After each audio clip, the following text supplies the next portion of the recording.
The scariest night of my entire life was a close encounter with a later confirmed murderer when I was camping with my boyfriend in the mountains. It ended with us running for our lives down the mountain in the pitch black, clutching knives and a hammer for self-protection. It was the end of 2018, our first getaway together as a couple. We went to the Appalachian Trail in Virginia. We were naive. We thought it would be more romantic to camp out as far off the beaten track as possible. We walked really far into the wilderness and got to a spot where nobody passed us all afternoon. We were making s'mores over the campfire after it had just got dark. It was twilight. All of a sudden, my boyfriend saw a man approaching us slowly. He was creeping up on us. At first, we thought it was a park ranger coming to tell us to put out our campfire. I began to hide the weed, thinking this was our biggest concern.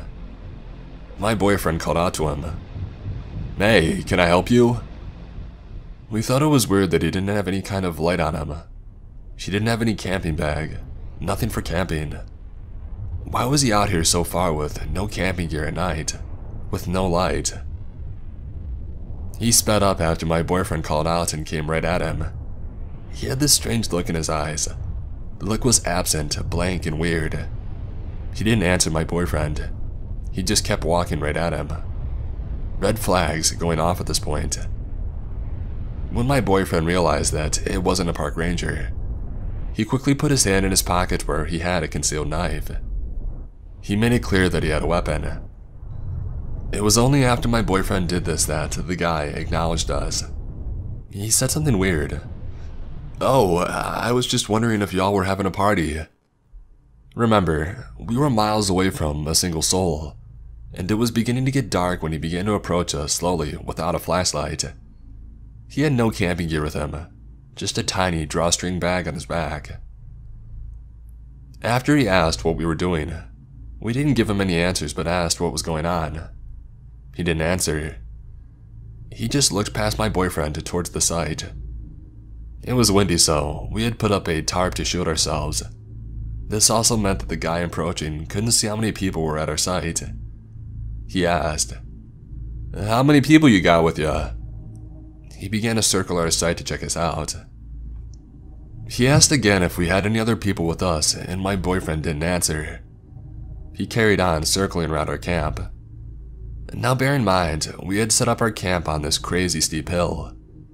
It was the only spot for miles that was possible to put a camp. However, he told us that he was going to set up camp nearby. He proceeded to walk off in that direction straight up the hill. We knew for a fact he couldn't put a campsite there because of the terrain. Remember, he had no light and no bag with camp gear. Nothing. We were silent. We listened to his footsteps on the leaves as he walked up the hill in the direction completely off the path. He walked for about 30 seconds, and then his footsteps stopped completely. He was just still, silent. We knew he was still there, but we couldn't see him. It was dark. At this point, I was freaking out. I didn't want to seem like a baby in front of my boyfriend. We had to talk about whether we needed to leave. My boyfriend handed me a knife and said, if anything happens to me, I should run. At this point, I knew it wasn't just me freaking out unnecessarily.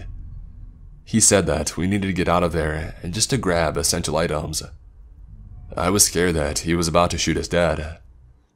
Later on, when I told my boyfriend this, he said no.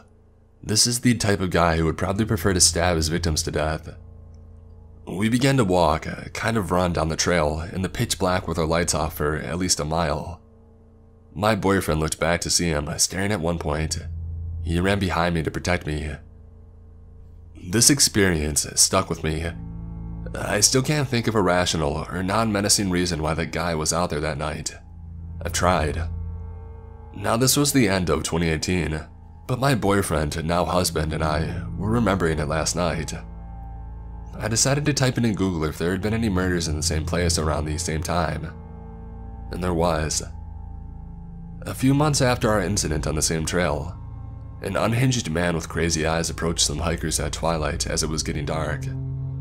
He behaved in a deranged and aggressive manner before stabbing a man to death with a 17-inch knife. A woman he was with ran for her life down the trail. Finally, she raised her hands in surrender, and he began to stab her. Somehow, she managed to get away. The killer carried on wandering the trail and shouted out to other campers to give him a flashlight. They didn't, thank goodness. All of these details are the same as the guy who approached us. Same age, same deranged eyes, same lack of flashlight, same time to approach us, same look, same place. The more articles I read, the more I realize this psychopath had been roaming the trails harassing hikers for a while. A few different people had reported him, not just us. Apparently this erratic and violent psychopath was well known to law enforcement along the Appalachian Trail. His name is James Sovereign Jordan.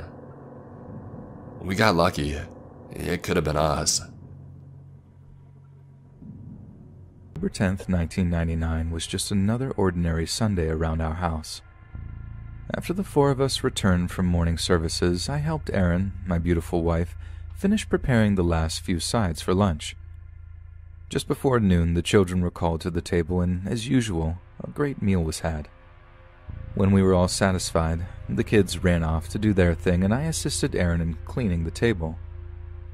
Once I had completed my husbandly duties, I slipped away to the living room to nap for the few hours. Around 3:45, I was awakened by a phone call from my grandmother Annie, my dad's mother and the only remaining grandparent or parent on either side of my family. She had raised myself and my sister after our parents had passed, and we were all very close. She asked if I knew any young men that needed work as a repair maintenance man. Her last guy had gotten too old to do the work and she needed someone new to help around the house every once in a while.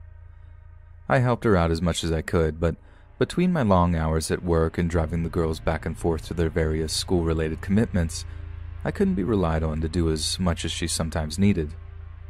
Although I had no one in mind at that very moment, I told her that I'd put the word out and get back to her the next day. My first stop was to Erin. She had nothing for me. A few calls were made to various friends, but they couldn't think of anyone. However, they promised to get back with if the situation was to change. It was a waiting game now, so I plopped myself back down in the chair and dozed off again. A knock came at the door just as I began to drift off. The interruption annoyed me, and for a second I considered not answering it. I decided to go ahead, if just to stop them from banging on the door. When I opened it, I was met by a smiling young man holding business cards. He asked if I needed him to mow the yard.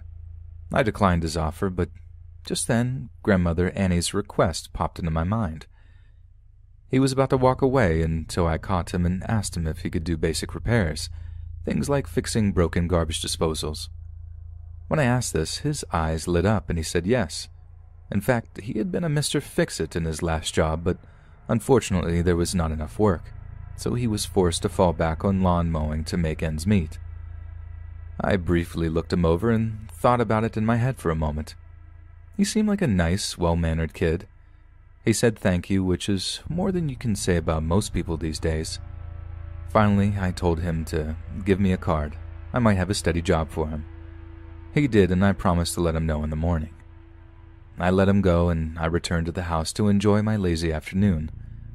The next morning, I called Miss Annie, my family's name for her, to let her know I may have somebody, and I'd be sending him over that morning. When I hung up with her, I called the young man, Mark, and gave him the address. I told him he'd be doing small repairs and maintenance around my grandmother's house. At the end of each week, he was to come over to my place and I'd pay him. Once the specifics were nailed down, he thanked me and went on his way. With that out of the way, I focused on the task in front of me and put everything else out of my mind.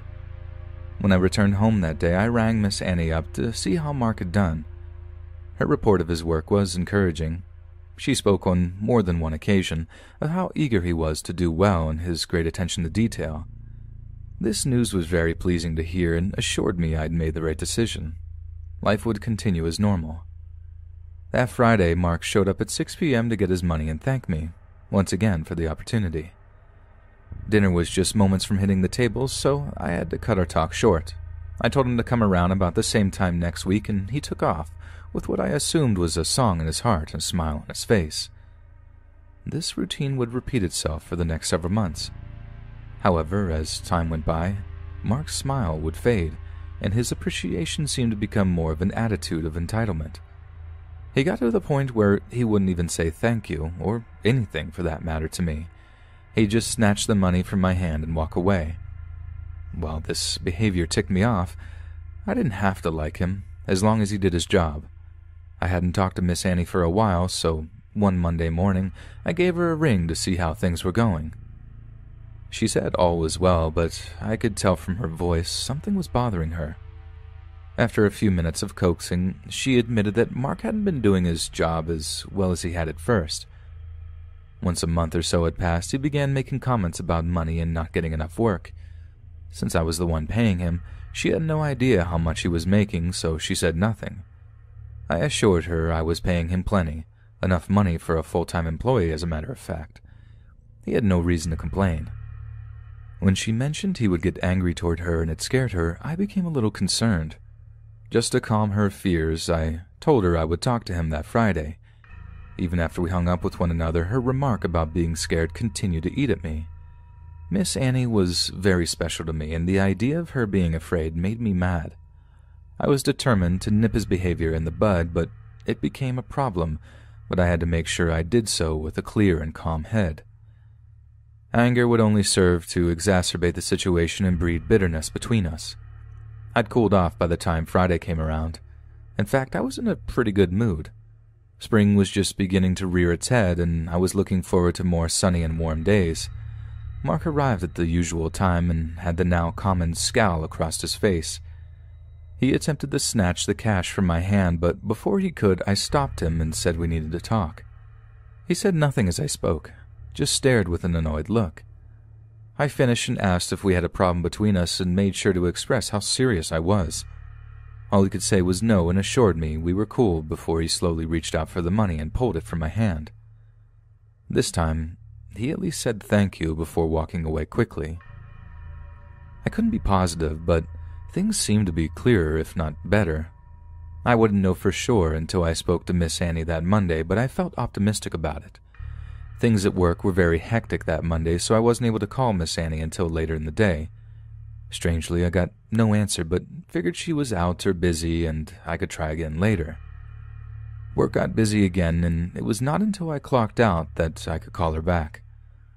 Once again, no answer came, but I decided to let it go until the next day.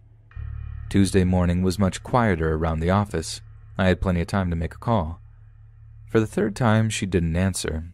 Now I was becoming scared. So I contacted the police and asked if they could do a wellness check. Miss Annie was almost 80 by then, and the chance of falls were high in people that age. I was told they would and to call back in a few hours. However, it was they who called me back. The tone of the officer's voice uneased me, and he seemed to be dragging out things. This made me mad. I was already on edge from worry. Although I'm not proud of it now, at the time it was understandable. I yelled at him to spit it out, so he did just that. They had done the wellness and found Miss Annie dead. This was unexpected but not shocking. Assuming she died of a heart attack, I asked what the causes were. When he told me that she had been murdered, I blanked out for a minute. Never in my wildest fears had I expected to hear those words. He had to yell out a few more times before I responded, and even then, I felt like I was in a fog. This stuck with me for about an hour, but once I had to tell my family the news, the weight of it knocked me back into reality. The only information the officer could give me at the time was that she appeared to have been attacked by one or more people with hammers or blunt objects. If I would have had my wits about me then, the second I heard the word hammer, I could have told him who it was. But that didn't turn out to be required. I give the cop credit for being kind with his words, even after I'd screamed at him.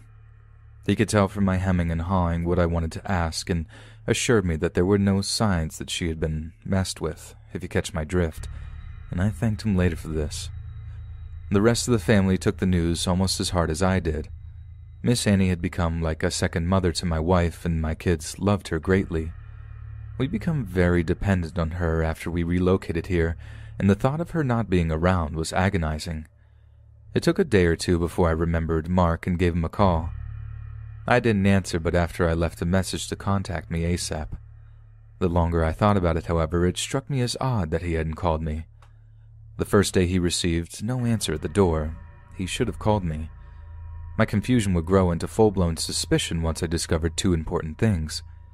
The pathologist determined Miss Annie had died sometime before noon on Monday, and perhaps the more scary of the two, Mark was still unreachable. The results came in that Friday morning, and the cops had been to his home twice and called him every day since I mentioned him to them on Wednesday afternoon. I expected to see him that evening to get his pay, but he never showed. This all but cemented his guilt in my mind. I told the police as much, and over the following weeks they would come to agree with me. Other than having his fingerprints and blood at the scene, everything pointed to him. All they had to do was get him in a room alone, and hopefully he would confess, but just locating him to do this would be a 5-year struggle. Countless tips were sent in, but none would pan out. Finally, on a rainy and cold morning in January of 2006, an arrest would take place across the country in Arizona that would put the search to an end. The Tucson police would be led on a high-speed chase after attempting to pull a man over for expired plates. At the end of the chase, Marco Javier Robles would be apprehended, and our search would finally be over. Marco was quickly extradited back east, and the trial was soon to begin. What we feared would be a long and drawn-out affair ended within the week. The district attorney had offered him a very generous plea, and after a strong recommendation from his attorney, he agreed. He'll have to do at least 25 years, but after that, it's up to the parole board. If I have any sway in the matter, I'll do my best to see that he dies in there. We were left with only one question.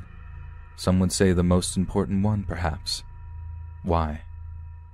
As a stipulation to his plea, Mark was required to tell why he committed the crime, and in full. According to him, Miss Annie had become very demanding, and he felt he wasn't being paid enough to put up with it. He had been planning on hitting me up for more money once summer came along.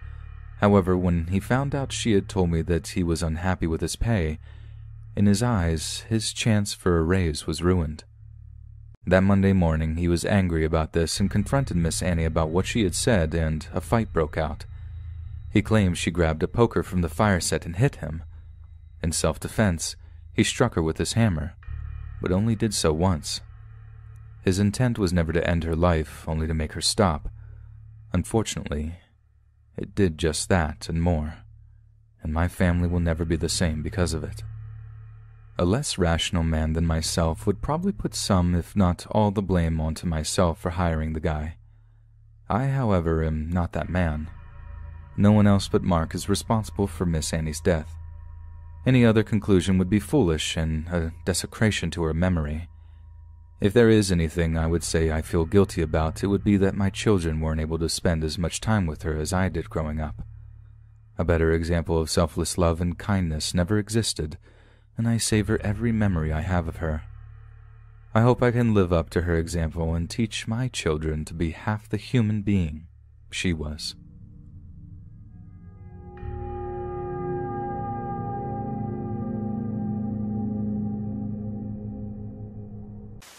I'm originally from Arizona, but I grew up in Nebraska, in a small town about an hour south of the South Dakota border. My life leading up to my living in Nebraska was riddled with abuse and a lot of childhood trauma.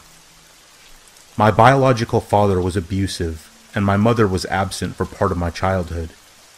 I am also bipolar and take daily medication to make my quality of life better because of what happened to me as a child. I currently reside in Oklahoma. To start, I never really experienced anything paranormal growing up. That is until my mom's boyfriend, whom she is still with to this day, came into our lives. He was a good man and ran a small hardware store at which my mom also worked. Before meeting him, she was married to an awful man that did terrible things to me, many of which I still go to therapy for to this day. After the divorce, we spent a lot more time at her boyfriend's house. The house was built in the early 1900s, and it was absolutely huge and beautiful. She never told us at first that it used to be an old mortuary.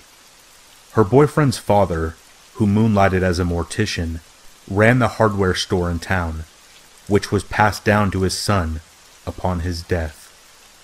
Even after telling my brother and I, my brother being 12 and I 15 at the time, that the house was an old mortuary, it never really bothered us. We spent our summers there swimming and playing PlayStation 3, and genuinely having a good time. Quite honestly, the best summers of my teen years. I enjoyed it. The home was warm and inviting. That is, until you got to the basement. The steps leading down to the basement were steep, about 10 of them before you reached the bottom. The basement had flooded many times before, so there was no carpet, just cold cement. Immediately to the right was a refrigerator, the washer and dryer, and the cubicle shower, which was flush against the wall and was positioned so it was directly behind you when you came down the stairs. If you walked forward, there were 2 couches positioned in an L shape to the right. The longest one pushed against the west wall. To the left were 2 brick pillars that acted as support beams for the house, spaced 5 feet apart with a dirty old blanket hanging between them as a shield. Behind the blanket was a vertical rectangle of a room. One half was a wooden workbench of old tools and trinkets, a random toilet that actually worked, and in the far left corner of the rectangle was a small pile of remnants from when the house was an acting mortuary. There was a bathtub, no longer operational, piles of wood shelving, and a small metal table on wheels. I always felt anxious going into the basement. I never could figure out why, but the atmosphere down there made me feel uneasy. I would sometimes come down to the basement to get a soda from the refrigerator, and I always had the feeling of static across my back, my neck, and my shoulders. It would make my hair stand on end, and I never walked up the stairs like normal people do. I walked backwards, because there was always the feeling of someone right behind you, making your fight or flight response kick in. It was definitely not my favorite place to be. My first encounter happened when I saw a shadow dart across the wall as I came down to get a soda. I knew the shadow wasn't my own, and I even tried to duplicate it, but I couldn't. The shadow passed along the ground level window almost 8 feet up. There's no way it was mine. I left quickly and slammed the door shut behind me, but the main incident that cemented my belief in the paranormal happened when I was 15. I had just gotten back from swimming all day, and I was sunburned and looking forward to rinsing off. But of course, the only shower in the house was, you guessed it, in the basement. I grabbed some clothes and headed down to get it over with. I didn't want to be down there longer than I had to. I grabbed a towel from the wire rack above the washer and dryer, turned on the water, got undressed, and hopped in. The glass in the little shower was tempered, meaning you could see blobs of shapes and colors, but no real definition. I was rinsing off and proceeded to close my eyes and put my head under the stream of water. I moved out of the way, wiped my eyes, and opened them. I froze. Through the glass, I could see someone standing there to the left. My mom was upstairs taking a nap, and my brother was on the second floor playing PlayStation. There would be no reason for either of them to be down there, especially standing still looking at me. I stared at the shape through the glass. That feeling of unease came over me again, but stronger this time. I stood there for a moment, gathering up the courage to open the door. Slowly, I pushed it open, never taking my eyes off of the figure. But when I opened the door, there was nothing. No one was there. I looked around, surveying the area, and when I was satisfied that I was alone, I closed the door, and the figure was gone. I hurriedly finished my shower, threw on a towel, and started to back up the stairs. Every step I took, I could feel the sense of unease growing, like an unseen mass filling the room. This happened many more times over the next few years, but I continued to see the shadow. I did my best to ignore it, but the feeling of unease never wavered. I never showered with either the basement door or the shower door closed again. Water on the floor be damned.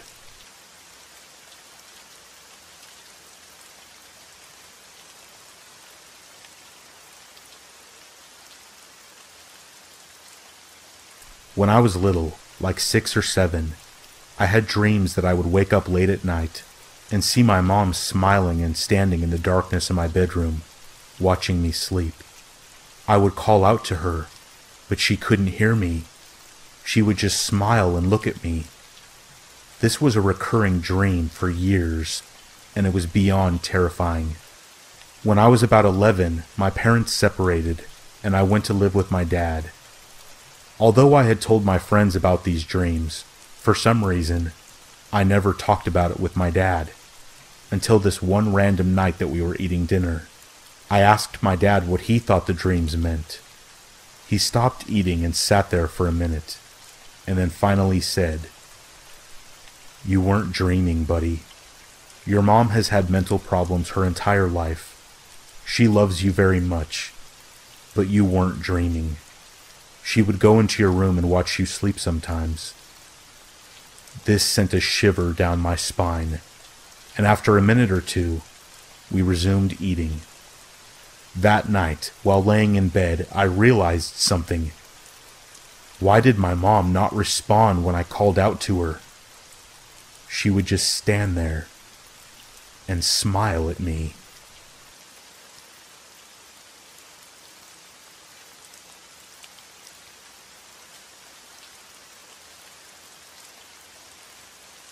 The time this story happened was only a year ago, me being 15 and living with, at the time, just my mom and my 10-year-old brother.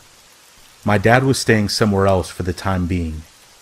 At this time in the story, we were moving from house to house, financially not very stable, but getting by. We had found a house conveniently right next to one of the largest cemeteries in town, and I didn't mind it, but both my brother and my mom found it creepy. The house had 3 stories if you included the basement. Something about that basement scared me.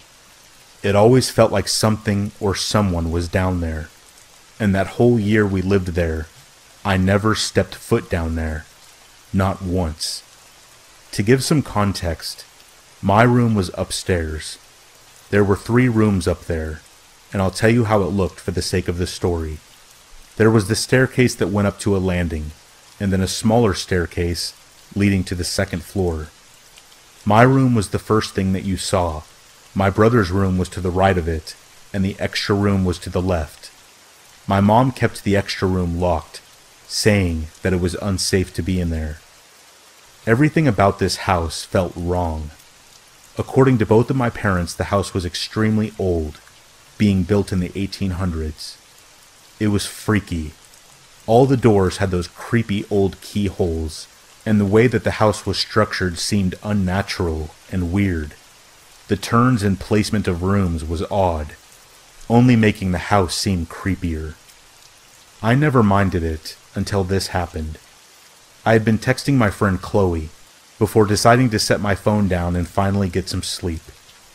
I don't remember what time it was, but it was late. I fell asleep rather quickly, being worn out from school and stress. However, I'm a light sleeper. Any noise could wake me up. I was turned on my side facing the wall when I heard the loud creaks of the stairs. The steps stopped at the landing, creaking ever so slightly, as if someone was rocking on their feet. I ignored it, but it did make my heart race as I heard the steps begin again, stopping at the top of the stairs. It was probably my brother. No big deal. Closing my eyes, I heard my door creak open, and footsteps come into my room, stopping at the edge of my bed. Someone was standing over me, just watching. A bit freaked out, I did a side glance, and out of the corner of my eye, I saw my brother standing over me. and letting out an annoying grunt, I asked, "What do you want?" There was no response. Sighing and closing my eyes, I rolled onto my side. I opened my eyes to look at him again, and my heart stopped. He wasn't there. Standing up, I trudged to his room, but he wasn't there. No one was there. After that, I felt uneasy as I turned to go back to my room, but I froze. That door that was always locked was open. Did he go in there? I remember going in and grabbing my phone, turning on the flashlight and just standing there, staring at my floor. Something felt so wrong. My gut told me that I wasn't alone. There was someone in there with me, and they were not good. Slowly, I went to shine my light into the room to see if my brother was there. There was nothing. At this point, I heard my heart pounding in my ears as I shut the door, quietly going back to my room. I told myself it was my imagination as I laid back in bed and closed my eyes. I fell asleep eventually, silently muttering prayers under my breath to put my mind at ease. I did question my brother the next morning if he had gone upstairs, but he just told me no. Ever since that night, every night I hear footsteps coming from upstairs, and they stop at my door. I began to have nightmares of a very tall man coming up from the basement and to my door, peering his pale face inside to look at me with his unnaturally wide and terrifying smile. Not only that, but the door that my mom kept locked since then would be found wide open almost every morning I woke up. Something was wrong with that house, and I'm just glad we don't live there anymore.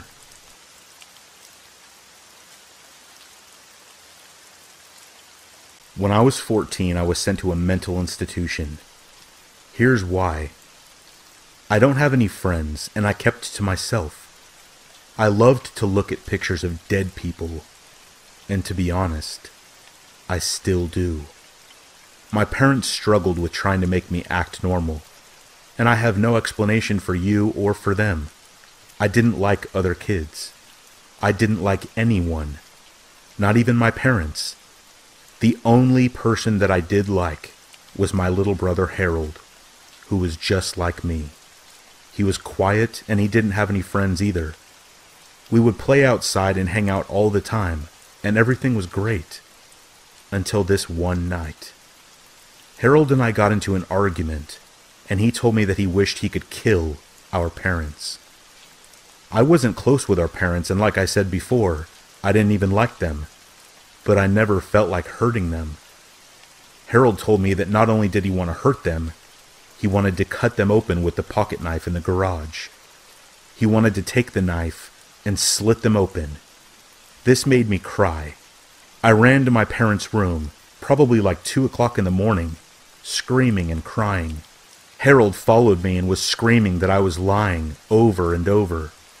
I screamed and told my parents what Harold said and what he wanted to do. My mom started crying uncontrollably, and my dad started breathing really heavy. Obviously, what I told them was scaring them, and Harold was crying too at this point. The next day, my dad took me to the mental institution. For the longest time, I was in that hospital, angry, not understanding why I had to live there and Harold didn't. It wasn't until 7 years later that I learned why. My dad came to visit me one day, and when I asked about Harold, as I always did, he finally said it. Harold didn't exist. I ran into their room that night, screaming and arguing with myself about how I wanted to kill them, but I didn't want to.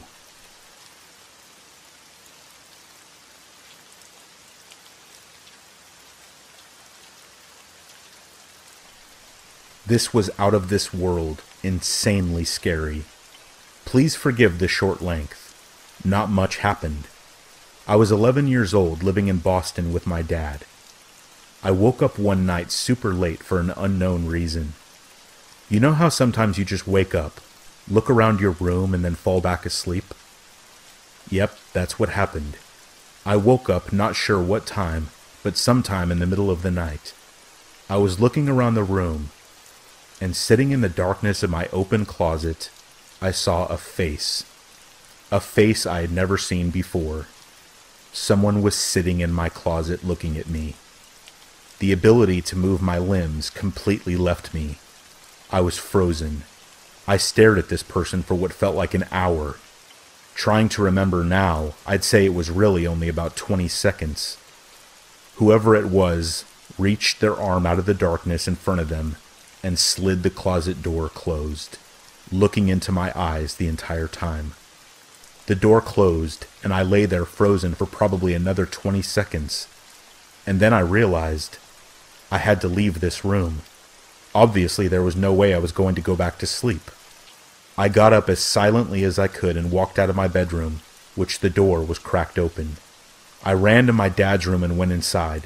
I woke him up, and naturally he was shocked when I told him that someone was in my closet. He told me to stay in his room, and he went to check. The thought of something happening to my dad scared the hell out of me, so I was crying, waiting for him to come back. After a minute or two, he finally came back and told me that no one was there. Cliché ending, I know. I will say this, I do not care if people believe me or not. It really happened. I was not dreaming. When I left my room, whoever it was in the closet left as well. The front door, the back door, and most of our windows were all unlocked. Stupid, I know, but we were ignorant. This happened 6 years ago, and when I try to remember the face, I can't visualize the details except one thing. One thing I have always been sure of. It was a man, and he was missing teeth. How do I know? Because he was smiling at me the whole time. This incident took place around 6 months ago on an overnight trip into the Superstition Mountains, which are about an hour drive east of Phoenix. I'm not going to specify the exact trail because I've been doing this stuff long enough to realize what happens when you say too much. Whether it's a good trail, abandoned mine, ghosts, or whatever it might be, people come flocking, and usually with a lot of trash and loud music. This particular trail I was taking was an 8-mile loop through a canyon, a pretty simple overnight trip. I had planned to go with my friend, but at last minute he canceled, and he left me on my own. So with a packed bag and a car ready to go, I decided to go on my own. Not leaving the house on time and some trouble navigating rough forest roads, I didn't arrive to the trailhead until around 5:45, which for those of you who don't backpack, this is a very big no-no. I had about a 4-mile hike until I arrived at my planned camping spot, and it was getting dark fast. So I figured if I moved quick enough, I could get at least 2 to 3 miles in before I had to find a spot. This strategy left me hiking a very dark trail on my own, with about 15 miles of dirt road between me and anyone else. Hiking in the dark by itself is scary, especially for where I was and being on my own. Eventually it got so dark that I could only see where my headlamp was pointing, and that's when I figured I needed to stop and get a camp set up. With only using the headlamp as my light source and trying to move fast, I ended up in a less than ideal spot, but there were some burnt pieces of wood and the remains of a fire circle, so it looked like people had been there before, but it didn't look recent. My first priority was to get a fire going.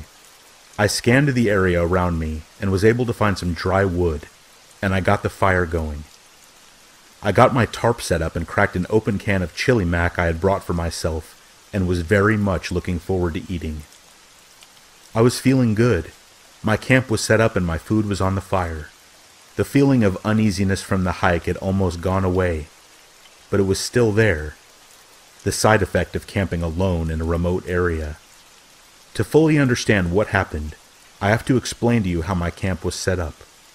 The site I had picked was a small clearing surrounded by large pine trees with the trail about 30 feet to my left. When you're in the woods and have a fire going, the fire casts a circle of light around it, and everything in the edge of that circle and past it are pitch black. I was sitting on the ground near my fire eating my dinner when a small rock, about the size of a marble, was thrown into my camp. I looked in shock as I was positive that I was the only person on this trail that night. I immediately turned my light on and towards the area where I had seen the rock come from, but due to the density of the pines and the brush, I could only see about 10 feet. I spent the next 15 minutes in disbelief as I scanned in the tree line that surrounded me, searching for whoever had thrown the rock, not daring to stray too far from my fire, that in hindsight offered me a false sense of security. After sitting back down and spending the rest of my time on high alert, I was able to convince myself that I had somehow kicked the rock, or it had fallen from a tree or something. I went to sleep that night not expecting the pure terror that was about to unfold. I awoke to the sound of rustling leaves, barely inaudible if you weren't listening for them, but they were there. Still in a sleepy daze, I listened, as the rustling of leaves got harder to hear, as I assumed they were moving away from me.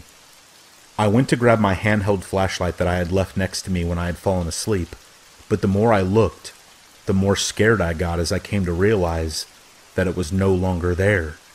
I stood up in my sleeping bag and ducked out of my tarp and looked around. I was able to see a light off in the woods. It couldn't have been more than 15 feet away. It was my flashlight, laying on the ground in a pile of leaves. This is one of those few moments in my life where I've almost crapped my pants. The flashlight that I had left sitting right next to me when I had fallen asleep a few hours ago was now 15 feet away, in the tree line of the woods.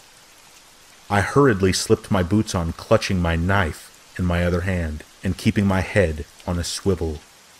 I weighed my options: stay here and wait out the night, or attempt the 3-mile hike back to the car in the dark.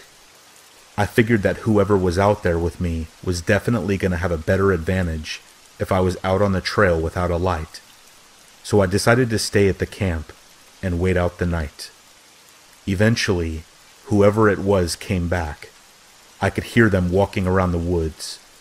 It was far off, but I could hear them. It sounded like someone leisurely walking by, like they were on a stroll, without a care in the world. Sometimes they would walk so far away, and I would lose the sound of their steps. But then, an hour later, maybe 2, they would return, still faint.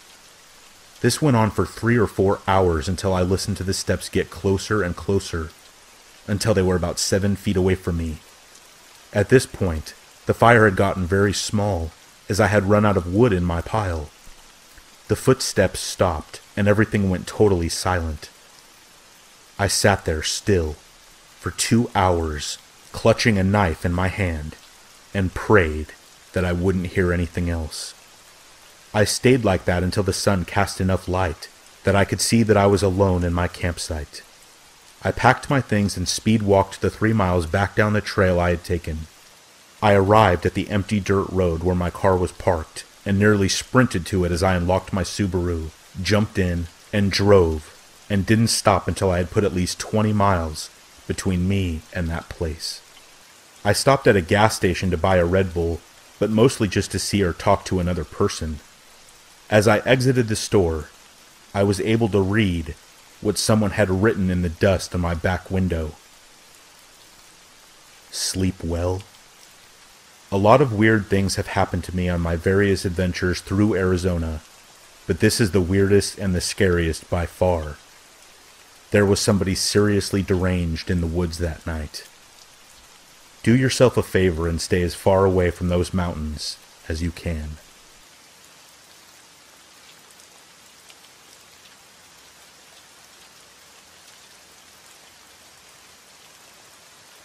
I've heard a lot of stories here, in which individuals have discussed some of the most scary and horrible things that have happened to them in their lives. A lot of them have sounded like they were very traumatic at the time in which they occurred, but a small amount wasn't even half as bad as the person thought it was. I'm sorry, but if you have to get therapy for the rest of your life because your boyfriend slapped you, you have much bigger problems than your choice of men. I don't want to be mean, but many people make things into being far bigger than they really are. Half of the things I've heard recently have been the textbook definition of first world problems. If you want to hear a recounting of a real horrible event in which I was involved, pay close attention. At 16, I was emancipated from my parents because of repeated abuse suffered by me and my sister. While my sister, who was only 12 at the time, was sent to live with our aunt, I moved into an apartment with my boyfriend. Despite it being terribly hard to find a job at that age to pay my bills, I did it, and I don't mean by selling myself like many of the runaways and the street girls I had met. Even though it meant we didn't get to see much of each other, my boyfriend's job at his family's company allowed us to live a stable and happy life. A life far better than I'd ever known growing up. My 17th birthday was the first year I'd ever received an actual present that wasn't purchased at a dollar store or shoplifted from Goodwill. My only regret at the time was that I couldn't bring my sister along with me, but the judge felt I was too young to handle such a large responsibility. I've been raising her for as long as I could remember, but he didn't want to hear it. August 14th of 2005 was my sister's 13th birthday, and I wanted to buy her something really special. A few days before her party, Brendan, my boyfriend, and I had a rare day off together, and he volunteered to drive me to the mall to get her a gift. Since he was the one doing the driving, we had to take his beloved BMW M3 that his dad had bought him for his 16th birthday.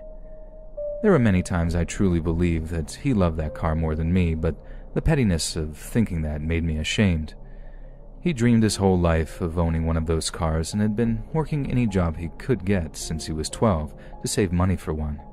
He'd no doubt earned it, but this fact was sometimes lost on me. Any of you ladies out there who has a man that seems to love his car more than life itself will hopefully understand the petty jealousy I often felt towards his. It wasn't out of the ordinary to have guys approach him and tell him how cool the car was. I think he liked the attention the car got, and it got him. The second we parked, I could tell the two men were lusting over the M3. It became very obvious quickly that I wasn't what they were eyeballing. I continued to watch their focus, and it never broke from that car for a second. Unfortunately, the two stores I checked didn't have what I needed. Brendan and I stopped to have a slice and then headed back to the car. As soon as we exited the mall, we saw the two guys I'd noticed earlier, standing around the car like they were waiting for us to return. The time was approaching 9 p.m. and it was already getting dark. The parking lot was almost completely empty. As we got closer to the guys, I started to get a weird vibe from the two. Their body language was tense and unnatural, and as they spoke to each other, they would laugh in an obviously uncomfortable manner, almost like they were attempting to soothe their nerves. I assume this was because they were a little younger than Brendan and nervous about talking to him. When I got to the car, I went around to the passenger door to get in like normally. Brendan said hi to them and asked if he could help, in a friendly manner. The taller of the two asked him if the car was for sale. None of the guys came off as aggressive in any way at this point, and Brendan was never anything other than respectful to them. He didn't have to think about the offer. His answer was a brief, matter-of-fact no. Thinking it ended right there, he began to turn his back and get in the car, but apparently that wasn't good enough for the guy, and he must have felt Brendan should rethink the offer. He grabbed Brendan as he turned. "Hey, don't turn your back on me. I wasn't finished talking to you. The rich boy thinks he's too good to talk to us." When he said the last part, he was facing his friend. Being no stranger to people with aggressive attitudes, a sick feeling grew in my stomach. Brendan did his best to defuse the situation, but it quickly became clear that the dude wanted a confrontation. Once more, this time around in a far more aggressive manner, he asked Brendan if he wanted to sell the car, and once again, he did his best to decline the offer in a friendly way. Then the guy changed tactics and demanded that Brendan give him the car. When he said this, I started to feel very scared. This idea must have struck him as insane because when Brendan heard it, he began laughing uncontrollably in the guy's face. His expression showed just how angry Brendan's reaction made him. This was when he pulled the gun and stuck it in Brendan's face. My body began shaking the second I saw it. Now it seemed we were getting to the actual goal of this exchange. We were going to be robbed. I glanced over at the other a-hole standing at the back of the car. His rotten teeth-filled smile made the bile rise up from my stomach and into my mouth. Just the taste almost caused me to vomit, but I managed to stifle it back. His buddy with the gun told Brendan, through gritted teeth, to laugh in his face again. Wisely he didn't. He attempted to de-escalate again by trying to reason with the guy. He told him that the car wasn't actually as great as it looked. The fact was that it cost a lot of money to maintain, but the guy said nothing. I saw Brendan's expression change at this point. It was a look I'd only ever seen once. He was terrified and knew he was in trouble. This desperation caused him to do something very foolish. When the guy looked back toward his partner, Brendan grabbed for the gun. They began fighting for control of it, and soon fell on the ground out of my sight. I was afraid the guy's partner would rush to help him, so I rushed him instead. It didn't take long for him to throw me off. Just as I landed, I heard the shot. It made me jump. I had to see if anyone had been hurt. When the guy with the gun ran past me to his car, followed by the other, a horrible feeling came over me. Even before I'd seen him, I knew Brendan had been shot. Honestly, I was too terrified to look, but I knew I had to. What I saw would take away my will to live for many years to come. He was lying flat on his back, writhing silently in pain and staring hopelessly into the starless sky. I shuffled over to him as fast as possible in a vain attempt to stop the blood pouring from his stomach, doing my best to make his end as peaceful as possible. I held him and sang quietly to him as he slowly bled out of my arms. I'm not really sure how long we stayed there. Does it really matter? I'm sure he'd already been dead for some time when the ambulance and police showed up. Those monsters ended his life for this stupid car. In the end, didn't even bother to take it with them when they left. What a waste. If anybody reading this cares about what happened to the two guys, I have 2 words for you. Not much. The shooter was able to cut a deal on a lesser charge and is scheduled to be released sometime next year. As for his little buddy, his age at the time and it being his first conviction was taken into consideration. The yuckmouth sleazoid only served 5 years with an additional 10 of probation. If you've done the math, you realize he'll be free and clear himself soon. No 2 men in the history of crime got off so easily. If I would have been born a man, I would have committed a crime just in the hopes I'd be put in the same place as one or both of them, so I could break a shank off into their guts and watch them bleed, just as I had to watch the only man in my life who has ever treated me with respect or love. It's painfully clear that I still have a long way to go before I'm able to put this behind me, if I ever can. If you've made it this far, then maybe you can now understand even a little why I've criticized some of the other submitters of these stories. However, maybe due to my stubborn determination to deal with Brendan's death myself, I've ruined my chance to move beyond it. Perhaps then, getting to the place in my life where I'm able to share this story with another person was assisted by those very same people I criticize. I'm still not sure. The last 14 years have been a long series of ups and downs, and I'm still very confused about much of it. Regardless of my petty sniping, I thank everyone who's had the bravery to publish their terrible times. I'm only here because of you. Hey friends, thanks for listening. Be sure to subscribe and click that notification bell to be alerted of all future narrations. If you got a story, be sure to submit them to my subreddit, r/Let'sReadOfficial, and give and receive feedback from the community, and maybe even hear your story featured on the next video.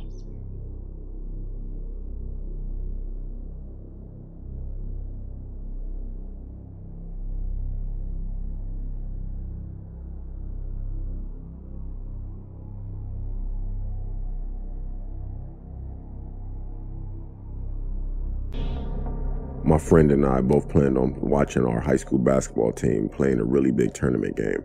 He lived literally less than a mile from the arena where the tournament was being held. We both agreed that 5 o'clock was a good time to go walk over there together, as we both didn't have a car. And that was a good time to get good seats, as the arena would be packed around 6:30. Around 4 o'clock that day, I was at the shopping center that is about 2 blocks away from his house. 4:35 rolled around, and I started to leave the shopping center and walk my way over to Shane's house.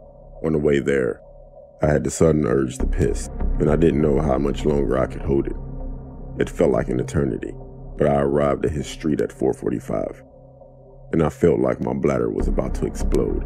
As I got there, I realized how spaced out the houses are from one another, so finding a private place to urinate seemed impossible. However, I finally found a very large bush in front of a house that was for rent around half a mile down from Shane's house, and I looked around for anyone that would be standing around. Nobody was there. Relieved, I began to use the bathroom. I hear someone from a short distance walking. Embarrassed, I quickly zipped my pants up and looked back. It was an older man, probably around mid-50s to early 60s, about 5'8" and 150 pounds, wearing an outdated style pair of overalls and a red baseball cap. He was staring at me intensely, as if he were mad at me for some reason. While walking in my direction, I began to walk in the direction of Shane's house, which was the direction that the man was coming from, and I was passing him. I realized that he had 2 little boys with him, both around the ages of 10 to 12, along with a dog that was attached to a leash. I didn't think much of them until I heard a door swing open aggressively and someone yelling, "Hey, come back here." I looked back and saw that the man was armed with a rifle. He started running toward me, and I instantly started running faster than I thought humanly possible. He was about 2 car lengths behind me, and I could see Shane's house coming up. I looked back and saw my life flash before my eyes when I saw him starting to point the rifle at me and fire a shot that barely missed my left side. I yanked Shane's door open and slammed it shut, locking it in the process. Shane came running from his room, asking if I was okay and what happened. I told him everything while out of breath from running so much, and he was freaking out. Shane ended up reporting the incident, and when the police came back, they found no one. The man was gone. It turns out the house was up for rent for the past 6 months at the time, and has been vacated since then. I gave them a description of the man again, and that was that. Surprisingly, Shane wanted to go to the basketball game anyway, but I didn't want to go anymore. However, I didn't want to just leave him there by himself, so I reluctantly went. Shane and I ended up needing to get a ride, as we both knew it wasn't safe to go outside and walk over there. It was getting a little late out there, and friends were waiting for us to show up at the arena. While we were there, I had a hard time enjoying the game, as I couldn't shake off the fact that I could have lost my life back there. And if it wasn't for Shane's front door being unlocked, I probably wouldn't be here. My name is Nicole, and I'm 16 years old. During my freshman year, I would walk to and from school. I didn't take the bus because I got bullied a lot, so I walked to help clear my mind and just relax. I took the same path every day, which was passing by some old buildings, a daycare, and an empty parking lot. I did that a lot for about 5 months. I was leaving my apartment and walking towards the back of the buildings, as it was faster, when I ran into this man. He looked to be in his late 20s, had a white shirt on, and was bald. He said hi and be careful. It was pretty random, but I blew him off. I kept walking for about 5 minutes and I got to the old buildings, and a white truck pulled up next to me. I turned and I saw it was the same man. He asked me if I needed a ride and I said no. He said, "Are you sure? I know you go to that school down the road and in the 10th grade. It won't be a bother." And my heart sank. I'd never seen this man in my life, and he knew what school I went to and what grade I was in. I declined again and he drove off. I didn't tell my mom about the incident. I just kept walking to and from school. A week passed and I saw him again by the old buildings. It was foggy and raining outside, and he pulled up next to me in the same white truck. He rolled down the window and asked, "Do you need a ride, sweetheart? You're going to get all wet." And I said no thanks and continued to walk faster. He started to follow me and kept saying things like, "Come on, it's cold, and I know you don't want to walk out there. It's just a 2-minute drive, you'll be fine." I turned and told him to leave me alone and that I had to get to school. I guess me raising my voice and saying what I had to say made him mad. He put the vehicle in park and opened the door. My heart sank and I froze. I couldn't run. I couldn't speak. I was in shock. He started walking toward me, and then an old man walked out of nowhere and said, "Hey Cassie, I didn't see you all day yesterday. You didn't show up for work and I was worried. Can you help me with something really quick?" It was the man from the store. I understood what he was doing. I turned and the man with the white truck ran back to his truck and took off. I started crying as the old man told me he had saw what happened and had to spring into action. I thanked him and called my friend to drop me off at school. Later on that day, I had forgotten about the incident until my teacher pulled me out of class. He told me that when he was driving into work, he saw what had happened and how the man had been following me. He took me to the front office and had to make a report and called my mom to inform her what happened. The police said they would look into it, but they never found the man. I would have given them the plate number, but at the moment, when it all happened, I hadn't thought of that. I'm a sophomore now, but I don't walk to school anymore after that. In fact, I don't really go outside of my apartment at all. I often think about what would have happened if that old man never came out the store and what the guy in the truck would have done to me. I'm 25 now, but this story happened when I was 16. I was camping with my dad and my twin sister at Cross Lake, Alberta. We will call my sister Mary and me Tilly. Mary and I are not identical. She is taller, blonde, has dark blue eyes and tan skin. I'm shorter with icy green eyes, fit and not as tan. It was midnight when Mary and I went looking for an outhouse to use before going to bed. We were walking down a path with a lantern when we saw another light heading toward us. We walked past a guy that looked to be in his late 20s, giving us a smirk. We chuckled as we continued down the path when Mary decided to look one more time. When she looked back, she saw him still standing there with the same smirk on his face, but this time it was more sinister. She froze in her steps, pulling my arm to get me to stop with her. The stare down between us three was so intense that I just wanted to go back to our campsite just so I could pee in the trees. What happened next made my heart stop. The strange man slowly started walking toward us. He then turned off his lantern so we couldn't see him. This made Mary and I run as fast as we could. We can hear the man's footsteps getting closer as he was letting out crazy laughs. The path we were on split off in two different directions. Mary turned right with the lantern and I turned left with nothing but fear. The path ended up taking me near the beach of the lake. I kept running until I can see an outdoor change room where I ended up hiding. It didn't have doors, but I could see through the holes through the wooden walls by using the light from the moon. I sat there in silence for what felt like forever and was convinced that he must have stopped chasing me a while ago. I took one more glance through the hole in the wall when I heard the man's voice behind me say, "Don't be scared of me, Tilly. I just want to keep your eyes." I screamed and ran out of that room, but he caught me and threw me onto the floor. I was doing my best to fight him off. I was kicking, scratching, and crying when unexpectedly I had dirt in my mouth. The man was trying to muffle my cries by shoving dirt in my mouth. He was then suddenly tackled off of me and began to gasp for air while being choked. I didn't know who was fighting off my attacker, but I didn't want to stick around to find out. I ran out of the change room and seen a few flashlights heading in my direction. I came to a halt when I saw Mary running out of the group towards me. Mary and I kept our distance while we seen the mob of people screaming, attempting to peel off the hero from my attacker. Through all the moving lights, I managed to see my hero, and it ended up being my father. I can't tell you the rage my dad had on his face. His determination to kill my attacker was so strong, a small group of people struggled to stop them from fighting. Finally, the camp security came and detained my attacker until the police arrived. 3 days later, my dad sits me down and tells me the information he got from the officers. It turns out my attacker confessed to stalking me for 2 months, and he wouldn't stop talking about my eyes.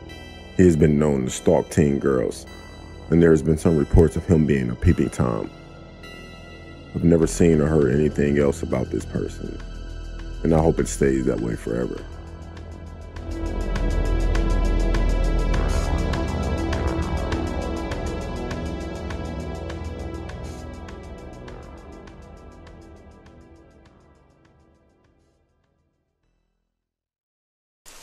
This happened in 1996. I was in my mid-20s. For quick background and setting, I am a female and I was living with my parents at the time. This was prior to smartphones and I did not have a cell phone of my own. My parents' home was on a residential street in New York State. Blue-collar neighborhood, commuting distance to New York City. We lived down the street from an industrial area. A few old factory buildings that blended in with the houses and ultimately led to the town park and swimming pool, with the town dump beyond that. A strange mix of comforting suburbia and desolation. If you left my front door, went left down the block, and then hung a left at the first corner, you would be at the small gated entrance to the high school football field. The field was completely surrounded by a very tall chain-link fence with a few gated entrances. This small entrance was the only way to get into the field unless there was an event happening. The field was adjacent to the first of the factory building parking lots. I felt very lucky to be so close to the field because it had a track around it. The track ran directly around the field and separated it from the two large sets of bleachers. This was an old stadium, even in the 90s, and while the home bleachers had been updated to metal years before, the visitor bleachers nearest the entrance were still wood. The track was dirt. It was softer on the knees than concrete, so I liked to nip down there in the morning before heading to my train and do a quick 2 or 3 mile run for exercise. I usually had the track to myself in the mornings. Of course, lots of days I didn't make the morning run, so if I got home before sundown, I would head down and run in the evening. The evenings were different, usually more populated. This particular evening, I was really pushing the daylight, but I wanted the exercise. It was summer, so I want to say it was around 7:30 or 8, but getting more toward dusk. There are the usual neighborhood guys playing soccer on the field, and 3 other folks on the track walking or running. A middle-aged man, an older woman, and a woman a little older than me in a pink running suit, or maybe just pink sweats and hoodie. I was feeling annoyed because it had rained and the track was not in great shape, so there were still muddy patches and uneven parts. It was hard to keep your pace when you had to dodge them, along with watching for other people. I was wondering if the other people on the track had been there a while. Maybe they would finish up, so I could have the track to myself? That would be perfect. I was getting into it, listening to my music, and after 3 or 4 laps I looked around to see that the older woman and the middle-aged man were gone. Yes, just the soccer guys and the pink lady now. I was doing my best to keep away from her on the track. The soccer guys started to gather up their stuff and walk off the field toward the gate, at the corner by the old bleachers, dispersing back to their homes. It's just me and her now. I glanced back over my shoulder to see where she was. She was closer to me than I had thought she should be, so I picked up the pace. She can't have much longer. Maybe I'll get my last mile in peace, I think. Then, I see she is gaining on me. She's picking up her pace, and I notice she is looking at me. She's looking at me expectantly, like she wants something from me. Do I know her? I really don't want to get into a conversation right now. I go a little faster as I'm passing the home side bleachers. She breaks into a full-on sprint and is suddenly on my left, reaching out to grab my arm. I'm startled. We both stop in our tracks, and I pull off my headphones. She leans in close and says low and slow, "I was going to leave earlier, but you were still here, and I didn't want to leave you alone." Oh, great. I back up and start to cut her off and tell her that I'm fine, no problem. But then, she says it. "There's a man under the bleachers." At that point, I looked past her across the field, and I see him, sitting under the old wooden bleachers all the way at the back, against the cement wall, kind of blending in. I can make out the grayish hair, beard, and white tank top. He's just sitting there on something. A bucket, maybe? Watching. I can't stay any later, she said quietly. I have to go. Be careful. She starts to walk away. Thanks, I said. I'll walk out with you, because I have nothing to prove, and I'm going to cut my run short tonight. As we headed out of the gate, keeping an eye on the bleachers, she said something that stuck with me. She looked up at the tall fence around the narrow opening and said, "One way in, one way out." She got in her car, we waved, and I headed down the block to my house as she drove off. I told my mom about it, and we decided he may have just been a homeless man sheltering under there. I would still use the track while I lived there, but only if there were other people. I always looked under the bleachers. I never saw the man again, and I never saw the pink lady again either. I did see the soccer guys and the older woman and middle-aged man, and lots of other folks, but not her. When I think back on it, it still freaks me out that I ran past him several times that night and did not notice him. And I wouldn't have noticed him if it wasn't for that nice woman. She purposely stayed with me and made me painfully aware of how often I was running in what amounted to a cage with just one way in and one way out.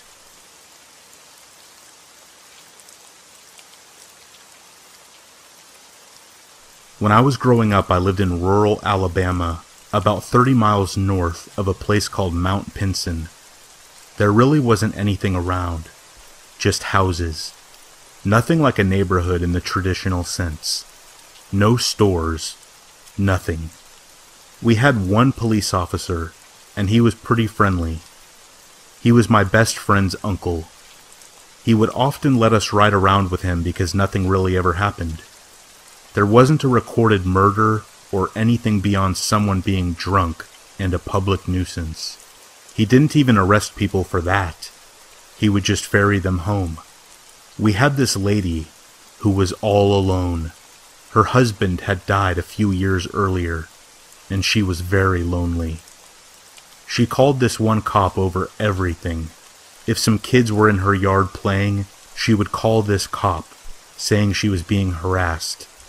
She did it because she was lonely and just wanted the company.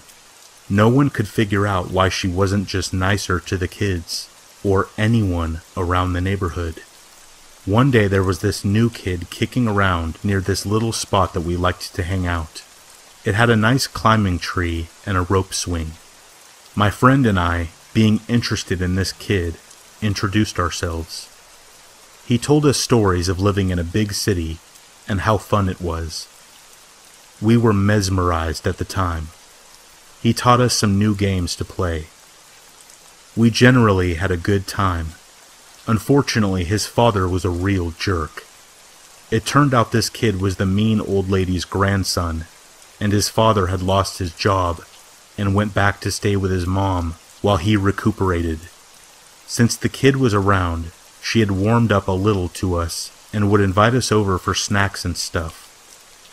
We obliged, being kids, because we were always down for some free treats. One day, the new kid never showed up to our little spot again. We figured he was busy with his grandma and was just doing other things.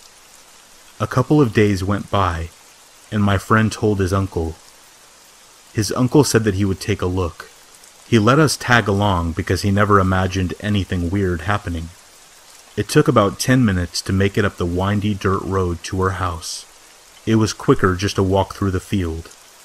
It took maybe 2 minutes to do. Well, we got up there, and he instructed us to stay by the car, and we obliged. He knocks and knocks. No answer. Their car is there. He knocked again, this time louder. No answer. So he circled around to look in the back. My friend and I decided to try knocking ourselves. It didn't seem like a bad idea at the time. We went up to the door and knocked. Nothing. My friend grabbed the doorknob and turned it, and I asked him what he was doing, and he pushed the door open. We both almost threw up instantly. It was like the smell was a physical force and pushed up against us. It was so vile. You can't even imagine. My friend's uncle made his way around, and when he got to the porch, by the smell, he knew immediately what had happened. He instructed us to go to the car and wait. He went inside to look around, and then came bolting out of the house and threw up on the grass. He had tears in his eyes. Not like he was crying, but because he had just seen something that nobody is supposed to see. He went to his car to contact someone. My friend took off, and I went after him. He was intrigued, and so was I. I felt a little more bolder following him in. We tiptoed inside, and the first room was completely clean. Nothing to see. But then, we walked into the kitchen and saw that the kid was stuffed into the oven, burnt. He had clawed at the glass front of the door and actually scratched it. You could see his hands, his face. It looked like he was still alive, trying to get out. My friend and I just sat there, in complete shock, for what seemed like eternity. It was so surreal. My friend's uncle snapped us back to reality as he came running in the house and grabbed us, screaming, yelling, telling us never to disobey him again. He took us both outside, and we just sat there. The entire evening we didn't say a word to each other or anyone. My friend's uncle dropped me off later. I never saw my friend again. The uncle said that he couldn't handle it and went to live with some family members in the city. My family moved a year later. I've never been near that house again. The uncle ended up drinking himself to death because of depression. A farm that was near that house ended up having some sort of infestation, and they lost all of their crops. This weird circle of death seemed to expand around that house.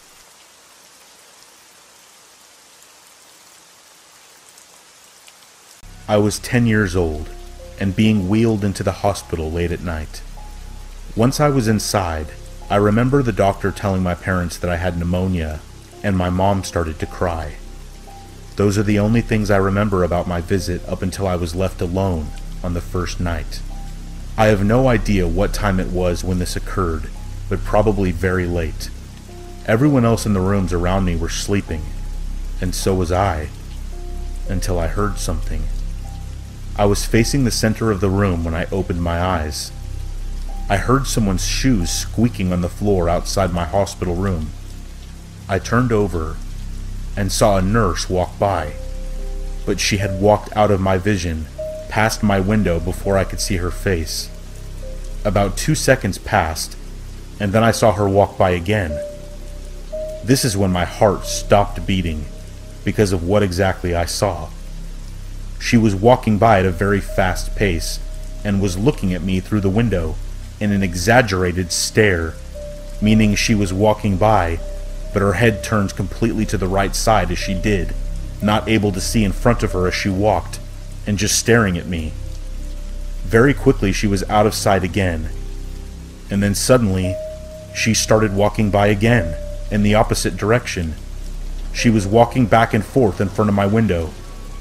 This time her head turned completely to the left, again, staring into my eyes. She had brown hair that was messy, and she looked insane. On this pass, I noticed that her eyes were opened very wide. At this point I thought my heart would explode because of how it was beating and how scared I was. Nobody else was in sight. When she walked out of my vision, 2 seconds later, she was walking by again, every time her head turned to the side looking at me. I remember thinking, even at 10 years old, that something about her was very wrong. I didn't move a muscle and could do nothing except just watch this incredibly scary woman walk back and forth in front of my window. One of the times she walked by, she was smiling, a huge, sickening smile that made tears well up in my eyes.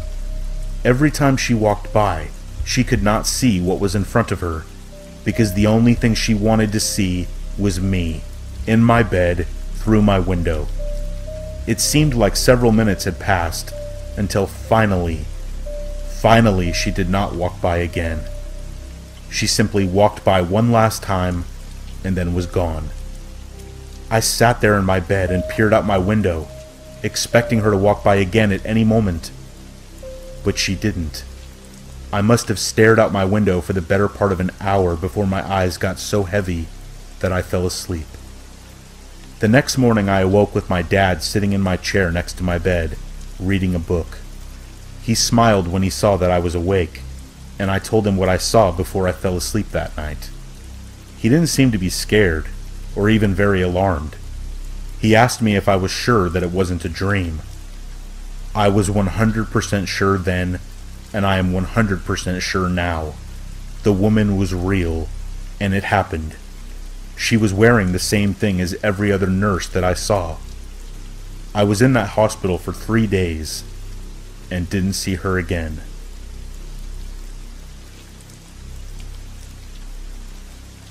I started work as a mailman a few months ago, and just last week, I had an extremely bad experience.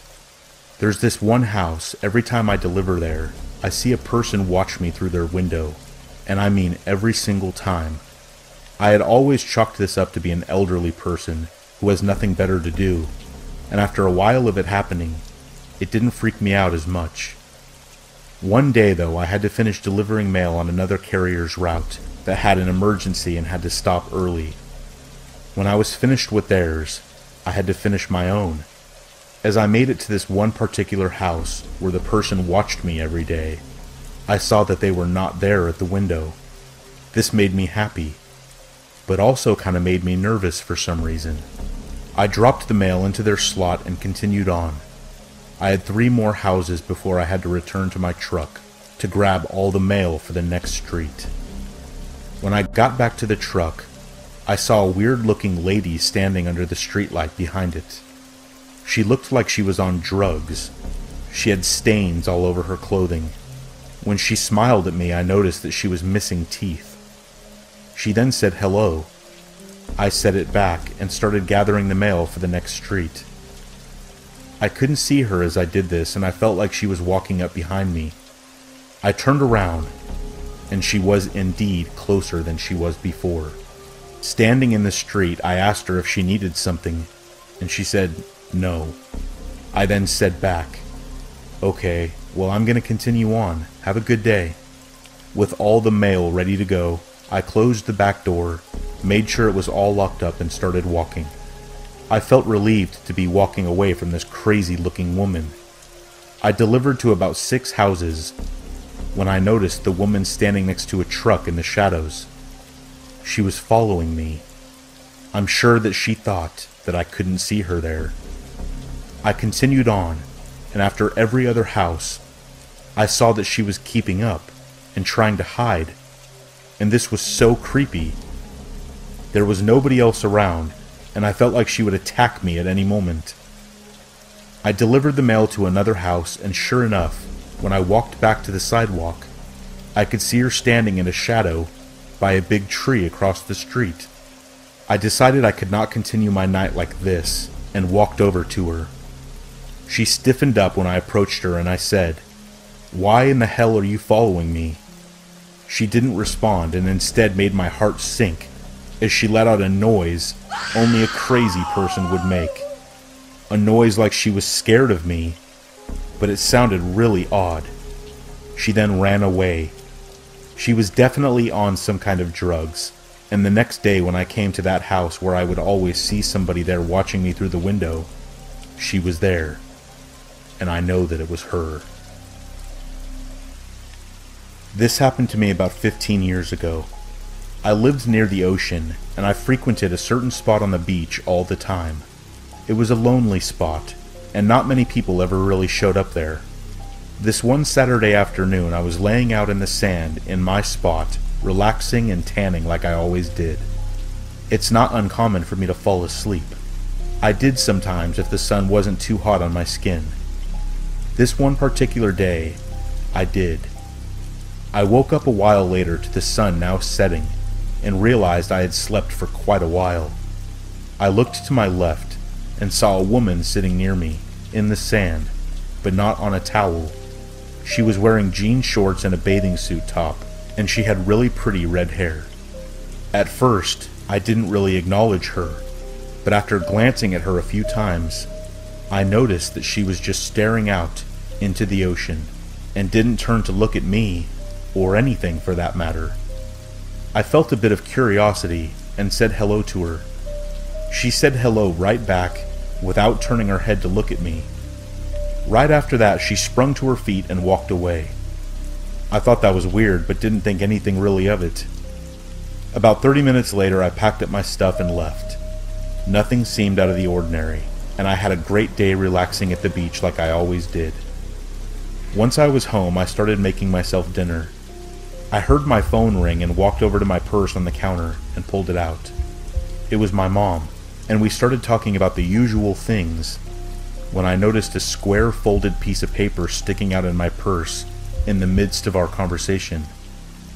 My mom continued talking, and I pulled it out and unfolded it, confused, because I was pretty sure I didn't put it there. I literally dropped the phone when I read what was written. It was a note, and it said, "I was going to rob you and stab you in the throat, but you just looked so peaceful."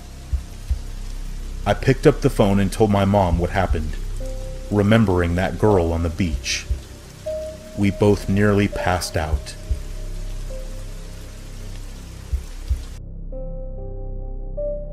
The following story happened when I was 16, and still to this day, I reflect on it from time to time.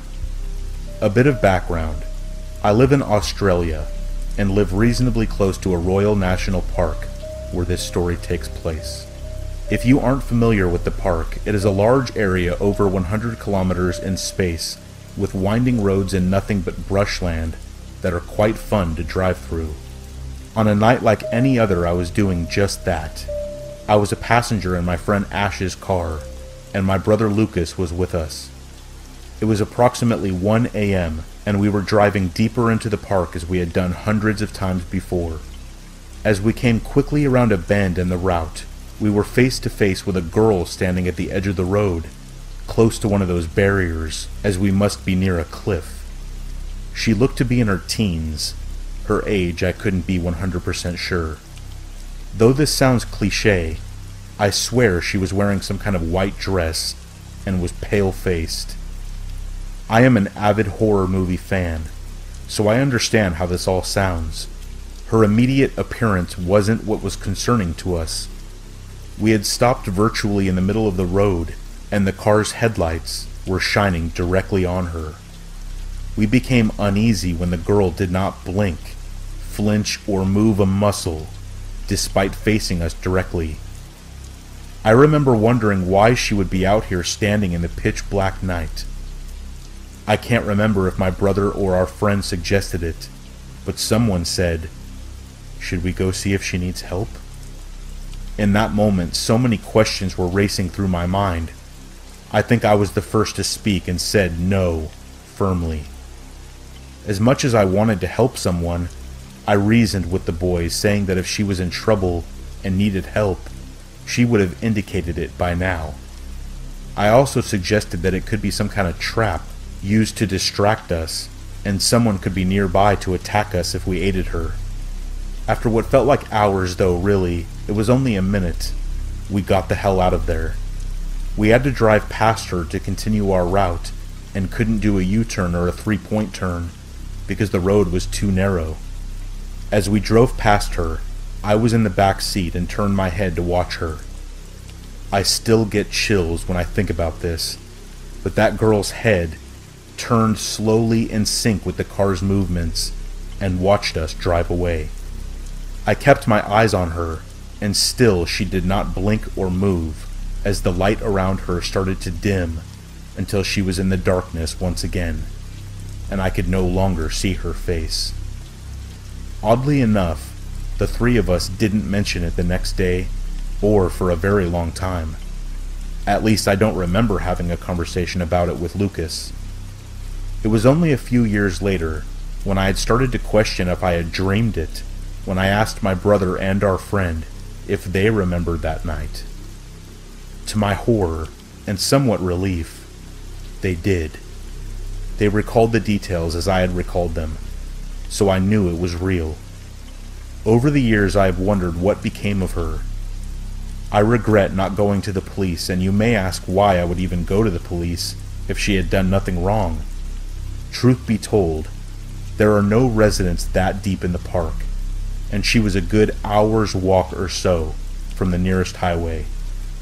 I have gone back to the park several times since, specifically to try to find the girl or see if there would be a common occurrence. I have researched online for any clues as to who she might have been.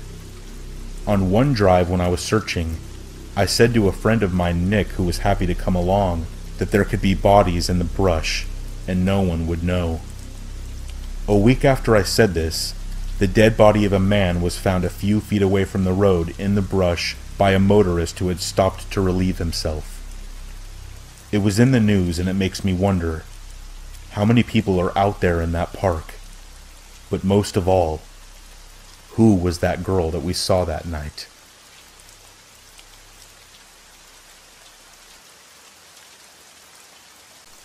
I'm 22 years old, and this happened about 2 years ago when I was still living at my grandparents' house. This was the only scary experience that has ever happened to me, and it was a doozy. My cell phone was on the nightstand next to my bed and started ringing. It was like 3 a.m. To my surprise, the number calling me was the house phone, as in the phone downstairs. I answered, thinking that maybe one of my grandparents had hurt themselves, but when I said hello, I got no response. I again said, "Hello, Grandma, Grandpa," but again, nothing. That's when fear really hit me. I crept down the stairs, and they were really old stairs. They creaked. The whole house was dark, and I'd be lying if I said I wasn't petrified of what I would find. The house phone that called me was in the kitchen, and as I reached the bottom step, I was still holding my cell phone to my ear, and whoever was on the other line was still there. I could hear them breathing lightly. I walked through the living room and into the kitchen, my heart beating out of my chest. I switched on the light, and to my relief, nobody was standing there. But at the same time I realized that they must be somewhere else in the house. Or maybe the phone somehow malfunctioned and called the last number dialed or something? No, it was someone in my house. How did I know? Because suddenly they started laughing through the phone. I could tell it was a woman. It was my grandma. I ran upstairs to my grandparents' room, and it was locked. I could hear my grandma hysterically laughing through the bedroom door and through the phone. Panic hit me. I kicked the door open and immediately saw my grandpa shaking my grandma as she sat on the edge of the bed, holding the phone in her hand and laughing maniacally. I have never in my life seen or heard my grandma laugh like that, but it was horror movie material. She abruptly then stopped as she woke up. Both of my grandparents completely brushed it off and told me to go back to bed. But it was so insanely scary that I almost wanted to scream at them. The next morning was like any other. My grandma made me pancakes, and when I asked her about the sleepwalking or whatever she was doing the night before, she just casually said, "It happens once in a blue moon." I told her what happened exactly, beat by beat, and she responded, "Oh my, that sounds so scary." Yes, Grandma, that's a freaking understatement.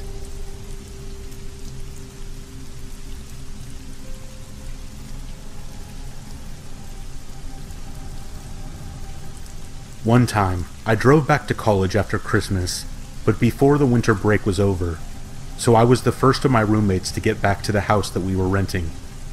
Our house was in a pretty isolated spot on the outskirts of a town in upstate New York. I pulled into the driveway behind the house, went to the trunk, and grabbed one of my bags, and then ran inside because I had to use the bathroom so badly. I had been on the road for over 5 hours. I was inside the house using the bathroom for maybe 5 minutes. Afterwards, I went back outside to get the rest of my stuff from the car, and there were footprints in the snow all around it.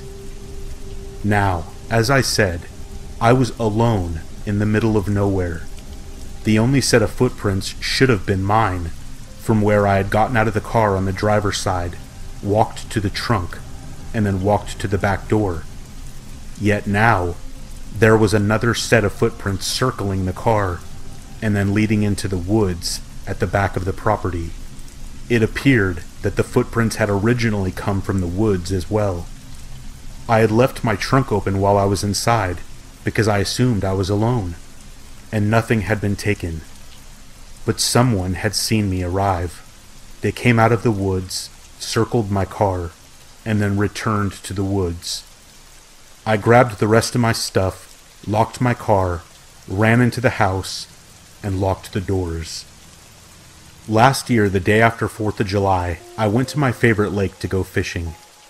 Occasionally, I would take friends, but more often than not, I went alone. Unless you're fishing in the dark, nothing creepy really ever happens, and you would never expect something creepy to happen either. I went to a very specific spot on the lake where I have always had good luck catching fish. The sun was out, and it was peaceful. Nobody else in sight. That's what I really love about this lake. It wasn't too popular like some others I have been to. I was listening to an Audible book when suddenly, without hearing him at all, a man floats by in a little rowboat. I looked over at him, and he is stereotypically creepy, smiling at me and didn't say a word. To break the awkward silence, I said, "Hey, I didn't see you there," and then let out a fake little laugh. The man said nothing and just floated by. I brushed it off as he was leaving my immediate vicinity, but was once again taken by surprise when he turned around about 20 yards away and began heading towards me again. He was rowing, so it was gradual, but man, I cannot tell you the creepy feeling that came over me. I thought for sure that he would say something this time, or do something, but he floated by and said nothing once again. I have a short temper, and I got a little pissed off and said, "Do you need something, bro?" He just smiled at me. After that, I had had enough. "Dude, get the hell away from my boat." He stood up and continued his disrespectful stare. After just standing there looking at me like an idiotic psycho, he picked up the small anchor he had on his piece of crap little boat and tossed it behind him into the dark lake. I immediately stood up and started reeling in my line. A few seconds later, I put my pole down and started my motor. I looked at him one more time before I blasted away, and this guy was still smiling. I flipped him off and was gone in seconds. Well, that kinda ruined my mood, and I felt pissed off and creeped out, so I decided to call it a day. I have been to that lake 100 times since, and have never seen that guy again. And I better not either. I might just punch him in the face. I have no idea what his deal was, if he was annoyed that I was fishing in a spot that he liked, or if he was picking a fight. I have no idea. Thinking back on it though, the whole thing was stupid, and honestly, creepy as hell. About 5 years ago, my mom started dating a guy she met on a dating site. That part is fine. I had recently started dating this woman who would later become my wife, and we had met online. My wife and I never really liked this guy.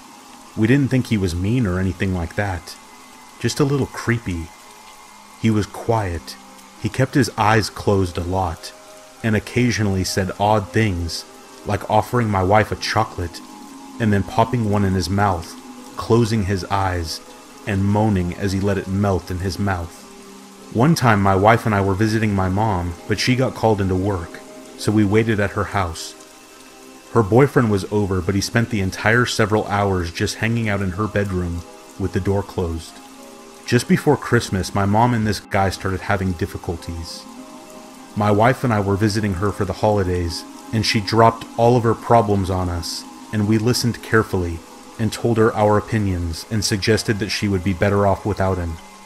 She already had her mind made up though, and decided to break up with him on Christmas Eve. We spent the night at my mom's and got up early on Christmas morning to visit my dad at his house. We didn't plan to spend the night at my dad's, but we got snowed in, which was actually a nice Christmas surprise. The next day, we left as soon as we could get through the snow, and my wife suggested that we stop by my mom's house on the way so that we could see if she was okay. My wife just had a really bad feeling about my mom's now ex-boyfriend. My mom's car was in the driveway, but that doesn't mean much because she lives close enough to work that she often walks, and it hadn't snowed in her town. She also never locks her door, which drives me crazy, so we let ourselves in. That's when we see blood oozing out of the refrigerator's water dispenser. It had filled up the spill container and was leaking onto the floor and had made a puddle. My wife screamed and I freaked out. I fully expected to see my mom's head in the freezer. I nervously opened the freezer to find a bag of frozen cherries that had been opened, crammed into the freezer so that it fell onto the ice dispenser and melted. I thought my mom was decapitated by her creepy ex-boyfriend.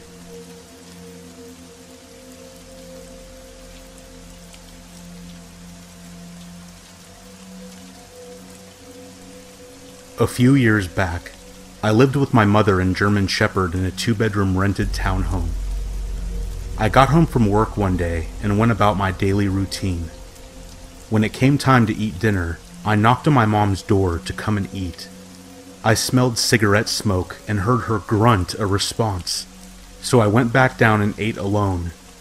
Fast forward to about 2 a.m. I am awoken by someone holding my hand and gently shaking it. I immediately shoot straight up and look around. My dog, who is overly protective and sleeps with me every single night, isn't in bed. She isn't even in the room.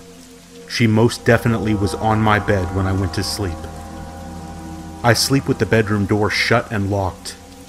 She is scratching at my closed and locked bedroom door from the hallway. Frantic, I bolt for the door, let her in, and she is searching the whole room. I'm now yelling for my mother. No answer. I force my dog to walk down the hallway with me. I still smell cigarette smoke. I bang on my mom's door. No answer. So I just open it, and she isn't even home. The bed is made and her TV is off.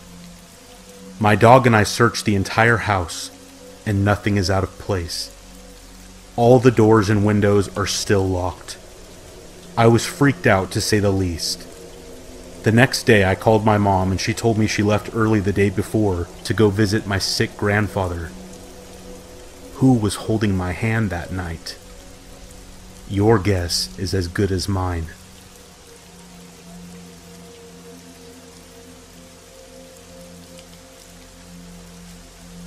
I used to have a penchant for wandering around abandoned buildings when I was in high school.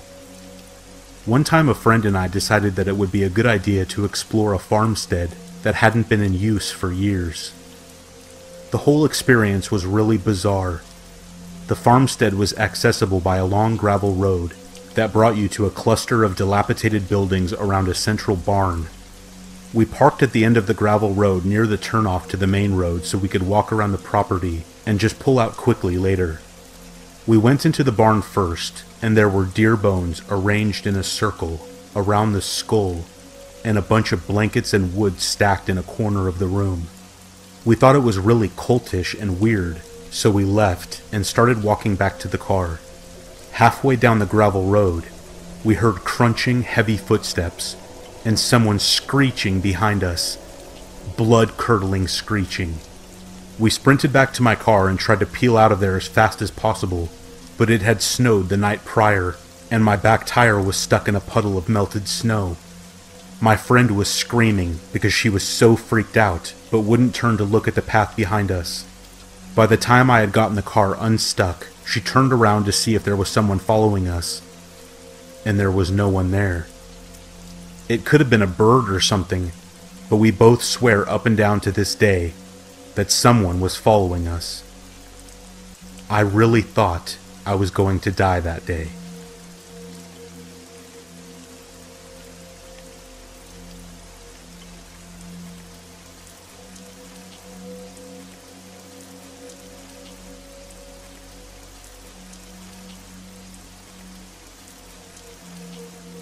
To provide context, I'm a registered nurse in a small to mid-sized rural emergency department.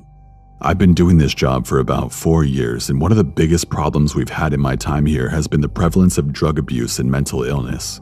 I don't live in a tiny rinky-dink town, nor do I live in a huge metropolitan area, but imagine more of a middle-ground city and otherwise a highly rural area of farmlands and aforementioned rinky-dink towns. Given the size of my city, we deal with a lot of substance abuse and subsequent mental illness. The majority of cases we see are meth-induced. This is the PSA of my story where I say, please, for the love of God, for your own sake and the people you love, do not do meth under any circumstances. It will absolutely and irreparably mess your life up in so many ways. One thing that many people don't realize is that hard drug use can lead to mental illness. A lot of the times, however, it's a chicken and egg scenario regarding whether the person had mental illness prior to the drug use or whether it was the cause. On this night, one of our local EMS crews was called for a person having a drug-induced psychosis. He was brought into our psychiatric holding area, being escorted by both the EMS crew and our local police officers. One glance at this guy and I could tell he was legitimately having a psychosis. He was in his mid-40s to mid-50s, had unkempt gray hair, unshaven, tattered and dirty clothes. Imagine a movie's portrayal of the crazy homeless man archetype, and he fit the profile well. In typical psychosis fashion, he was extremely paranoid and was verbally hostile towards staff in fear of what he was perceiving as a threat against his life. Everyone was patient with him, and we were trying to de-escalate him without having to physically restrain him for his and our safety. But it was becoming apparent that we wouldn't be able to simply calm him down verbally. I talked to the doctor and we agreed to give him a shot of an antipsychotic. I drew it up into a syringe and headed back to the psych area. I entered the room and there were still a lot of people in there with him. We had a couple of our ER staff, at least one of our hospital security, and at least 3 or 4 police officers just trying to keep this guy together. Admittedly, he was doing slightly better than when I had left him a few minutes ago. The shouting was at a minimum now, and it looked like all he needed was the shot to help him relax. I approached him with the syringe and told him I would be giving him a shot, and obviously, he became paranoid because, again, he was perceiving us as trying to harm him. After a little more calming him down, I prepared to give him a shot in his right shoulder. I lifted up his t-shirt sleeve, cleaned the site, and grabbed the muscle while he was talking to one of the police officers. I told him that I was going to stick him and gave him the customary 1, 2, 3 countdown as I stuck the needle into his shoulder. A quick explanation of my shot-giving technique is necessary before moving ahead. When I give a shot, I hold the syringe by the barrel like you would hold a dart before throwing it, between my thumb and index finger with the needle pointing towards the patient, obviously. After the needle is in, I make a split-second move where I rotate my hand so that the barrel of the syringe is between my index and middle fingers, much like you would hold a cigarette. From there, my thumb is free to push the plunger and administer the medication. Anyway, shortly after I stick the needle in this guy, he apparently forgot that I would be sticking him despite my warning not seconds before. He proceeded to freak out at the worst possible time. He turned to look at his arm, clearly alarmed by the syringe poking out of him. At this point, I was getting ready to switch my grip on the syringe from the dart grip to the cigarette grip, but his reaction to getting stuck caused him to pull away from me just as my grip was changing. He leaned to his left and the syringe stayed in his arm as he moved away. From there, he pulled the syringe and still attached needle from his arm with his left hand, raised it, and went after me with it as a weapon. The officers reacted by this point and start to go for the guy to stop him. I heard one of them shout needle, which I assume was the police way of calling out the weapon present in the room. As they're subduing him, his momentum continued towards me. Still shocked, I tried my best to get out of the way, but still felt an impact as something hit my left thigh. The syringe and needle fell to the floor and I saw that the needle was bent.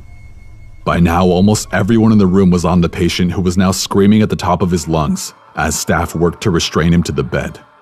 I reached for the needle and syringe simply to get it out of the way for everyone else and to make sure that everyone had everything they needed during the restraint. At this point, I began to realize exactly what had happened and that I had been attacked. Oh God, please don't tell me that needle hit me. I was terrified thinking of what diseases and nasty shit this guy potentially had that I was exposed to. While contemplating my future life with HIV and hepatitis, I stepped into the bathroom to inspect the damage to my leg. I was so relieved when I found my leg was unscathed. The only explanation I can think of is that somehow the needle hit the pack of gum that was in my left pocket at the time. Wrigley, if you ever need a spokesperson, please have your people get in contact with my people. After the situation had resolved, one of the police officers approached me and asked if I wanted to press charges against the guy. I initially said no because I felt sorry for the guy. He had psychiatric problems, he can't control what he's doing. As that shift progressed, however, my feelings began to change. Why should I protect this guy because he was methed out of his mind and attacked me? Why should I let this guy get away with giving me anxiety and making me feel uneasy for the rest of my career with psych patients? I later called the officer back and pressed charges against the patient. As of about 2 years ago, nothing has come of the charges because the patient wasn't in his right mind. Again, please, for everyone's sake, don't do meth. This next story is from the same person, so consider it a continuation. After a couple of years of career development, I found myself in a leadership role in the ER. I had been given the title of night shift charge nurse over my department and my confidence was high. I finally had the opportunity to show everyone my leadership skills and how well I could run the department. I truly thought I could make a difference. On this night, one of our ambulances got called for a car versus semi collision. The patient was the driver of the car and was in his 30s or 40s. The medics in the ambulance mentioned that the collision may have been intentional as a suicide attempt. There was no obvious injuries that I noted when he first arrived and he appeared to be calm. When I saw that the situation was under control, I stepped back and looked over the rest of the department. I didn't hear anything about him for the rest of the time that he was there. I don't remember why, but he was going to be admitted to the hospital. So the nurse called report to the floor and we arranged for transport to his room upstairs. Because he could have possibly attempted suicide, he was placed in a 1-to-1 watch while he was in the ER, so the tech that was doing the watch was going to take him upstairs. Additionally, because he was a 1-to-1 watch, they needed to be escorted by a security guard. According to the tech, he had been asleep for quite some time prior to his transport. The security guard arrived and the tech woke the patient up for the transport. Once he woke up, all hell broke loose. He immediately got up from the bed and began talking nonsense, eventually escalating to yelling nonsense. With my workstation being right outside the room, I got up and went straight into the room. When I entered through the curtain, I saw the tech and the security guard standing opposite of the guy trying to talk him down. At this point, the guy was standing in the middle of the room, bare-ass naked, and had ripped out his IV. His posturing was threatening and things looked like it would get violent unless the situation diffused. The security guard immediately called for backup and calmly tried to approach the patient. It was at this point that the guy attacked the guard by punching him in the face. The patient continued to go after the guard, but the guard managed to get him pinned against some cabinets in the room. I stepped up to try to hold the patient's arms back. I yelled for the secretary at the nurse's station to call the police. Not long afterward, the other security guard arrived and tried to help. To paint a better picture, the patient is standing with his back against a counter in some cabinets, still yelling nonsensically in his psychotic tangent. Security guard 1 is bear hugging him around his chest and abdomen, much like a football tackle. I'm standing by the patient's side between him and the door, doing my best to hold his arms back from hitting anybody else. Enter the second guard, who approached the patient from the front and was trying to see what he could do to help. He unfortunately got too close, and the patient saw an opportunity. He cocked his head back in a split second and headbutted the second guard in the face with full force. The patient's head struck the guard right above his brow, which immediately split open and began dripping blood. That loud, dull thud of bare skull-on-skull contact is a sickening sound that I will never forget. Immediately following that, we got the patient's feet out from under him and brought him down to the floor. The security guard with his head gashed open was still trying to help us and was dripping blood all over the floor and the patient. By this time, other people had heard the commotion and came to help. The secretary had called 911 and we were just waiting on the police to get there. All we had to do was keep this guy held down. Granted, this was about an average-sized guy, but he was still quite the fighter. We simply were unable to hold him down on the ground by his limbs, so I ended up kneeling with my entire weight onto his back to keep him down. Again, my entire 250-pound frame was kneeling with my entire weight on this guy's back and was barely phasing him. He kept shouting for his little buddy to come save him so that they could run away to Alaska or something like that.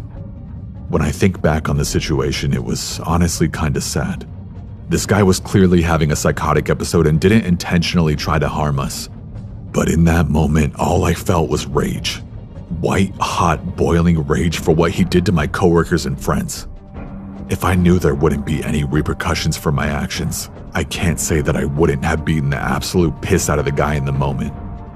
After the police arrived, we were able to get the patient restrained to the bed and sedated him without any issue. Once the situation was more under control, we registered both of the security guards for treatment. The first guard had no injuries and the other guard had his wound stitched up. Other than the wound on his head and being slightly dazed, he was fine. No one else was injured during the event. Shortly after I walked out of the room, the gravity of what had just happened hit me really hard. I quickly made my way to an empty room and closed the door before I absolutely lost it. I sobbed as silently as I could as I contemplated what had just happened. This guy had just gone full-blown apeshit on us and there was absolutely nothing I could do. I was the leader of these people, and they were put into a dangerous situation in what is supposed to be one of the safest places in the community. One of my responsibilities was to keep things under control, and I had just messed that up in a major way. Maybe I wasn't as capable of doing this job as I thought. I took a few minutes to let my emotions run their course and collected myself before heading back out to finish the shift. Not long after that incident, I stepped down from being a charge nurse, both for reasons related and unrelated to these events. I've since gone back to being a regular staff nurse in the ER, and I honestly prefer that. I haven't gone back to the charge nurse role again and most likely never will. I still get anxious before every shift I work, always worrying about what dangerous situation my coworkers and I may face in the ensuing 12-hour shift.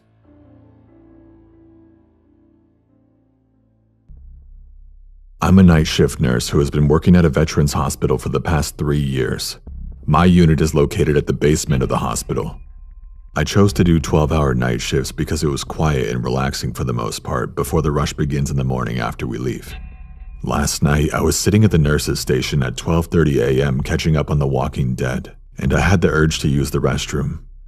I go into the restroom, do my business, and everything seemed completely normal. This restroom is a unisex restroom, so the entire staff uses it.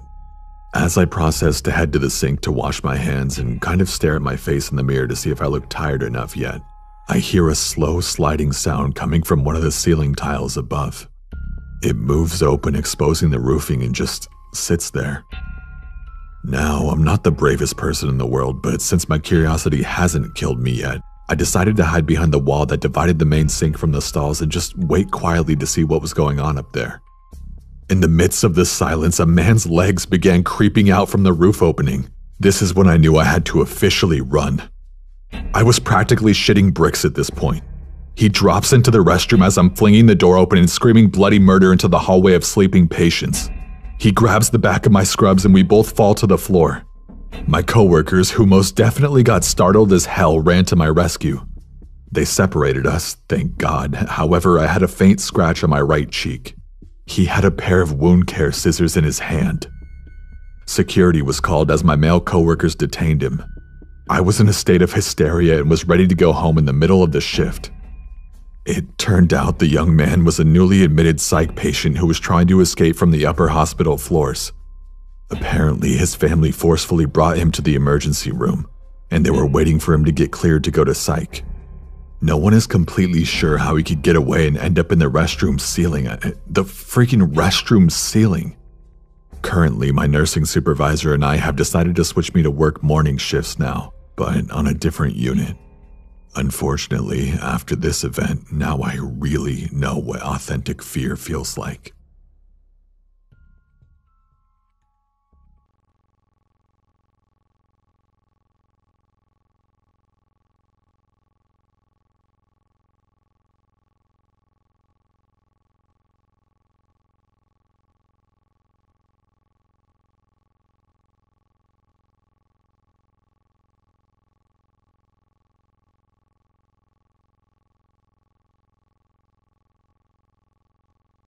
I recently started school again, and as a part of my daily routine, I am required to travel to Toronto Monday through Friday via the train and subway lines.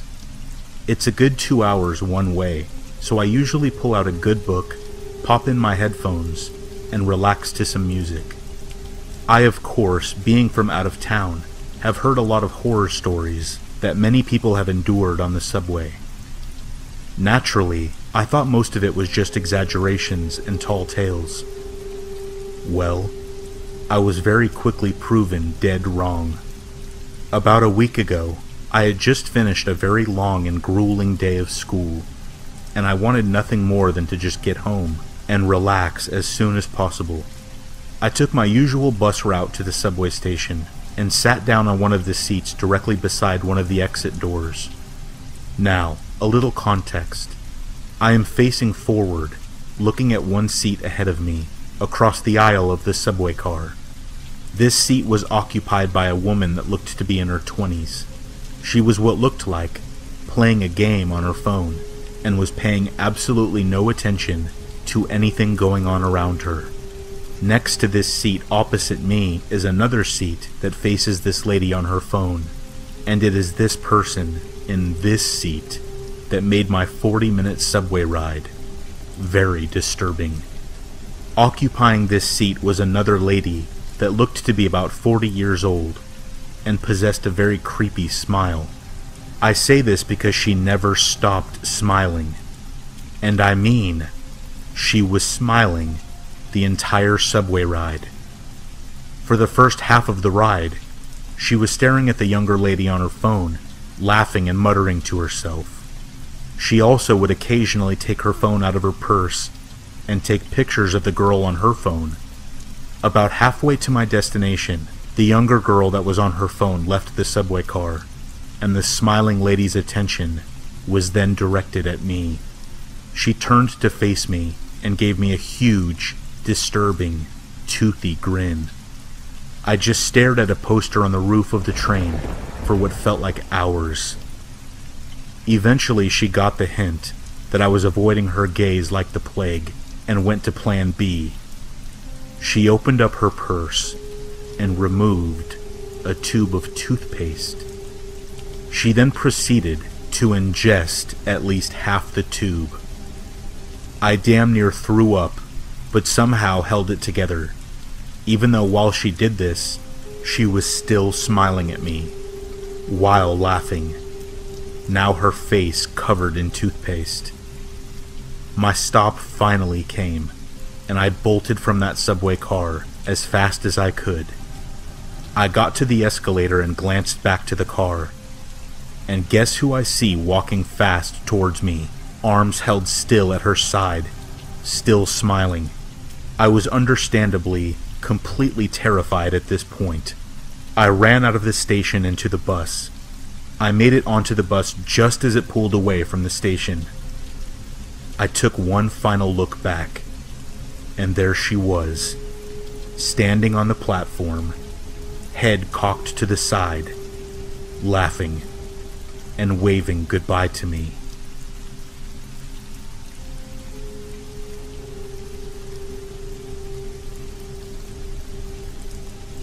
For context, I am a 14-year-old, and 2 days ago, something very creepy and unnerving happened to me.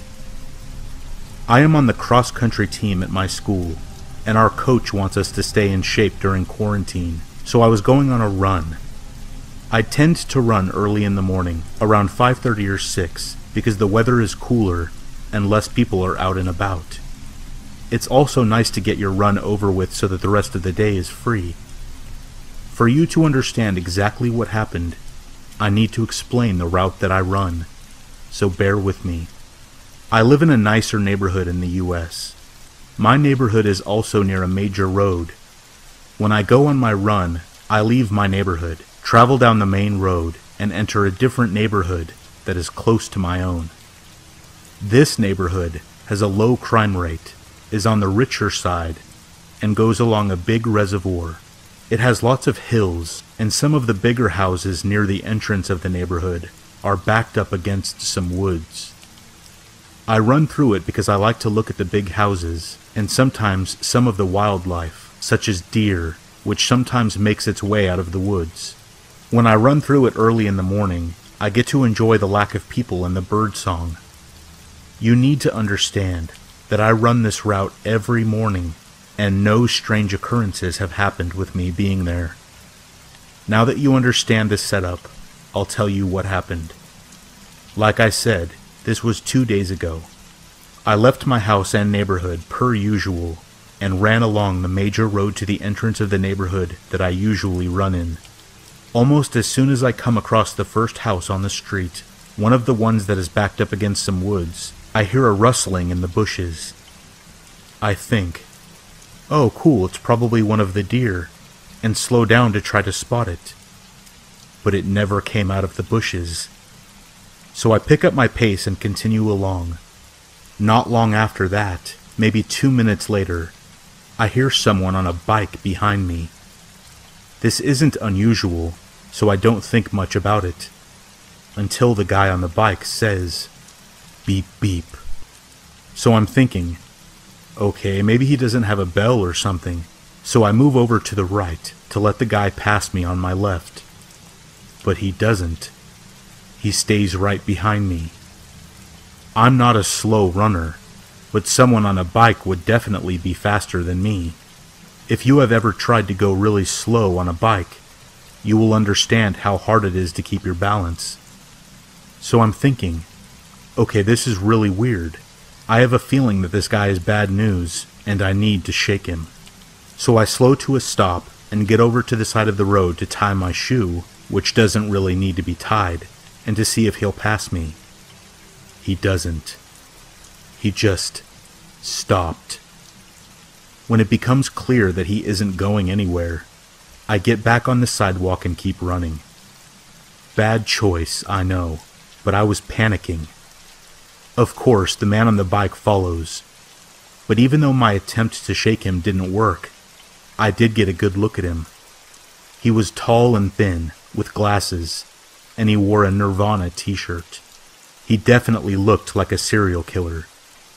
As an avid reader of horror novels and an obsessive listener of scary podcasts, I was already thinking of the absolute worst possible outcome. I was going to be murdered when I had been out of my house for less than 10 minutes. Worse, I was over 2 miles from my house, so I was going to have to continue running. Now, I know that what I should have done was go to the closest house and let the family that lived in it know what was going on, but I wasn't thinking clearly. So I kept running, and the man on the bike kept following me at a meticulously slow pace. I was tired, sweaty, and near tears. I wanted to go home. Home was the only thing on my mind. I started looking around for ways to lose him or hide. Just up ahead of me was a sharp turn. My hope was that I could get around the turn faster than him, and then hide. Not a very well-developed plan, but better than being killed by a random person. I sprinted around the corner as fast as I could, right into a young woman who was out walking her 2 dogs. Big dogs. German shepherds, actually. I started to apologize profusely, trying to look calm. Apparently, I did not look calm at all, because she asked me what was wrong. The man was still behind me, practically breathing down my neck. I stared at the woman, pleading with my eyes, and said, "How is your walk going, Mom?" I prayed that she would understand, that she would play along. And fortunately for me, she did. She smiled at me and said, "Where were you? Me and your father were looking all over for you." We both then turned to look at the man on the bike, who looked extremely shocked. He turned around and quickly pedaled away, almost running into an oncoming car. As soon as he was gone, I broke down crying, telling the woman everything. She was very sympathetic and kind, and she ended up calling my parents to come pick me up. I was still sobbing when they arrived, and I had to catch my breath before telling them what happened. Looking back, I am almost positive that if I hadn't run into that woman, that something awful would have happened. I'm not sure if the rustling in the bushes at the entrance of the neighborhood was that man, or not, but I am completely content with never knowing. I have not been back to that neighborhood since, and I'm not sure if I ever will. So back around 2013, my father had some property in upstate New York by Scroon Lake. It was a heavily forested area, and a part of the Scroon River ran between it.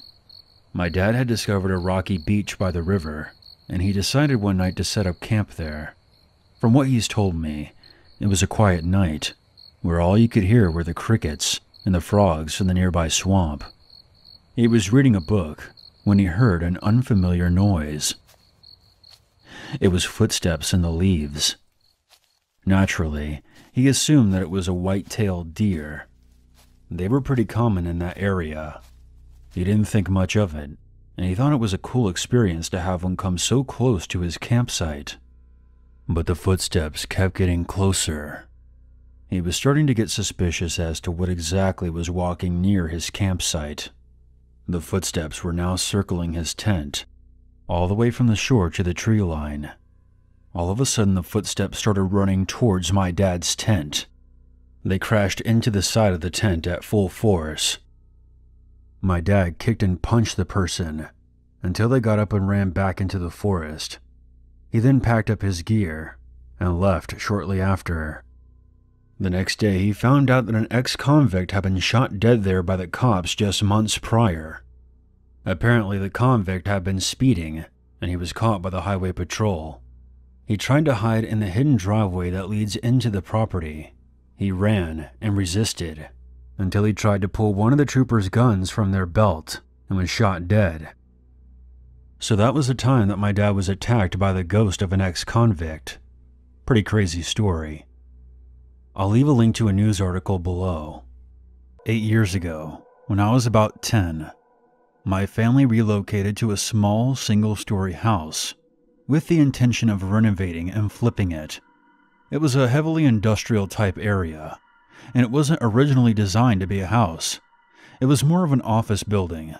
My parents converted the largest office into the master bedroom because it had a bathroom attached to it. My siblings shared another room on the outer perimeter of the house, and I got stuck with a smaller room towards the center, so there was no windows. When I first walked into the small isolated chamber I would be sleeping in, I immediately got the sense like I wasn't allowed in there. It was like I was breaking some kind of unspoken rule, and I couldn't shake it. I tried to distract myself by setting up my furniture and toys, trying my best to personalize the room and make it feel more welcoming. But the feeling just continued to strengthen. It was like I was vandalizing someone else's property. My door was open as I was finishing up, and at that moment I happened to be the only one in the house. I then heard the frantic scurrying of paws across the kitchen flooring up the hall. I'm sure most of you know the sound. I smiled and ran into the hall, because I assumed our dogs had arrived. The idea had been to keep them at our friend's place until we had a fence up in the backyard, but apparently the plans had changed. I caught the sight of a shadow figure lurking in the corner, and then it disappeared toward the main entrance as I called out to my dog. Then the sound stopped, and at that point all I could hear was the tense silence. I looked all around, but my dog wasn't anywhere in sight. There hadn't been a sound of a door closing. I went outside and asked my parents where the dogs were, and they gave me a quick reminder that the dogs wouldn't be coming for another few days. My 10-year-old brain couldn't process what just happened, but instead of trying to explain what I had seen, I just kept quiet. I spent the night in my siblings' room, half convinced that there was an animal running loose somewhere in the house. Fast forward about 3 months, and the house was coming together nicely, and I was feeling much more comfortable in my bedroom.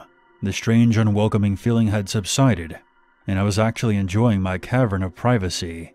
However, one night I woke up to the sound of whispering in my room.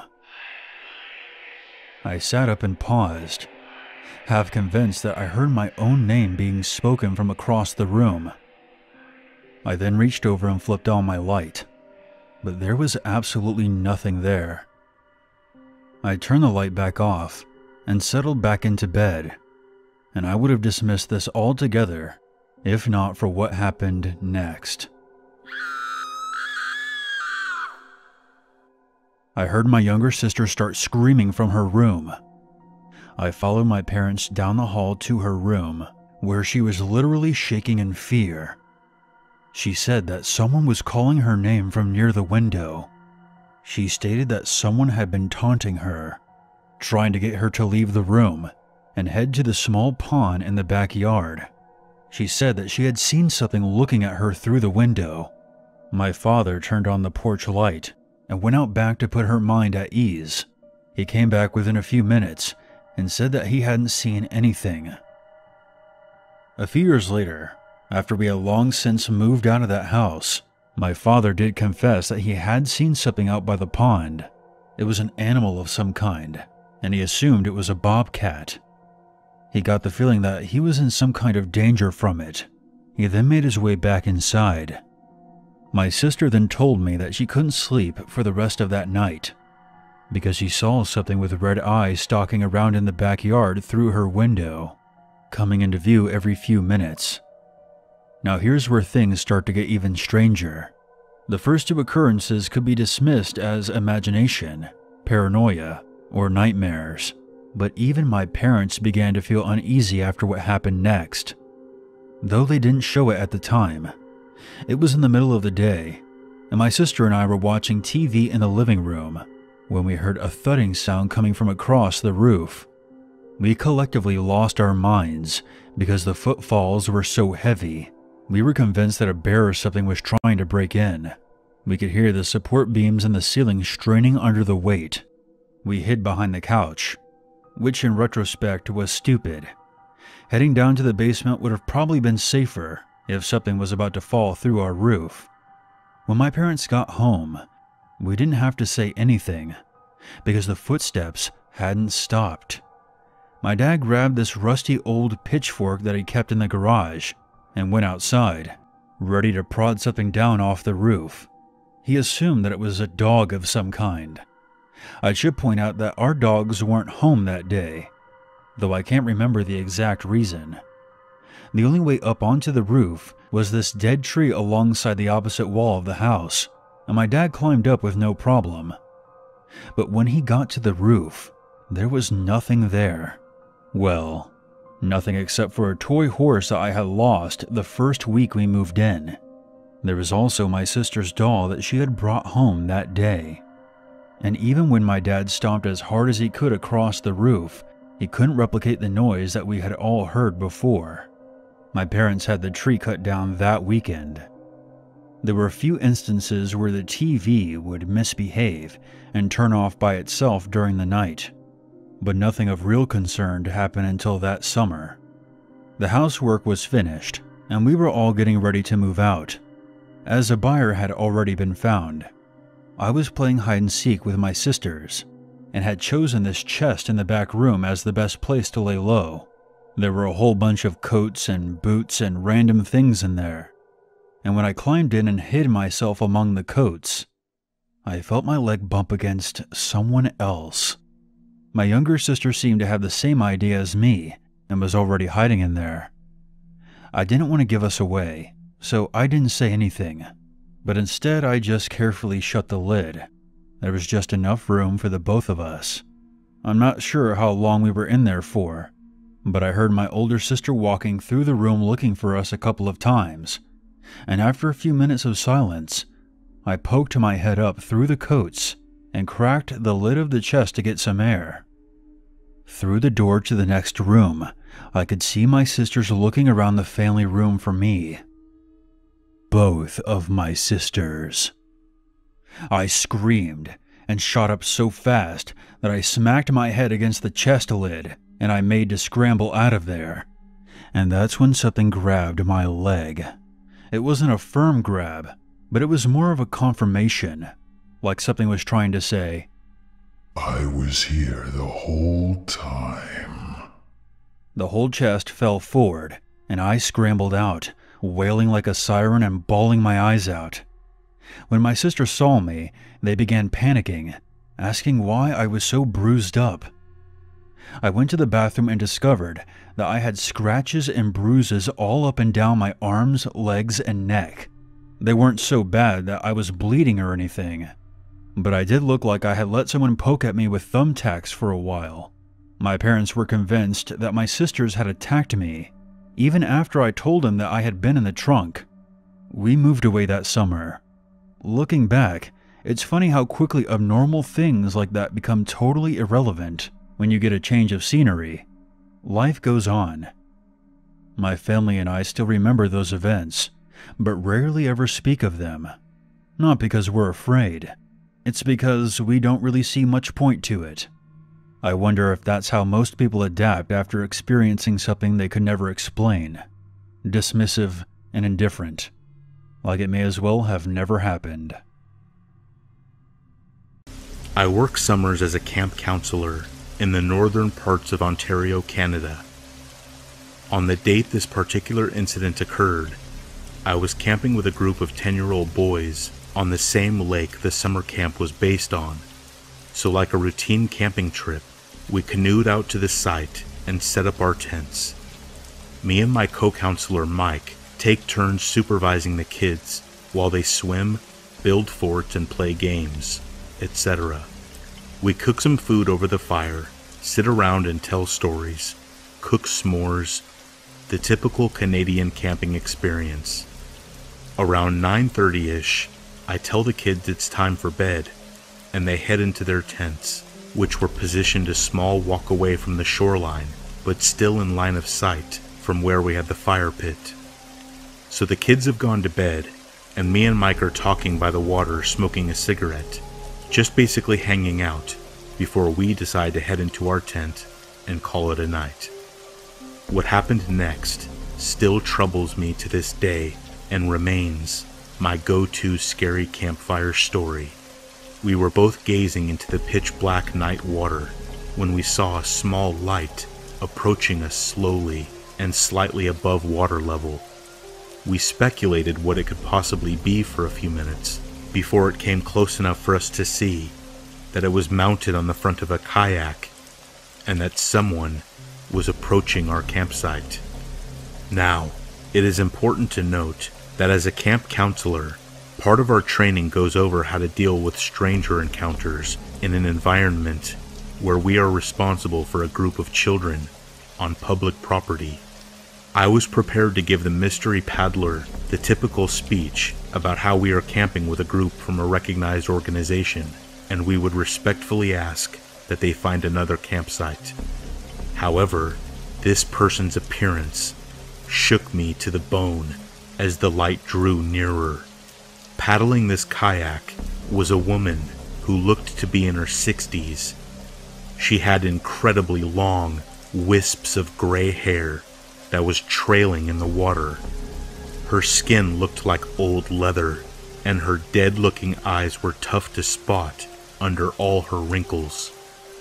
She looked directly at me, and when she spoke, I realized she was missing most of her teeth. "Are all your children safe in bed?" she asked me, pointing in the direction of the tents.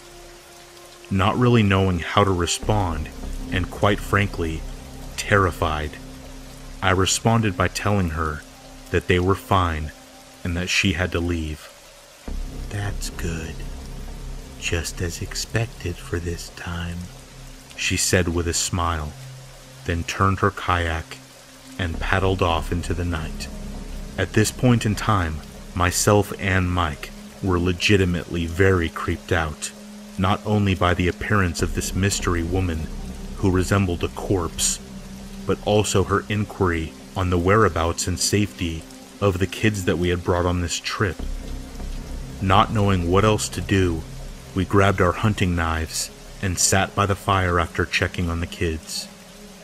Half an hour later, across the lake, a female counselor was leading another trip for kids the same age group. She sent me a text, which read something along the lines of, "Hey Sean, stop messing with us. This isn't funny. My kids are really creeped out." I instantly called her and let her know that I had just seen someone near my campsite that seemed eerie and that I was not trying to play a joke on her. Apparently, one of her kids had opened their tent door to go to the bathroom and saw a woman with long gray hair standing a few feet away with her arms outstretched towards them. A few years ago, I lived in my car. I was fresh out of college and overwhelmed with student debt, and being young, dumb, and 21, I thought car living was a good way to save money. I live in Southern California, so the rent is high and the weather is temperate enough to make this possible year-round. One night, I decided to park in a neighborhood I thought I knew well.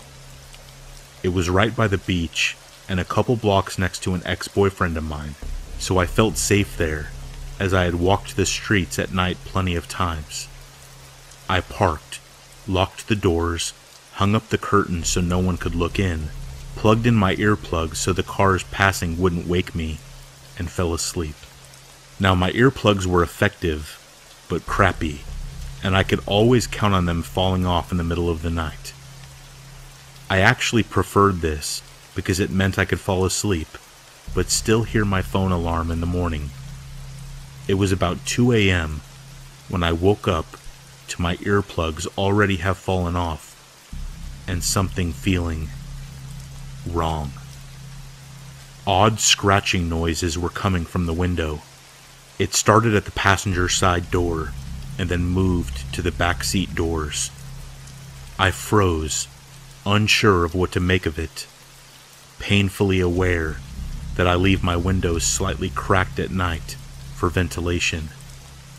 I honestly didn't know what to do, so I stayed frozen, trying to make sense of it all. That's when the flashlight turned on, and some man unmistakably was shining his light in, trying to find a crack in the curtains, and to my horror, he found one and shined it right where my face was. It's hard to explain, but the position of my head made it so I could piece together what was happening, based on the light everywhere, but he couldn't see my eyes. The scratching then continued, and I knew I was screwed.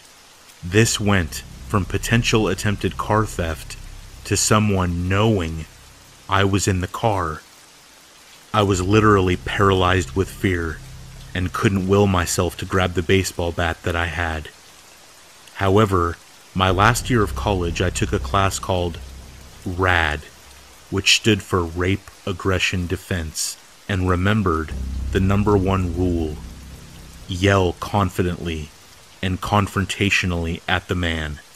I wish I could say I screamed something truly bad, but what left my lips was a loud, aggravated, and forceful, "Excuse me." It was super lame, but it echoed. To my immense relief, I hear the sounds of his footsteps running away at top speed. But I kid you not, the man was laughing as he ran, like it was some kind of game. I was still paralyzed, but eventually, him running gave me the courage to get up, grab my bat, and shove my way to the front seat, where I started the car and sped away. I didn't see him, and I spent the night at a friend's house. I live in an apartment now. It wasn't until the next morning I realized I had parked 1 block away from a bar, and, at the time of the incident, the bar had just closed. When I was 12, I remember one Friday night. and there's no way that I could ever forget it. My older brother and I were picking up snacks and drinks at a little convenience store for a party that we were holding that night. My brother had me wait in the car while he ran inside to get the chips and whatnot.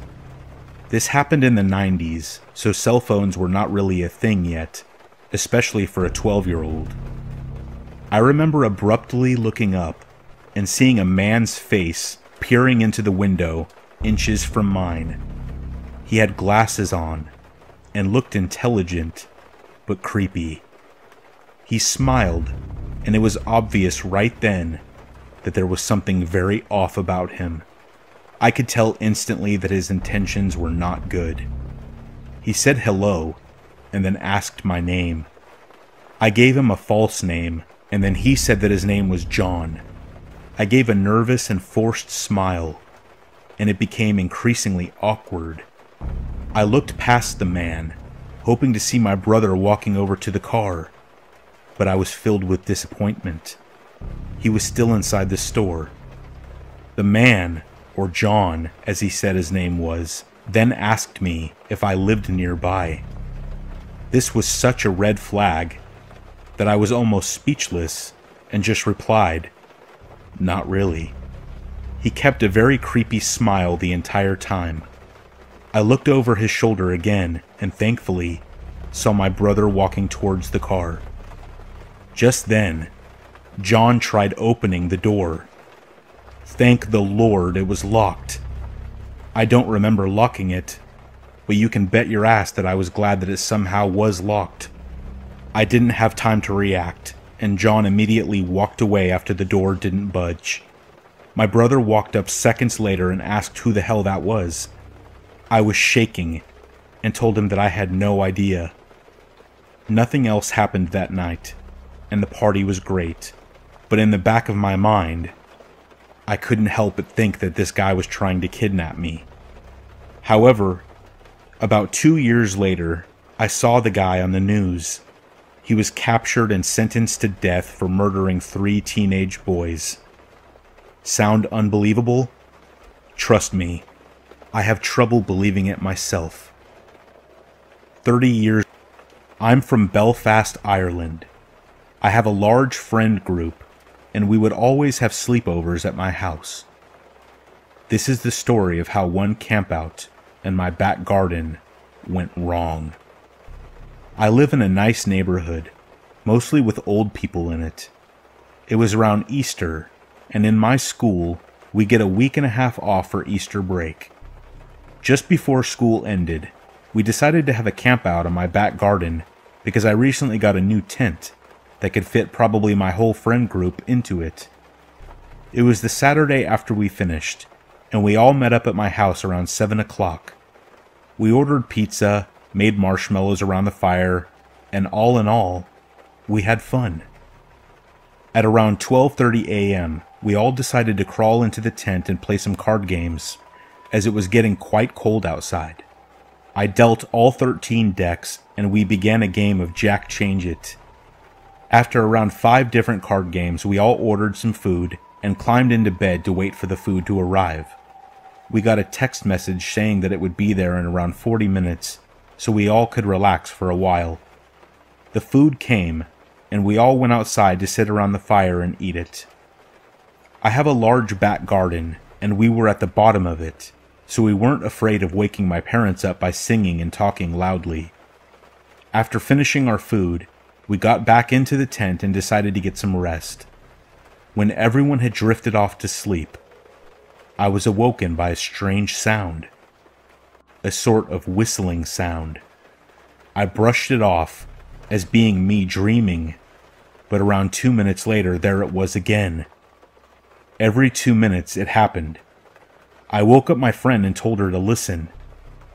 Right after I said that, there was a different kind of whistle, and it came from the other side of the tent. This was when we decided to wake everyone else up. After around 10 minutes of listening to the whistling going back and forth, we heard footsteps coming from behind the tent. The crunching of leaves made us all fall still. We counted to 3 and broke out of the tent sprinting. All of us ran as fast as we could to the back door. Once we were all in, we locked it and looked out the window. We could just barely make out 3 people standing in the garden, looking up at us. This happened when I was 23. I am a small female, and this story has changed my life. It was almost midnight when I got off of work at my job as a chef. The town that my restaurant was in always bustled with activity. The bars and diners were always packed. I climbed into my dented-up Ford Taurus and turned the key. Immediately, I cursed myself for not getting gas on my way to work. There was no way I was going to make it home on less than a quarter of a tank. Irritated, I pulled out of my spot and onto the parkway, driving towards a popular chain gas station. When I pulled up to fill my tank, there was an eerie silence that hung over the gas station. I was the only customer there, which felt strange. I popped open my tank and started pumping fuel, annoyed that it was taking so long. Another car pulled up and parked at the pump right next to mine. It was an odd choice, since there were at least 8 unoccupied others to choose from. Turning away from the car, I finished fueling and closed the door to my tank. There was a cheesy song blaring over the speakers, so I didn't realize that a man had walked up behind me. I turned around and was startled. I then took a few steps back. The man smiled. He wasn't much older than me. "Can I help you?" I asked. He was standing in front of my driver's side door, blocking me from climbing inside. At first, he just looked at me and said, "Pretty thing like you shouldn't have to pump gas by herself. You should get your man to do that for you." My blood ran cold. He knew that I was alone. My car windows weren't tinted, so it was obvious that no one was with me. "Out here so late all on your own?" he went on, dragging his finger over my door handle. I tried to not let him see that I was terrified and kept his eye contact. "My husband is at home, and he's waiting for me to get back from work. It was nice to meet you. You have yourself a good night." I bluffed, taking a step closer to the man, indicating that I was ready to get back into my car. "Sure, honey." As soon as he took a step back, I lunged into my driver's seat, shutting the door and locking it behind me. The doors to the man's car opened, and 4 other men climbed out, and my entire body started to go into shock. I realized that they may try to kidnap me. The first man pounded on the hood of my car as his friends started trying all of my door handles. Fear came over me as I grabbed my phone to call the police. However, all I saw was a Connect Charger message flash on my screen as the phone shut down. "Oh no! Oh my God, no!" I screamed. "Just leave. Just whip out of here and lose them," I thought to myself. I turned my engine over, and that's when the men surrounded my car, trying to use their bodies to block me from driving away. "Bitch, get out of your car!" One of them screamed before punching my window. "We're not gonna hurt you." Like I would believe that. I took a deep breath and put my car in drive. I didn't want to have to run over someone with my car, but if I absolutely had to, I would. I inched forward, and the men tried to call my bluff by not moving. "Looks like this is going to be a game of chicken," I said to myself. I then moved my car forward even more, until they all scattered and climbed into their car. I took the opportunity and screeched out onto the parkway, almost getting T-boned in the process. I didn't know what to do. They had pulled up behind me and were now following me. If I drove home, they would know where I lived, and I had no idea where the police station was.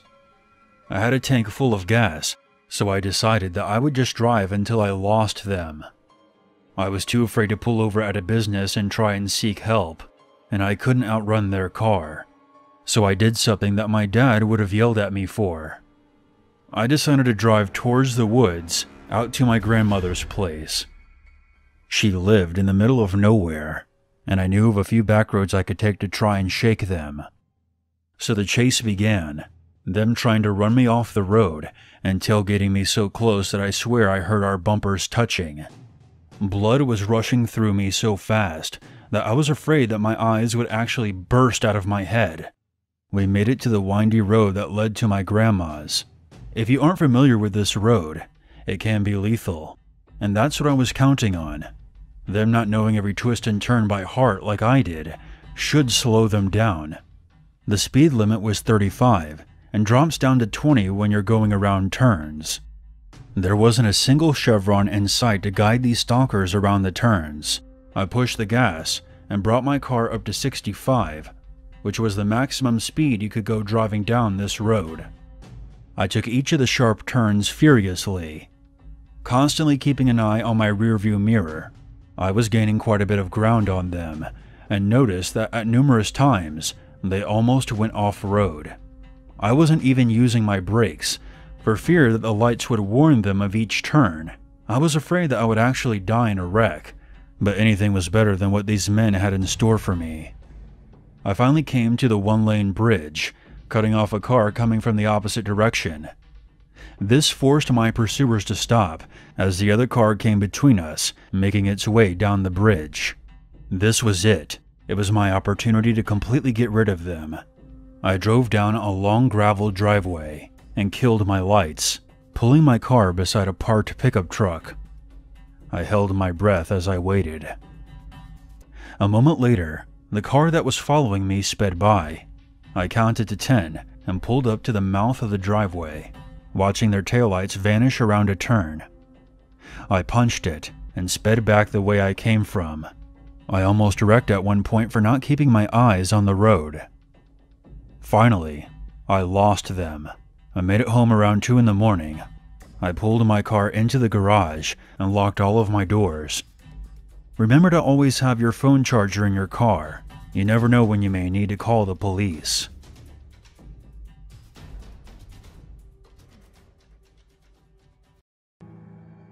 This happened to me back in the summer of 2018. Just thinking about it now still gives me chills to this day when I consider what could have happened to me that night. I'll start by giving a little backstory. I'm a 24-year-old male who lives in Minnesota. I was staying with a friend who lives in Chicago. We've been friends since sophomore year in college, so I was really looking forward to catching up with him since our departure after graduation. I was only visiting him for a week, and then I would be on my way home. During the evening, my friend, who we'll call Steven, and his mother went out to go get food, and I decided to stay behind for the simple fact that I just wanted to get settled in for the night. However, the house became extremely hot, so that's when I decided to get out of the house and go walk around the neighborhood. Now, something that you should know about me at this point is that I'm a frequent walker, especially at night.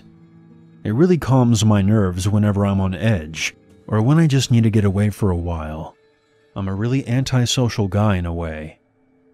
After about 10 minutes of walking, I came across the neighborhood park, and just to kill some time, I decided to go explore it. This park was massive. There was a baseball field enclosed by a walking trail that went on for about a mile, and there was also a small basketball court.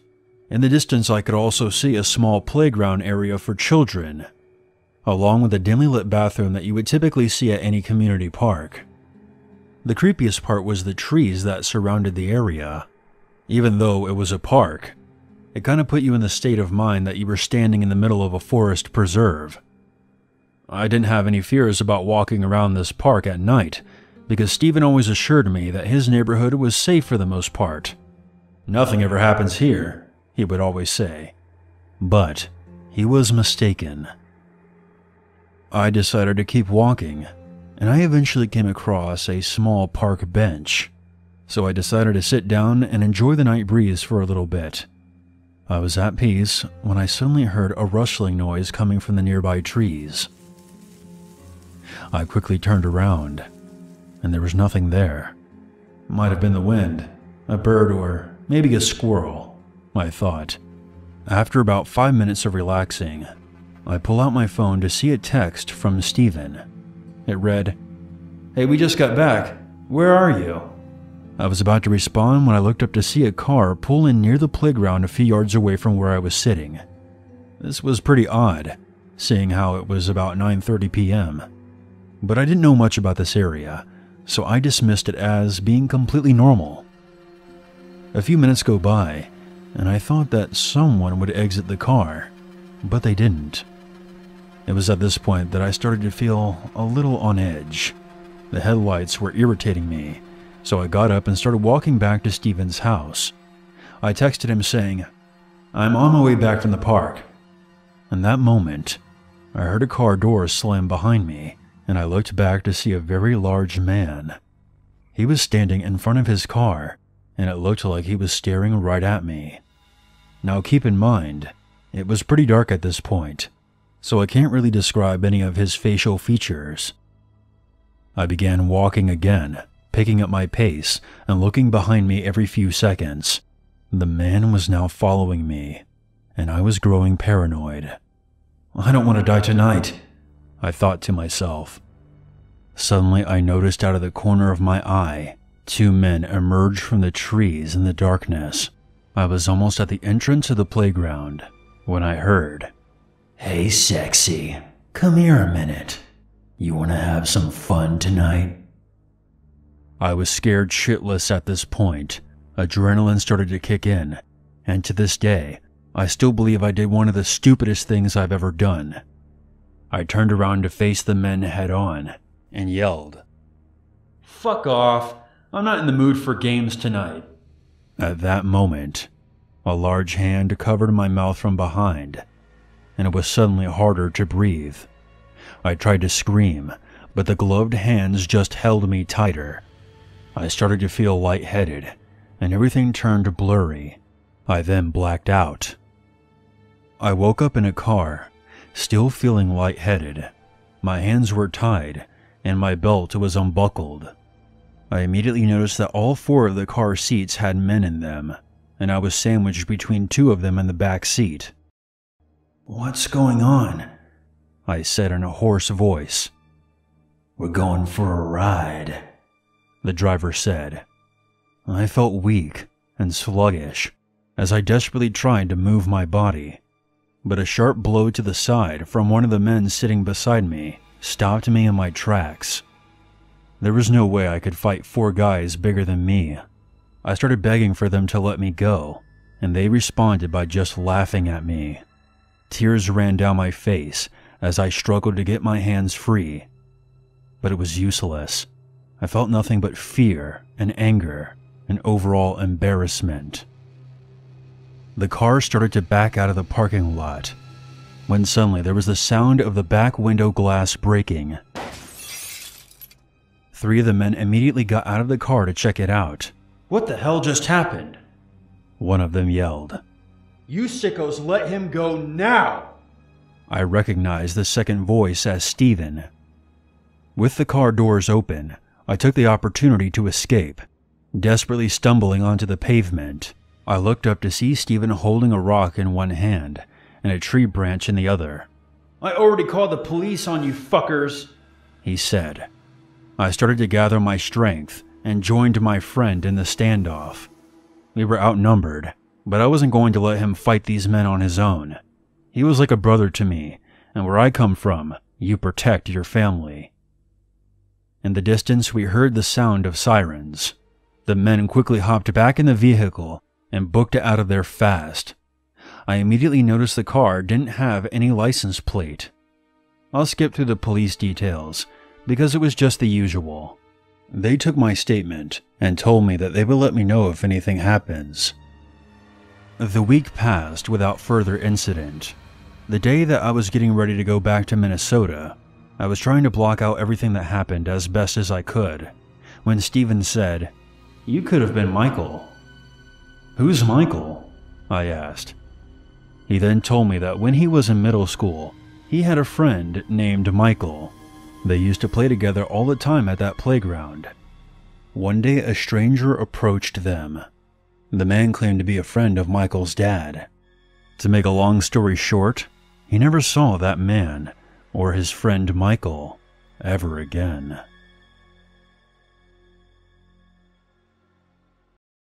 This encounter happened to me while attending college at Auburn University in Alabama. It was the hectic part of the fall school semester when students are busy preparing for final exams. I was no exception to the rule. One of the nice things about Auburn University, which is not uncommon to many other colleges, is that the library remains open 24 hours a day during final exams. As you can imagine, such an open invitation draws in a large crowd. Students occupy all the available space on several floors with books and ideas. On this particular night, at least one of them was not a student. Let me explain. I arrived at the library early in the afternoon, navigated my way to the third floor, and quickly located a desk for intense concentration. Hours passed as I put my attention on the pages of my organic chemistry textbook. It became dark outside. I was extremely happy with my progress. I celebrated with a sandwich, chips, and a few beers. At just past 11 o'clock, nature called. I entered the bathroom and made my way to the stall furthest from the entrance.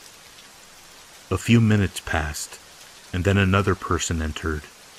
Here is where things turned creepy. We are two, and we are alone. For what seemed like an eternity, I only heard silence. No toilet flushing, no feet shuffling, no hand washing, absolutely nothing. Then, he locked the door. At this point, my mind was racing. Was I about to be robbed? Random act of violence? A joke? I tried to stay calm as he walked over to the stall that I occupied. Eventually, he broke the silence with an offer I will never forget. He offered me a Happy Meal. I kindly but firmly rejected, and thankfully, he exited the bathroom. I quickly finished my business, washed my hands, and left in a hurry. The exchange had me absolutely spooked. Study time was over. On my way out of the library, I spotted him. Our eyes locked briefly, and then I turned away. I could feel his stare. All that I remember about him is that he was a middle-aged man wearing makeup and a McDonald's uniform. I haven't eaten McDonald's since.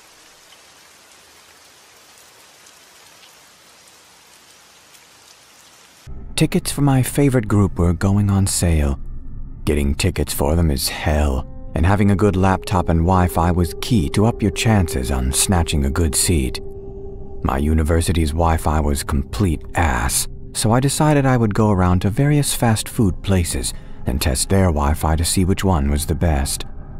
This wasn't too hard to do, since my university was walking distance from an abundance of various restaurants and fast food places, plus more food places that were a few minutes away by car or bus.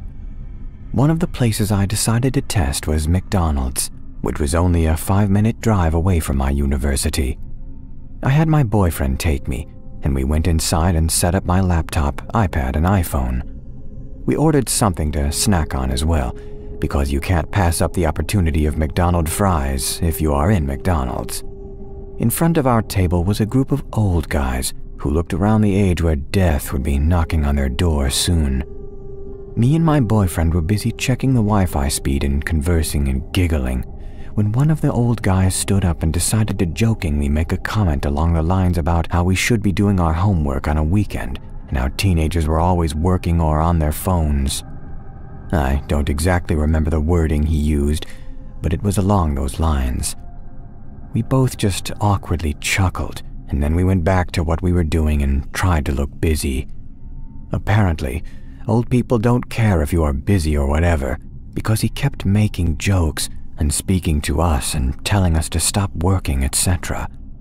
Notably, the majority of his remarks and conversation were directed towards just me and not to my boyfriend.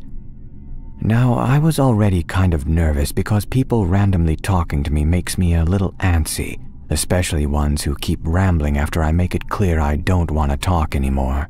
But him being an older man added to my nervousness even more due to how creepy and predatory they can sometimes be.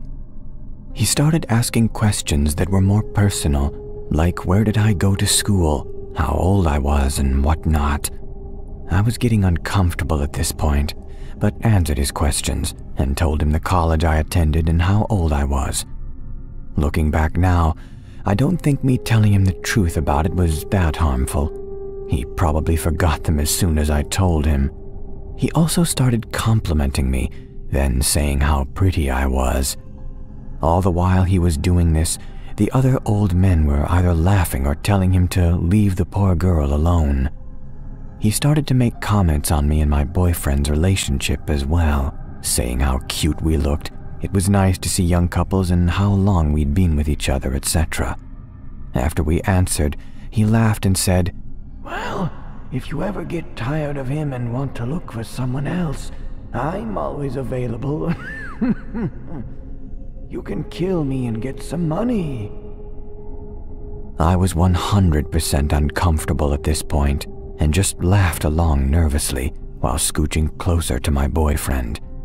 I don't think he was serious though, and was just trying to joke around with us to seem likable or cool. But him even suggesting that was creepy and uncalled for. He finally left us alone after all the chuckles to himself and went back to talking amongst the old men. After a few minutes, I asked my boyfriend if he could grab us some things from the car because I wasn't feeling too good due to reasons. As soon as he left, the old guy and his friends got up too, and I hoped they would just walk out and pass by my table without saying a word. But apparently I have bad luck, so instead some of the old men talking to me stopped right and stood by me. He saw my university ID card and picked it up, making remarks of how good I looked in the picture and how I looked even prettier in person, and just kept looking me up and down. His friends chuckled and told him to leave the poor girl alone again, and I hope he would clean the wax out of his ears and listen to leave me alone. He just laughed and placed his hand on my shoulder, giving it a light squeeze while exclaiming, "No, I won't leave her alone. She's too cute." At this point, I was way past uncomfortable. I knew nothing deadly was going to happen to me because we were in a public place, even if the McDonald's was empty, so I knew they weren't going to kidnap me or anything, but I was still severely creeped out. I was screaming in my head for my boyfriend to hurry the fuck back in here so they would leave, because I didn't know what to do besides nervously laugh. They lingered for a little while the old guy looked at my ID card one more time before putting it back on the table and squeezing my shoulder again. He finally left after telling me to have a good day. A few seconds later, my boyfriend returned, and I was sitting there trying to relax and calm my nerves. I might be overreacting at getting so nervous, because the threat of me being taken or hurt was most likely next to none. But old men hitting on young girls just severely creeped me out beyond words. This happened a couple of years ago. I was a freshman in college, my second semester. I was kind of a loner, if I'm going to be honest with you. Still am. At the time, I had a small YouTube channel here where I made enough money that I didn't have to work a regular job. Most college students had to work fast food or whatever, and I was fortunate enough to not be one of them. Don't get me wrong. I was poor and still lived with my parents, but I made enough online that I was comfortable enough. I remember my schedule was pretty hectic this second semester. I had a really long day on Friday. Every Friday, my first class was at 7 a.m., and my last class of the day was at 4 p.m. There were a couple of hours between classes throughout the day, and I think I had about 4 in total. I lived too far from college to be able to justify driving back home, so I just kind of had to wait around on campus all day long. It was only about 4 weeks into the semester when I was really tired of this routine already.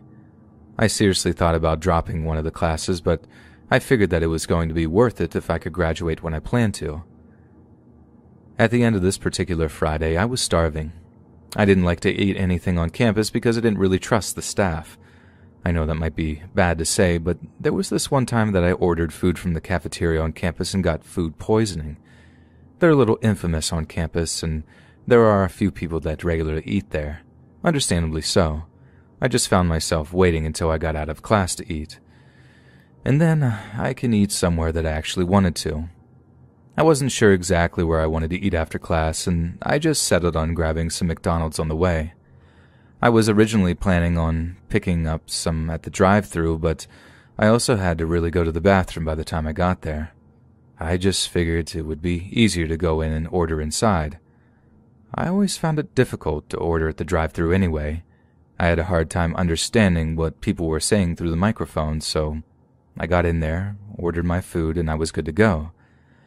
I was just going to bring it into my car and eat as I drove home, but I noticed something weird going on. Right outside of the McDonald's, two people were having an argument. They looked like they were around my age, probably late high schoolers or college students themselves. I stood there for a moment watching to see if the argument between these two people escalated, and it did. The man started holding the girl's arms down and pinned her against the car. I was assuming it was one of their cars. I wasn't sure if they were together or what the situation really was. I didn't really want to intervene because it was somebody else's drama and not really my problem, but I got more and more anxious about the girl's safety. This guy was a lot bigger than her. He at least had a foot of height, and he looked like he was an athlete. I stood there for a few more minutes watching to see what was going to happen. I couldn't really hear what they were saying, but I understood that this situation was getting worse. It eventually got to the point when he opened the car door and threw her inside. I mean, literally pushed her and flung her inside the car. She didn't scream or anything, but it looked very startling. Made me jump a little bit, and then he went inside the car too. They were in the back seat, and I immediately got suspicious when he closed the car door behind him. I heard the girl start screaming from inside the car and immediately knew that I had to do something. I put my McDonald's food down on the sidewalk and then ran over to the car. I opened the car door, and he was very obviously surprised that I had done so. I saw that he was about halfway through taking off his belt. I punched him in the back, and this antagonized him. He struggled to get out of the car so that he could fight me. Thankfully, there were a few other people who had gotten involved before me and him had a go at it. There were two older men in their 40s who happened to be walking into the McDonald's that turned around and came over to help. When the other people started getting involved, he got anxious and just got in his car and drove away. I asked the girl what had happened. She told me that she didn't know that guy and he was just some random freak that wanted to use her. She claimed that he asked her to do it, but when she declined, he started getting confrontational about it. And I guess that was when I had noticed what was going on. This guy wasn't very smart. We were eventually able to identify him, and he was eventually charged with assault. The situation could very easily have been bad. If I hadn't intervened, he may have been able to do God knows what to this poor girl. It's crazy to think that such a horrible crime was almost committed in such a public place. I mean, people are always at McDonald's. The thought that someone could even attempt such a violent and repulsive act in public like that blows my mind. The girl thanked me profusely as I had just saved her a lot of physical and psychological torment. I told her that I didn't do anything special and that I was just trying to do the right thing. This happened a few years ago in my old one-person flat. I had a strange feeling that something wasn't right for a few days. Like I was sure that food in the fridge was less than I put back the last time. I found pillows from my couch on the floor. Stuff like that. I lived alone back then, so there wasn't anyone else with access to my flat. Or so I thought. One night, I woke up at around 1 o'clock in the morning, sweating, and even though I didn't remember, was sure I awoke from a nightmare. Since I was drenched in sweat, I decided to take a shower, so I put my phone up in the bathroom for music, turned on the water, and enjoyed my shower. A few minutes in, I heard the door move. I never close it, but it still never moves. I took a look at the shower curtain and saw a shadow against it, and a look at my phone confirmed someone was there, since I could clearly see a reflection in my screen that showed someone standing next to the shower curtain.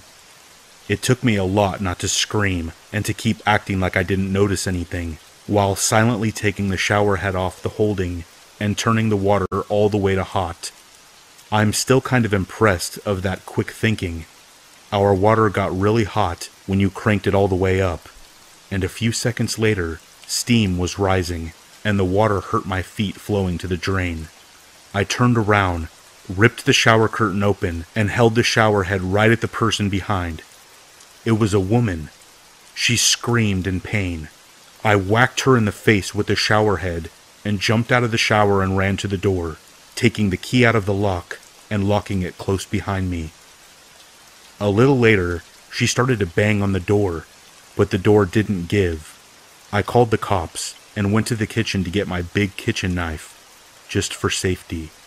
I felt like my throat was closing up when I saw that the knife was missing and realized there's only one place where it could possibly be right now. The police came and arrested the woman, who turned out to have been the former person living in the flat and was evicted after not paying rent. It seems she made a copy of the key and came into the flat when I was at work, and sometimes at night. It's possible that what woke me up in the first place was her, and honestly, I don't even want to think about it. Ever since then, I always insist that the locks are changed when I move into a new place. My boyfriend, who I live with, works as a teacher in a town about 15 minutes away by train. He gets home more or less at the same time every day, give or take an hour or so. I, on the other hand, work from home. In late January of this year, we had gotten in a pretty big fight about something stupid. I can't even remember what it was about now, but it was one of those fights where we didn't speak to each other, text, call, or anything the whole next day. So this afternoon I was lying in bed getting work done. It was a Tuesday, and I was pretty sure his last class finished at 1 p.m. on Tuesdays, meaning he would surely be home at 2:30. But around 1 p.m., I heard the front door open and shut. I thought, I guess he's home an hour early today. It was normal for him to skip his last class every once in a while, so I didn't really think anything of it. In fact, I was mostly mentally preparing for the awkward post-fight, "Hey, how's it going?" conversation. So I continued to lie in bed and do my work, and wait for him to come in and change his clothes. The bedroom door was closed, and I had earplugs sort of half in, as I usually do when I'm working, but I could hear the heavy footsteps of him walking around the apartment, as he always does. If we hadn't been mid-fight, and I wasn't so preoccupied with the awkwardness of it all, I might have noticed. It was strange how slow the footsteps were, or how long he spent walking around the living room. But I was caught up in the dramatics of the fight and didn't think about it. I was just lying there, waiting for him to finally come in. Finally, the bedroom door slowly opened, just a few inches. I turned my head towards the door and prepared to give him a sort of awkward, "We've been fighting for 24 hours, huh?" smile. But the door didn't open more than a few inches. I looked and saw that it was a woman's hand with red nail polish on the doorknob. Whoever was there slowly closed the door just as they had opened it, without entering the room. I jumped out of bed, ripped out my earplugs, and sort of froze there for a few seconds while thinking rapidly. My first thought, that was not my boyfriend. Then I thought, could that have been his mom? His sister? The landlady? For some reason I concluded that surely it was his mom or sister. So I opened the bedroom door and walked into the living room. There wasn't anyone there, but the room smelled heavily of women's perfume. Then I came to my senses and realized His mom and sister don't have keys and have never come over before. The landlady has never entered without permission. This was a stranger. I ran back into the bedroom and shut the door, now shaking heavily. There is a balcony connected to the bedroom, so despite the cold January rain, I stood on the balcony and called my boyfriend. He picked up, and I asked him if his mom or sister might have come over unannounced. He told me, "No, don't move. I'm calling the police." The police were there in minutes and searched the whole apartment. Of course, nobody was there by this point. It was weird, though. Nothing was missing from the apartment, despite us keeping a jar full of money right in the entrance. Nothing was even touched. In fact, it seemed like the intruder came straight to the bedroom, saw my legs on the bed, panicked, and left. Plus, you can't open that big wooden front door without a key. For a few days, my boyfriend and I were convinced it was just the landlady being nosy. I began to feel better. Nevertheless, we demanded that the landlady change our locks. When she came to change them with her husband, she made a discovery. There was a square area by the keyhole that had been scratched away with something. The landlady said surely someone used tools to break into the apartment. Then, a day or two later, my boyfriend told me, "I have to tell you something, but don't freak out." He told me that the orange kitchen scissors were missing. I obviously freaked out. I tore the apartment apart, looking for those scissors. It's been 6 months, and those scissors are gone. So the whole thing is just creepy and weird. A stranger breaks into a nice apartment, but doesn't touch or take anything valuable. Not even the money jar sitting right in the entrance. Takes scissors from the kitchen, goes straight to the bedroom, sees someone in bed, and immediately leaves. I never got to meet the person who opened the door that day. I hope I never do. I was 12, and my older sister and I were home alone for the weekend. I was waiting for a friend to pick me up, and getting restless. There was a knock on the door. Thinking it was her, I ran to answer it without checking through the peephole. A man was standing there, with a clipboard, and he said that he needed to check our gas meter. I was entrenched in the disappointment of my friend still not having arrived, so I just told him, "Yeah, sure, whatever you need to do." I didn't notice at the time, but he wasn't dressed as a city official. He had on a green and purple shirt, with bold stripes, like the host of Blue's Clues. He came in and immediately went up the stairs to where our bedrooms were, and walked into the open door of my room. The typical girly room with pink and glitter. Thankfully, my sister came down the stairs at almost that exact moment. She said, "Oh, is that Daphne's dad? Why is he going upstairs?" And I complained about how Daphne wasn't here, and was going on about how unreliable she was when my sister cut me off. Wait. If Daphne isn't here, then who is that? I said, "He's here to read the gas meters." Her face turned white. She flung open the front door and dragged me out, hand clamped over my protesting mouth. She said, "Our gas meters are outside." Neither of us had a cell phone. It was the 60s, and obviously we weren't going back into the house to call authorities on the landline phone. Then, my ever-resourceful sister had a stroke of genius. A man was walking right by our house, and she motioned him over. She called loudly into the house.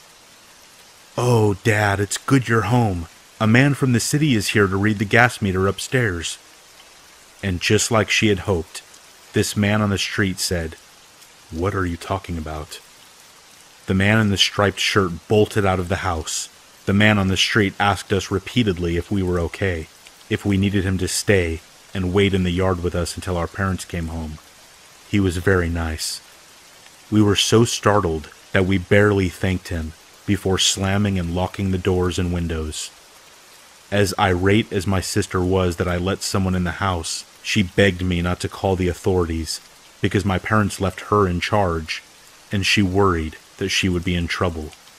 I didn't want to catch any heat from carelessly allowing some guy in, so I was on the same page.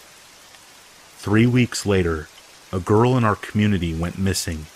Same MO. She was home alone, and authorities found the door open, and no signs of forced entry. My sister and I discussed our options, but deep down we knew we had no choice but to come clean. We told the police everything.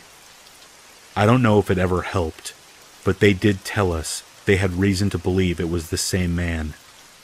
They also tracked down the man who helped us on the street. Turns out, we already knew him. He worked in the butcher shop. We just didn't recognize him. He was lifelong friends with the family after that. Our parents were mortified. They weren't angry with us, just glad that we were okay.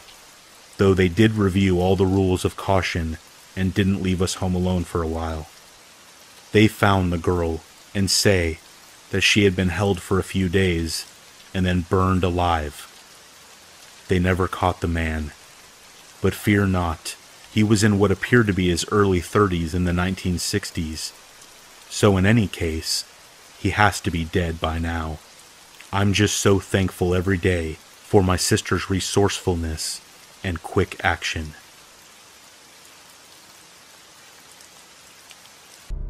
As a half Navajo and Hopi, I've had my share of experiences on and off the Navajo and Hopi reservation. I hope that I won't get any ridicule from other Native Americans for posting these stories. One experience that I'd like to share happened when I was 14 years old. I'm now 29, so you can do the math. This is an experience that I've only shared with a small number of people, and that I'm now writing down for the very first time. My brother, who's now a hardened soldier, is still scared about what happened to us this particular evening. Anyway, on with the story. As a teenager, I'd visit my grandma at her home on the Navajo Res for several weeks every summer. I loved to spend time with her, eat her delicious fried bread, and hear all of her stories. Every so often, my grandma would hire a worker to do odd jobs around her house and property. It was usually the harmless town drunk that she'd hire. One evening, right before the sun went down, I was asked by my grandma to take him home, which was about 4 miles out of the valley. Seeing that I was only 14 years old and being asked to drive a truck, I was more than happy to. Mind you, that on the res, nobody really cares that you're only 14 years old and driving around. Hell, there's hardly anybody out there to see you anyway. My 9-year-old brother jumped in the truck cab with me, while this worker and my dog shared the tailgate of the truck. After I dropped the worker off at the shack that he and his brother called a house, we headed back down the road to Grandma's. As I mentioned before, it was evening, and the sky was a deep red as the sun began to set behind us. We were leaving a nice dust trail from the dirt road, and the radio was playing music from the only station that could be picked up from the nearest town of Holbrook, Arizona. There was nothing unusual, nothing weird. It was at this time that my eye caught movement of something in the bushes a little up the road to the right of us. I remember slowing down, thinking that it was one of the many free-roaming sheep in the area that would dart out in front of the truck. As I passed where I thought I saw it, I sped up, thinking nothing else of it. Then, out of nowhere, I just felt this dark feeling of fear and dread. I had no idea why I was feeling this way, but I definitely felt that something was wrong. As I play this memory back in my mind, there are only a few clear memories that I have of that evening. I clearly remember looking in my rearview mirror and seeing the dark silhouette of something very tall and very skinny that seemed to be covered with some kind of hair or fur running behind the truck after us. Whatever it wasn't a normal human or even human at all. I remember hearing my brother crying and my dog barking ferociously at whatever was chasing us. I remember speeding very fast and shaking violently as the truck bounced on the washboard dirt road. I distinctly remember that this thing was getting closer as my brother cried, "It's coming up on your side." I remember being scared as hell and thinking that I didn't want to die. At the moment that I thought would be our last, I remember speeding around a bend in the road and seeing a car coming towards us in the opposite direction. At that moment, I felt instant relief and thought that whatever was following us was gone. Shaken up but still alive, we made it to my grandma's house, wondering what the hell had just happened. We ran inside, not looking back, hoping that whatever was chasing us hadn't followed us home. As we told my grandma about our experience, she didn't seem too surprised, which in turn surprised us. She continued by repeating stories that we had already heard at one point or another, talking about black magic, witches, and something that the Navajos call Yi-Nadlushi, skinwalkers. Without going too deep into explanation, I'll just say that these skinwalkers are evil men and spirits that use black magic for evil doing. One can only become a skinwalker by killing a close friend or a relative, and us Navajo don't like to talk about them because it's believed that once you acknowledge them, they'll find you. I tell you that as far-fetched as it sounds, they are real. I believe that if God and his greatness are real, the devil is equally as real, and also has his way of showing himself. Needless to say, I didn't even want to look out of any of the windows for the rest of that night. As a matter of fact, I never drove on the reservation at night again until I was 21 years old. This may not sound particularly scary to some, but what happened that evening really did happen, and scared the living crap out of me. I invite anybody to visit this part of Arizona if you have any doubts, or want a huge scare. I promise you that you won't be disappointed.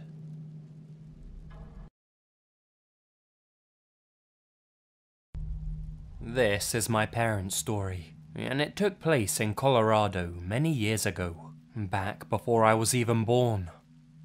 They're both natives, and have always been a very superstitious pair.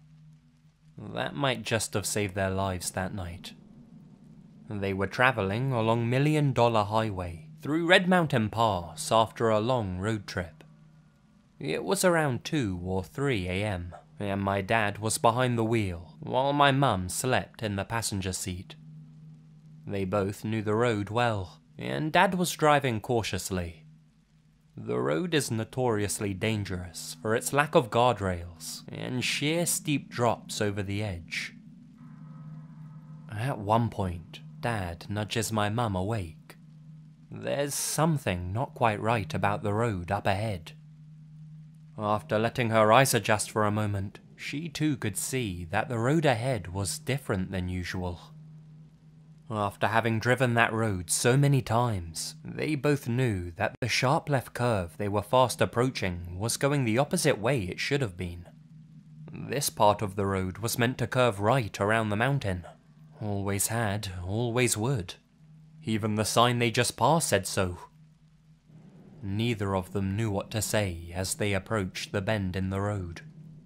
They both rubbed their eyes, but they're not seeing things. The road really is turning left, not right.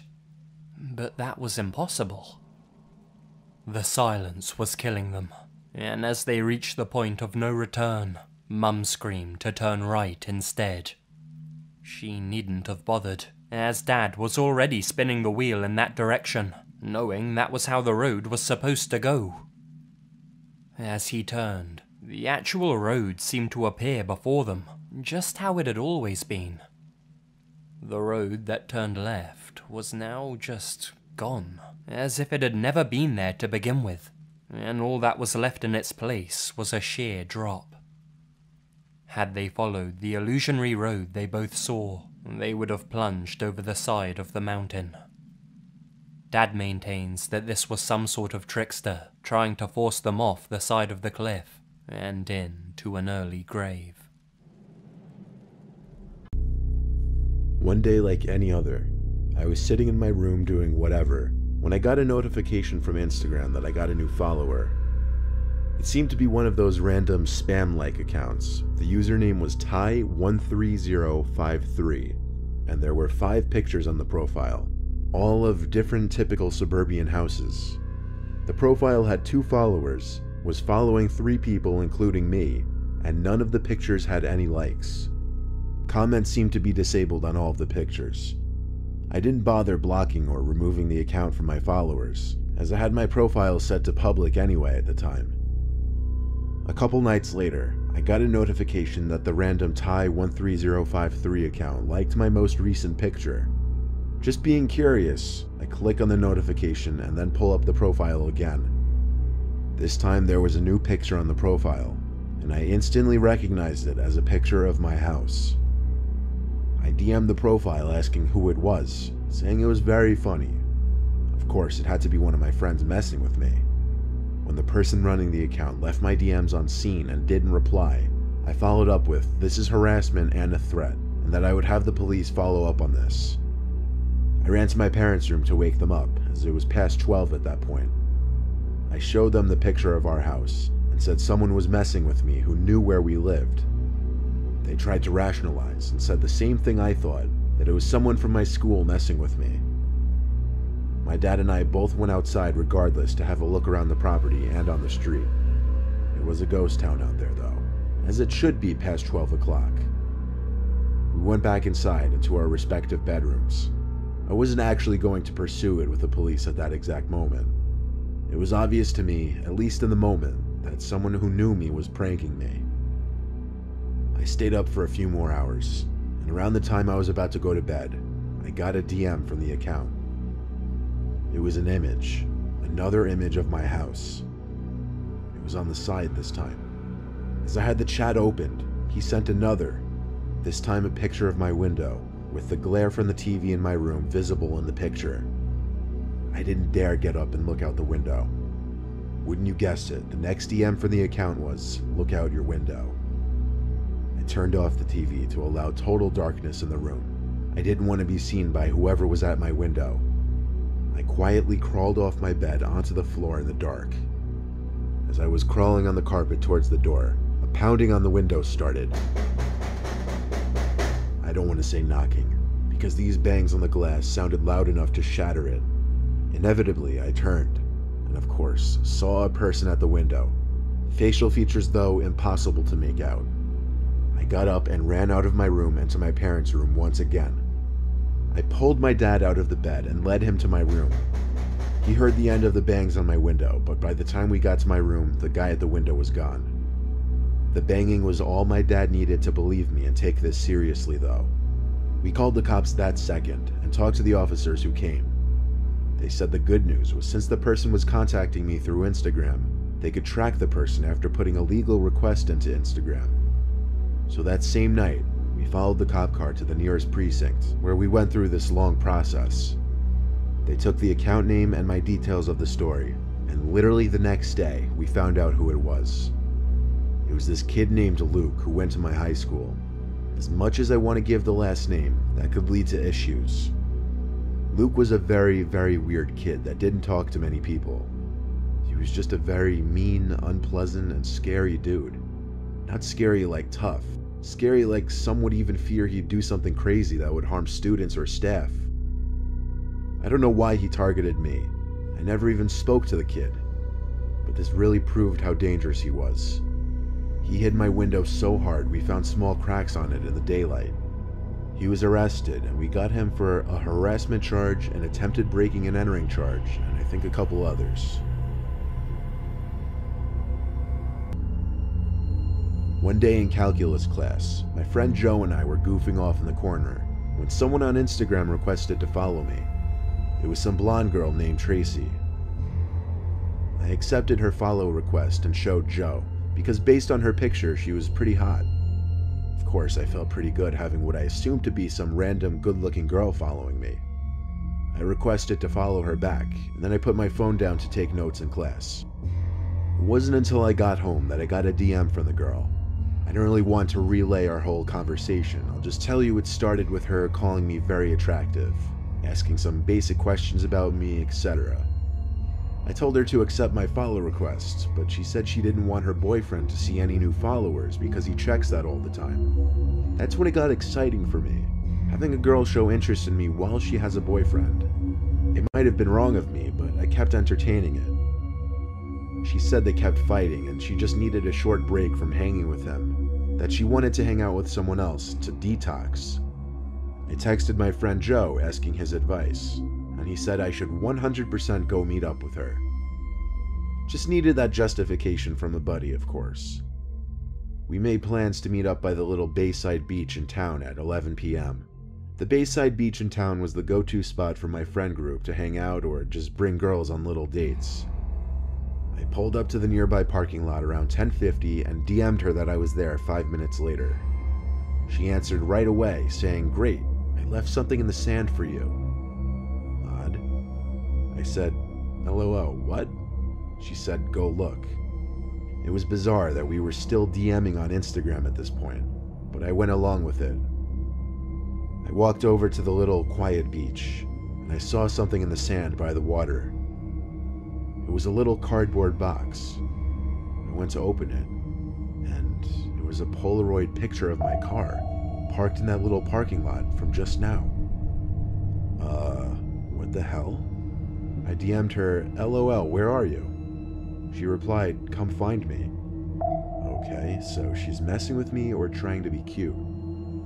I could tell based on the picture that she had taken it while hidden in the bush patch surrounding the perimeter of the parking lot. I referred to the picture to get the angle of where the picture was taken right, and I walked up to that general area in front of the bushes and stopped. I heard this really weird sound, like the sound you would make if you were trying to gargle but with no water in your mouth. "Tracy?" I said. I parted the bush to try and expose her. Instead, I saw some man hunched over on the dirt below the bush, his back to me. His head shot back at me so suddenly that I fell backwards on my palms, landing on the concrete. I ran to my car and drove out from there. I had to tell Joe and the rest of my friends what happened, and while they still used that beach as a hangout spot, I had to stop going there for a while for my own good.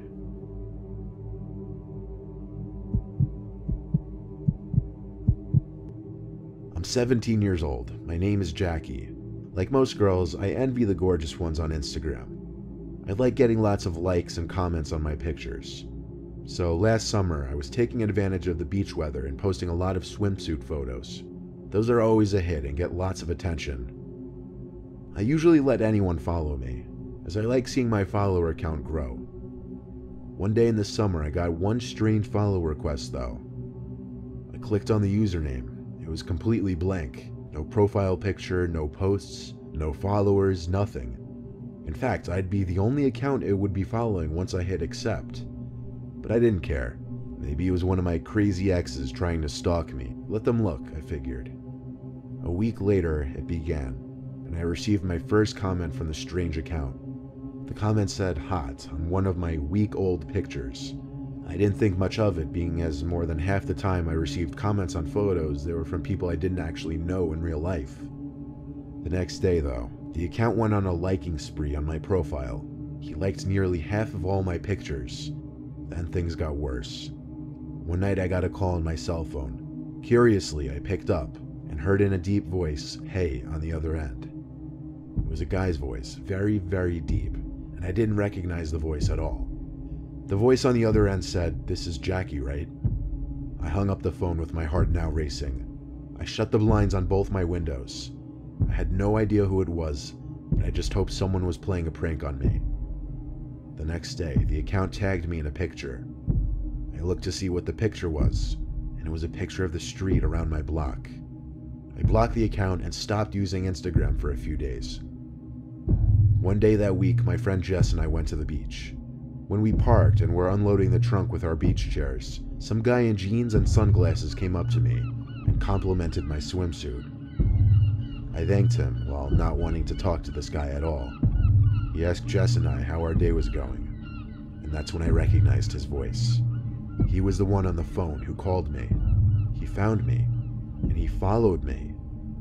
I told Jess to get back in the car, and we drove home making sure he wasn't following us. I explained to her on the way back what was going on. I didn't want to leave my car in the parking lot of the beach, scared that he would bug my car or something. I also had my dad check for any trackers on the car when we got home. I'm not sure how he found me, but I think he was wise to the fact that I knew it was him. However, just a few days ago, I received a DM on Instagram from some random account saying, "Remember that time we met at the beach?" I'm hoping the harassment doesn't start again. I haven't been sleeping these past few nights. I may have to contact the police. This story happened in the year 1991, and is a very tragic but true story. My wife Alex and I were invited to my best friends, Tim and Jessica's private mountain house for the night, and to have a sort of small house party. And they had recently gotten engaged and invited us to celebrate with them. They also asked my brother Daniel and his girlfriend Madison to join us as well. My brother drove us all to Tim and Jessica's house. It was a wonderful private house in the woods and mountains. This took place during the summer, so the weather was really nice as well. We drove up the long driveway part and headed inside to greet our friends. We got to the house around 7 p.m. Jessica had been preparing a meal for all of us. We ate dinner, chatted, and reminisced about old times, and then played some fun couples games while we shared some wine and snacks. I honestly don't remember what the time was. I'm guessing around 10 p.m. or something. But we heard a knock on the front door. We all looked at each other with great confusion. I asked Tim if he was expecting anyone else, and he said no. Jessica opened the door and I stood next to her. And it was a woman. She must have been in her early 20s. She looked pale and had dark bags under her eyes. She said that she and her husband had broken down and they needed help. She then pointed behind herself and down the driveway. There is a pickup truck with the hood of the bonnet open and some guy waving at us. Myself and Daniel didn't know the first thing about cars, but Tim did. And so Tim offered to go down with some of his tools and to take a look. Meanwhile, the girl waited inside. She took a seat and the first thing she said was, "Do you have any food?" We all didn't say anything for a second, probably because of how weird and awkward the situation was. Jessica, being kind, said there was some leftover chicken that she could have. Jessica made her up a plate and handed it to the girl. She started to eat it so quickly, like she was starving or something. Each of us tried to make small talk with her, but she gave some vague answers though, and it didn't seem like she was interested in talking. I asked what she was doing out here and how they broke down, as I found it really odd that they got stranded right at the bottom of the driveway. She then said that me and my brother were on our way to go camping. I said, "Brother, I thought you said you're with your husband." She carried on, slowly eating before mumbling, and said something like, "Oh yeah, I met my husband." I thought, something just isn't right with all of this. And so, I went to take a look through the window down the driveway, and I couldn't see Tim or her supposedly husband. I said to my brother Daniel that we should go down and check if everything is alright, and he agreed with me. Daniel and I headed down the long driveway, while sharing each other's suspicions about that girl. When we got down to the car, Tim nor that guy was anywhere in sight. But what we did see was the toolbox that Tim had brought with him. It was on the floor with tools scattered everywhere. Daniel and I called out a few times. Tim, are you out here?" Both of us scanned the nearby woods and we couldn't see a thing.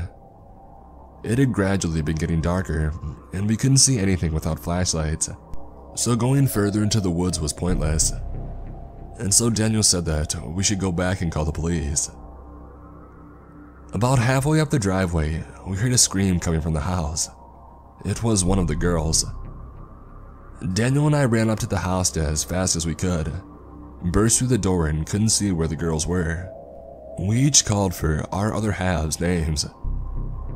We heard another scream coming from upstairs.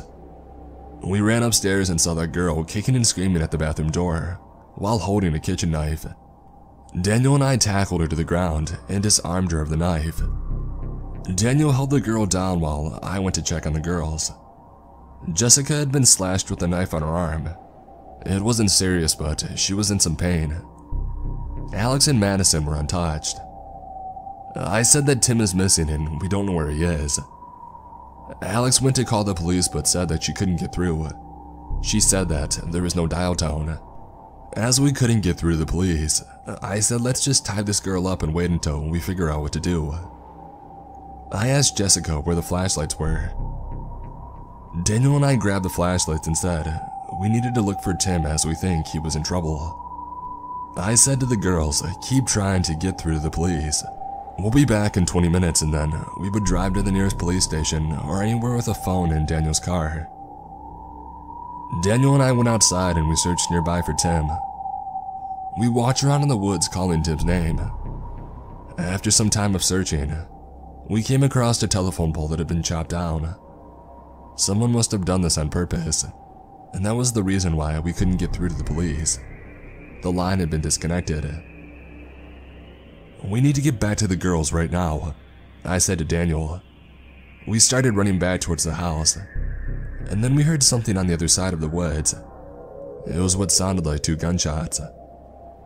Daniel and I carried on running. Eventually, we got back to the bottom of the driveway, and were shocked to see that the pickup truck, along with the tools, were now gone. We didn't have time to ask questions as he wanted to get back to the house and to check the girls. When we returned to the house, it was empty and the girls were gone, and somehow, so was the girl who was tied up. We searched the entire house, the backyard, and again the nearby woods, and found no one or nothing at all. Me and Daniel got in our car and drove as fast as we could to the nearest police station, and we told the police everything that had happened. We waited at the police station for them to return. They came up with nothing, just like us. I'm gonna skip all the searching and mourning because this story is depressing enough. This story has haunted me my whole life. I don't know what happened that night, who those people were, where my wife or the others had gone missing to. My brother and I remain close and still do to this day.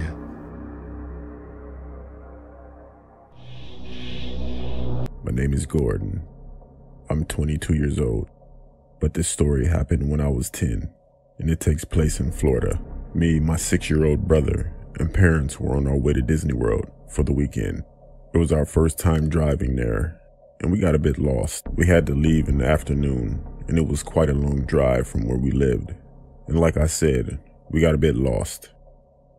It was dark outside, and we had to drive through the country lanes, but it wasn't just dark. It was basically pitch black because there were no street lamps whatsoever. The country roads we were driving through were quite creepy.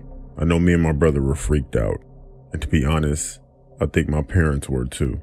We had been driving for a while and I had to pee very bad.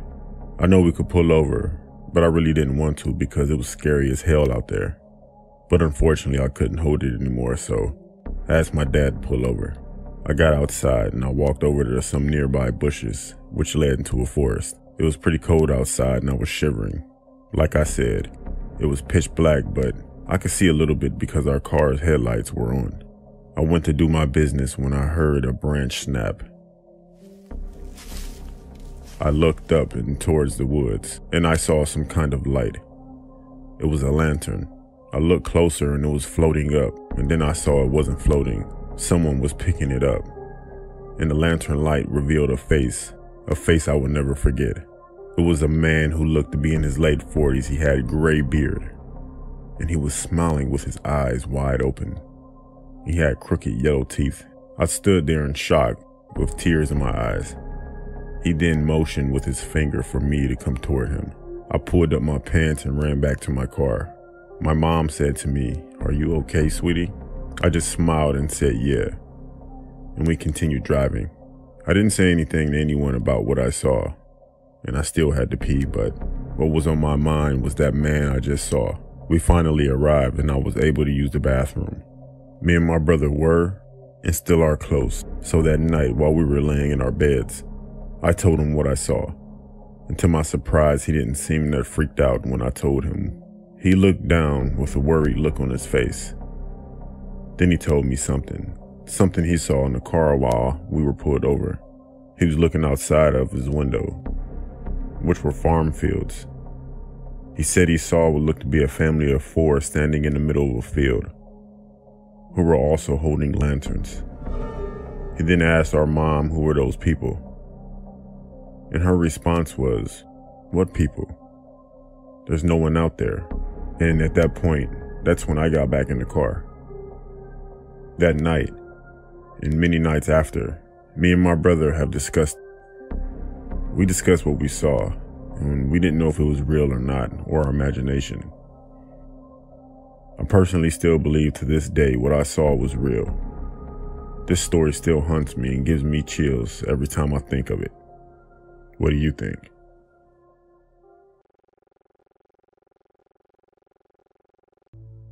When I was in high school, about 10 years ago, I was home alone while my mom went to pick up my brother. And before my mom left, she told me to bring the dogs in. Now we had 2 beagles, one that was friendly but barked loud, and an older one that we had gotten from a shelter that was extremely protective and was not afraid to show its teeth. I usually ignored her and left them outside for a bit. I was in the back part of the house and was on a computer when I heard a noise. I walked to our front room and saw a young guy near the front door looking inside my house. I stood slightly out of sight and saw him walk back and forth between our window and then back to the door. And then he tried opening the door. Then he literally threw himself against the door. Immediately, my blood went cold and I rushed to the back door and quietly yelled for the dogs to come in. They ran in and I herded them to the front room. Then I saw the mailbox slot open. I saw his eyes. He was looking right at me. Right away, my older beagle got on the defense and growled. It was more like, "I'm gonna bite you" type of growl, while the other one barked. I got my phone and called my mom and begged her to come back home, in which she did with my brother. They looked around and saw no other signs of entry. I triple check every door now, and even though those 2 dogs have passed away, I keep our current dog near me when I'm home alone. That was one of the scariest experiences I ever had in my life.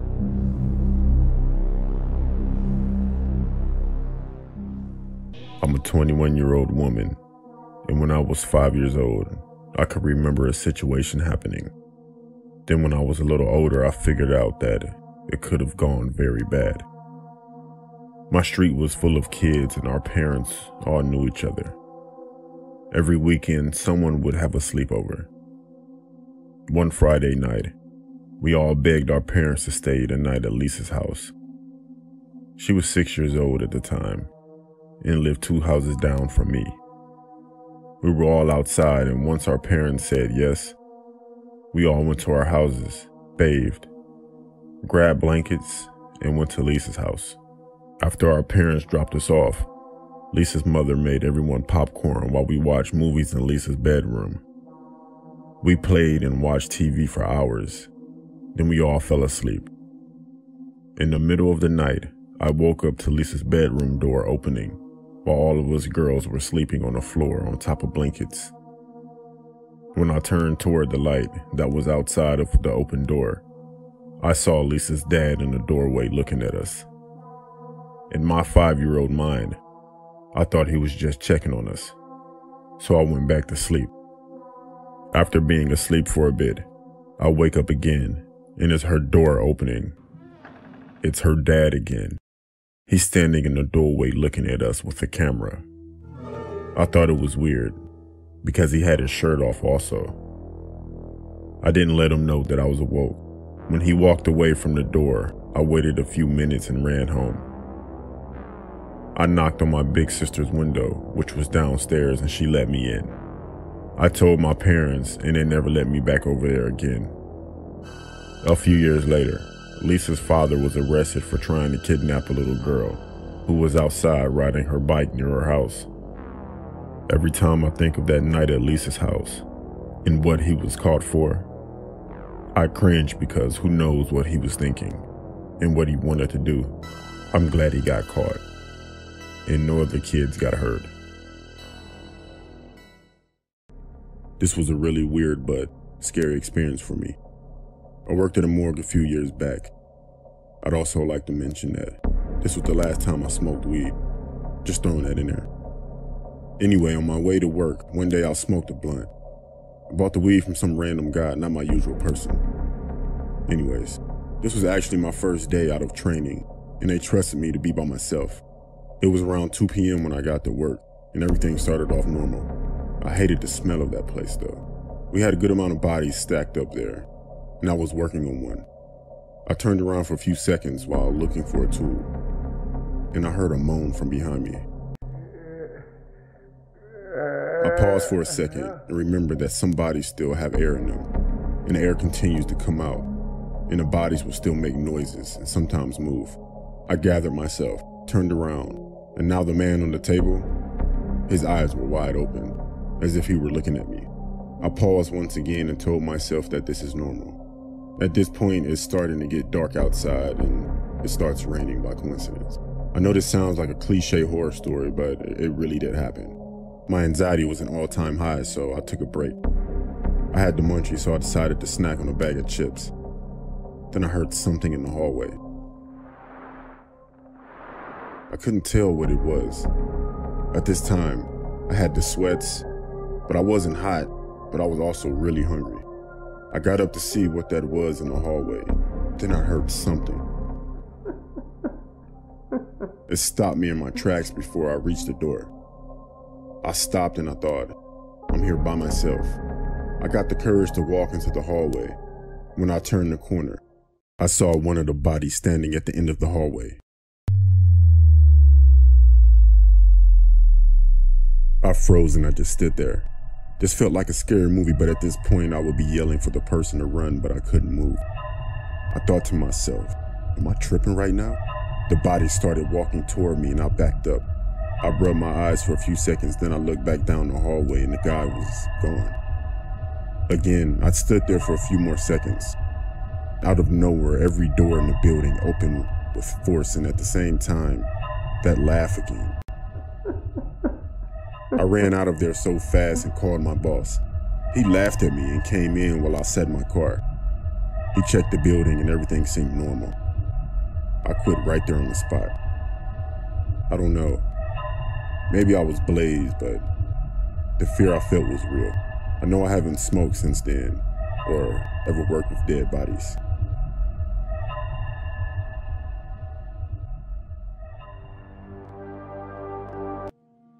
I got this great job working at a hospital.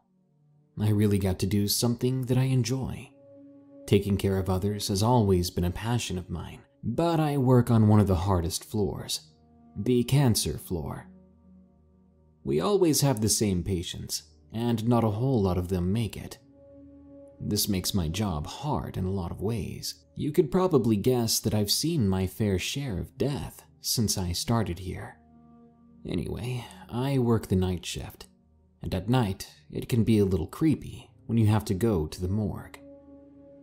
One night, me and a coworker were taking someone down to the morgue. Now, let me explain. Our morgue is a little freezer box that is in the basement, and it smells horrible. Plus, it has a ramp to get into it. So she and I wheel the body down there, and we push it up the ramp. And then we begin to argue over who is going to push the body inside.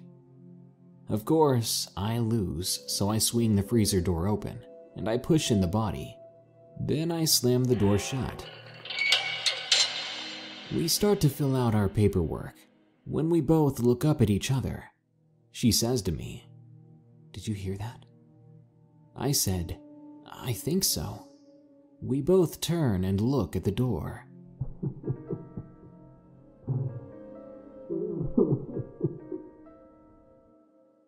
The two of us got cold chills, and the hairs on our arms were standing straight up. It sounded like someone was crying. We froze, turned, and looked at each other, then ran out. Halfway down the hall, she asked if I really heard what she did, and I told her yes. I really didn't know what to think, so I was telling one of my friends, who was a nurse on our floor, the story. She tells me that she has had similar things happen to her in the morgue. To this day, I will not go alone, and I always try to get out of going at all. We also have a tradition on our floor that when someone passes away, we open the window so the soul of that person is not trapped in the hospital to roam. I'm not making this up. It truly happened. If you don't believe me, I don't care. I know, and so does everyone else who works there. This story took place about 3 years ago. I started my new job working at a morgue that was about 3 miles to the countryside. For the first week, everything went fine. I got shown around the building, how everything works, and I understood my job. That was until I met the guy who used to deliver the bodies to the morgue. His name was Kenny. I first met him on the elevator. We shook hands and he made an inappropriate joke.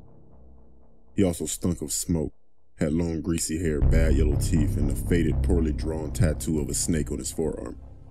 My first thought that he was just weird. I figured I would only see him from time to time when he delivered the bodies. That wasn't the case, however, as he would come up into the building and talk to the staff. Apparently he had worked there for years and knew everybody. I asked a few staff members about him, and they kind of just shrugged him off as being eccentric. It was like I was the only one who saw through that. He would joke around with most people, but when it came to me, it was like he was a different person. The first time we met, he would make inappropriate jokes towards me.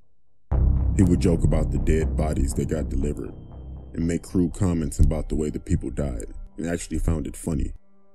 One night, however, I was working on a body when I decided to take a little break. When I returned, I found the body was off the table and propped up against the wall. I almost had a heart attack. And then Kenny jumped out from the corner, screaming and grabbing my shoulder, shaking me violently. Then he stopped and laughed, telling me how good he got me, and my reaction was hilarious. This was the last straw, and I had enough and reported this to my superiors. My complaint was backed up by the footage from the CCTV cameras. The next evening, as I arrived into work, I saw Kenny walking down the corridor, and he didn't have his weird grin on his face. His look was much more disturbing. He looked furious, like he was a different person.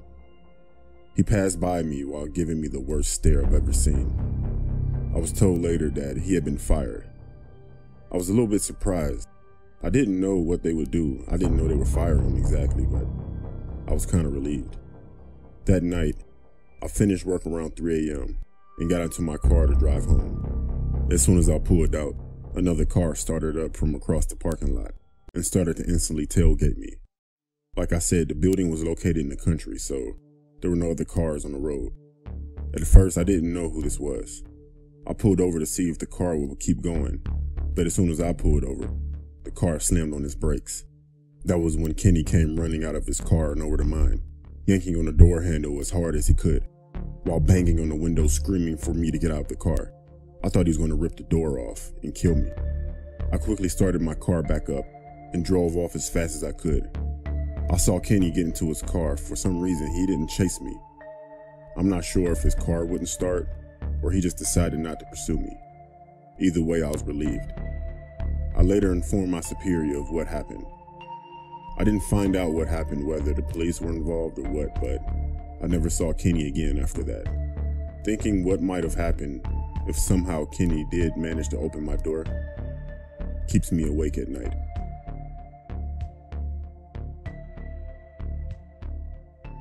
My brother is a mortician at a facility in New York, and one night when I was visiting, he asked if I wanted to go to work with him so I wouldn't be alone in his house. I reluctantly said yes. What's the worst that can happen, right? Boy, was I wrong. To start off with, this place was creepy as hell. Dark and smelled funny. He said it was normal, and it was probably the smell of the formaldehyde, so I just ignored it. After a little time of chit-chatting and catching up, he told me that he needed to get to work, but that I could stay in the little adjoined office and watch some TV, and so that's exactly what I did for a little bit. The entrance to the morgue had swinging doors, and you could hear when someone was coming in or out of them. He came to check on me a few times, so I heard them. After a few hours of being by myself, I started to doze off, when the sudden sound of the doors woke me up. Expecting for my brother to walk in and greet me, there was nothing. Again, I started to fall asleep, and yet again, the loud doors went off. You couldn't tell if someone was coming in or out, but they kept on swinging and didn't stop. Thinking my brother was playing a joke on me, I got up and went to tell him to stop, but to my surprise, there was only a little girl standing there, playing by the doors, pushing them. "Hi," I told her. She looked at me and didn't say a word. One of the things that caught my eye was a pretty blue dress with a pink ribbon that she was wearing. "Your dress is pretty, and the bow makes it stand out." Again, no reply. She looked down and started to run the opposite way, towards a lonesome hall. I thought the kid belonged to another employee, so I went back to my chair and sat down. A couple of hours later, when my brother's shift was over, he finally woke me up to go back to his place. As we were driving, I started to tell him about the doors and the little girl with the cute blue dress and big pink ribbon. He slammed the brakes. "What the hell? Why did you brake?" He told me with a chilling look on his face. "Last night I did an autopsy on a little girl that drowned. She was wearing a blue dress with a big pink ribbon." My blood ran cold, and I've never been to work with my brother ever again. Growing up, I lived in a heavily forested area. There's this now abandoned house that was in the woods behind my childhood home. The driveway connected to ours and broke off and circled around our garage and went deeper into the trees. It was a single-story house with a nice big front porch and had an outdoor overhang instead of a full garage. When I was a kid, we had an elderly neighbor who lived back there named Mr. Fisher. He was a Vietnam vet who was partially blind in one eye. He normally wore glasses or an eye patch on the rare occasions that we would see him outside. He kept to himself mostly and never really had any visitors. It was about 20 years ago, back when I was in high school. I was home alone playing on my Nintendo. I remember that it was later in the day and it was raining pretty hard. I was grounded for some reason that I can't remember, and I was bitterly sitting in my room taking out my teenage frustrations on the game, and that's when I heard screaming from behind my house. I paused my game, cracked open my window, and listened. Every few moments I would hear a faint screaming coming from Mr. Fisher's house, maybe 50 or so yards away from my own. I couldn't figure out if it was an angry scream or a terrified one, but I remember just sitting there for a few moments and listening to it, more curious than alarmed. After a few minutes I got bored and shut the window and returned to my video game. I don't know why I didn't call for help or run over and knock on Mr. Fisher's door to see if things were okay. My only explanation was that I was a bitter teenager and I didn't want to be bothered with anything that wasn't my business. Later that night, after my parents came home, I was lying in bed when I once again heard the muffled screaming coming from behind the house. This time I could tell it was labored and ragged, and I can remember being annoyed, wishing that whoever it was would just shut up already. I didn't even mention it to my parents the next morning. So about a week goes by, and I have completely forgotten about the screaming I heard that night. I was outside throwing the football with my father when the mailman stopped his truck and asked us if we had seen Mr. Fisher. Apparently he had not been collecting his mail. My father replied that he hadn't seen his car for a few days, and I remained silent. The mailman and my father walked down the driveway and knocked on Mr. Fisher's door. The next thing I remember were the sirens. An ambulance, a fire engine, and several police cars arrived.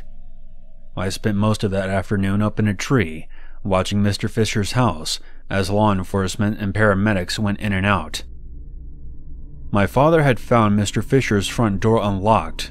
He had been lying in a crumpled heap at the bottom of his basement stairs. It appears that he had fallen and broken both of his legs. But it wasn't the fall that killed him.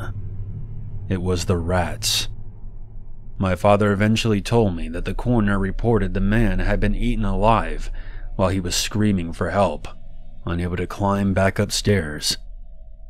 He had defensive wounds all over his hands from swatting at them, and several dead rats were scattered around, but in the end, there had been too many of them to fight off. His face had sustained the worst damage. There was almost nothing left of it when they found him. The coroners were convinced that he had been alive through the worst of it. I felt as though I had been stabbed in the stomach, and a wave of traumatizing guilt washed over me, and I broke down in tears. I still didn't tell my parents, but on the inside I was mortified. I felt like a criminal for ignoring those screams. And for weeks after that, I was convinced that the police were going to come back and arrest me for negligence or something. For about a year afterwards, it traumatized me, and I carried the guilt around in secret. I started doing drugs and drinking alcohol to try to dull the pain.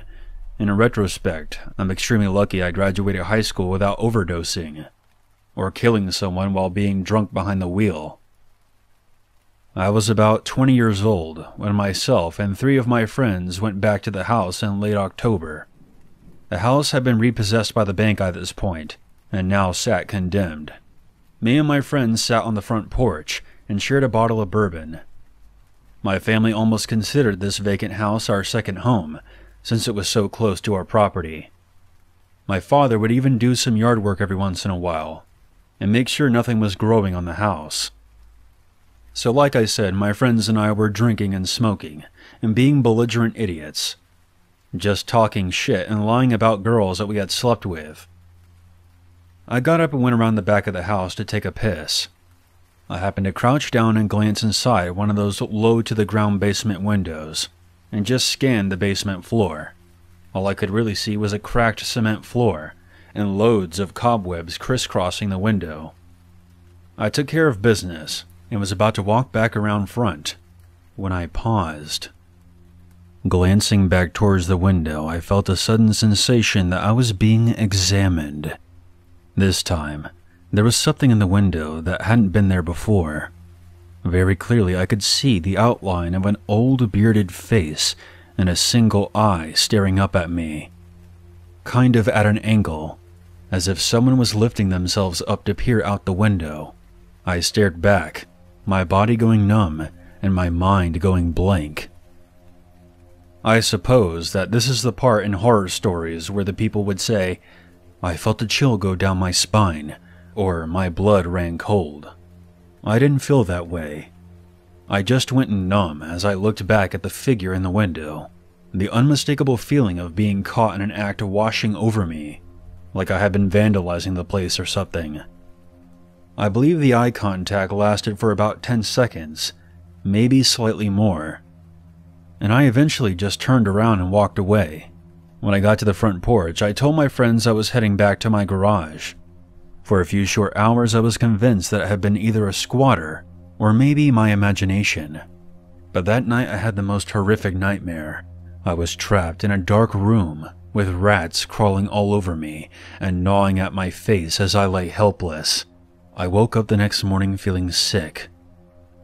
What bothered me the most was that whatever I had seen in the basement window, there had only been one eye visible, just like when I remember my old neighbor.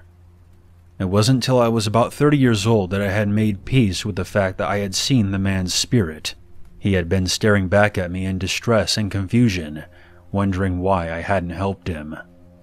I have read several books on the paranormal, and I came to the conclusion that his spirit wasn't yet at peace. My parents eventually sold that house to me, and today I only use it as a summer home. But I've never wandered back to the old man's property again. Several times he's made his presence known. A few years ago, I was jump-starting my car outside in the driveway, when suddenly 4 rats shot out from under the axle, between my legs, and scurried away towards Mr. Fisher's old home. Last year, there was a soft knock on my window as I sat in my living room. And only a few months ago, I was awoken from a deep sleep because I thought I could hear screaming from outside. My biggest fear now that I'm an adult is being alone and in pain, and having no one to come and aid me as I scream for help. I guess this is my way of finally getting it off my chest. When I go back there this summer, I plan on returning to Mr. Fisher's house. I will try my best to apologize to him, and I can only hope that this will finally put his spirit at rest. This happened when I was 14 years old and staying at a friend's house. It was a cold, misty, moonless October Friday night. Halloween was upon us and all the usual pranks that come along with it. In the weeks up to that night, the usual pranks of knocking on doors and running, friends knocking on windows to scare you, stuff like that. But this night was different. This night is what nightmares are made of. Recently, my friend's sister, who for this story we'll call Jamie, was being harassed and stalked by some guy who she didn't know. We just came back from a haunted house. Then we turned on the TV and started to watch The Exorcist in the living room. It had to be around 11 or midnight, and the dog started to bark at the back door.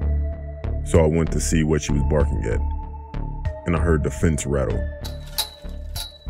I didn't think anything of it as it could have been the wind or an animal. So I went back in the living room and continued to watch TV with my friend. Then all of a sudden, Jamie screamed from her room. We ran to see what was going on. Jamie said someone was knocking on her window and saw someone run to the back of the house. Just then, we heard someone trying to pry open the sliding back door. And when I ran in there, I saw someone standing there with a ski mask and hoodie on. His eyes were void of feeling, void of any sense of morality. I made sure the extra lock was set, and he seen me do this and started to bang on the glass. Then all of a sudden, he took off running. I asked my friend if the front door was locked, and a look of terror came over his face. He ran to lock the front door, then all of a sudden it swung slightly open. Luckily, he got there in time to stop it from opening completely. The intruder got his arm inside the door. He kept pushing it open so ever so slightly, but my friend yelled for me to help as Jamie was frozen and frightened, screaming. I ran as fast as I could and slammed my shoulder into the door, smashing the intruder's arm in between the door and the door jamb. He jerked his arm out enough that we could close the door and lock it. The stalker was screaming and banging on the door, yelling over and over, "Jamie, I'm gonna get you. If not tonight, it'll be another time. And I'm going to kill those kids for what they've done." I grabbed a baseball bat and my friend grabbed a shotgun out of the closet. We thought he was going to try and get back in. We called the police and waited what seems like hours before we went out to see if anyone was around. But all we found was handprints on windows and footprints in the mud leading to the backyard. The stalker's identity was never found out. And after that incident, Jamie was never bothered again. But after the incident, Jamie was never the same. She was quiet, distant, and it was hard for her to trust people. It took a long time for her to be herself again. It makes you think you never know who is watching you, who is following you in person or on social media. You don't know what their intent is, or if they have nefarious intentions. The world has become an information nightmare, and for that you never know who is spying, peeping, and lying, waiting to ambush you. You always have to be aware of your surroundings and ensure you are able to keep yourself safe.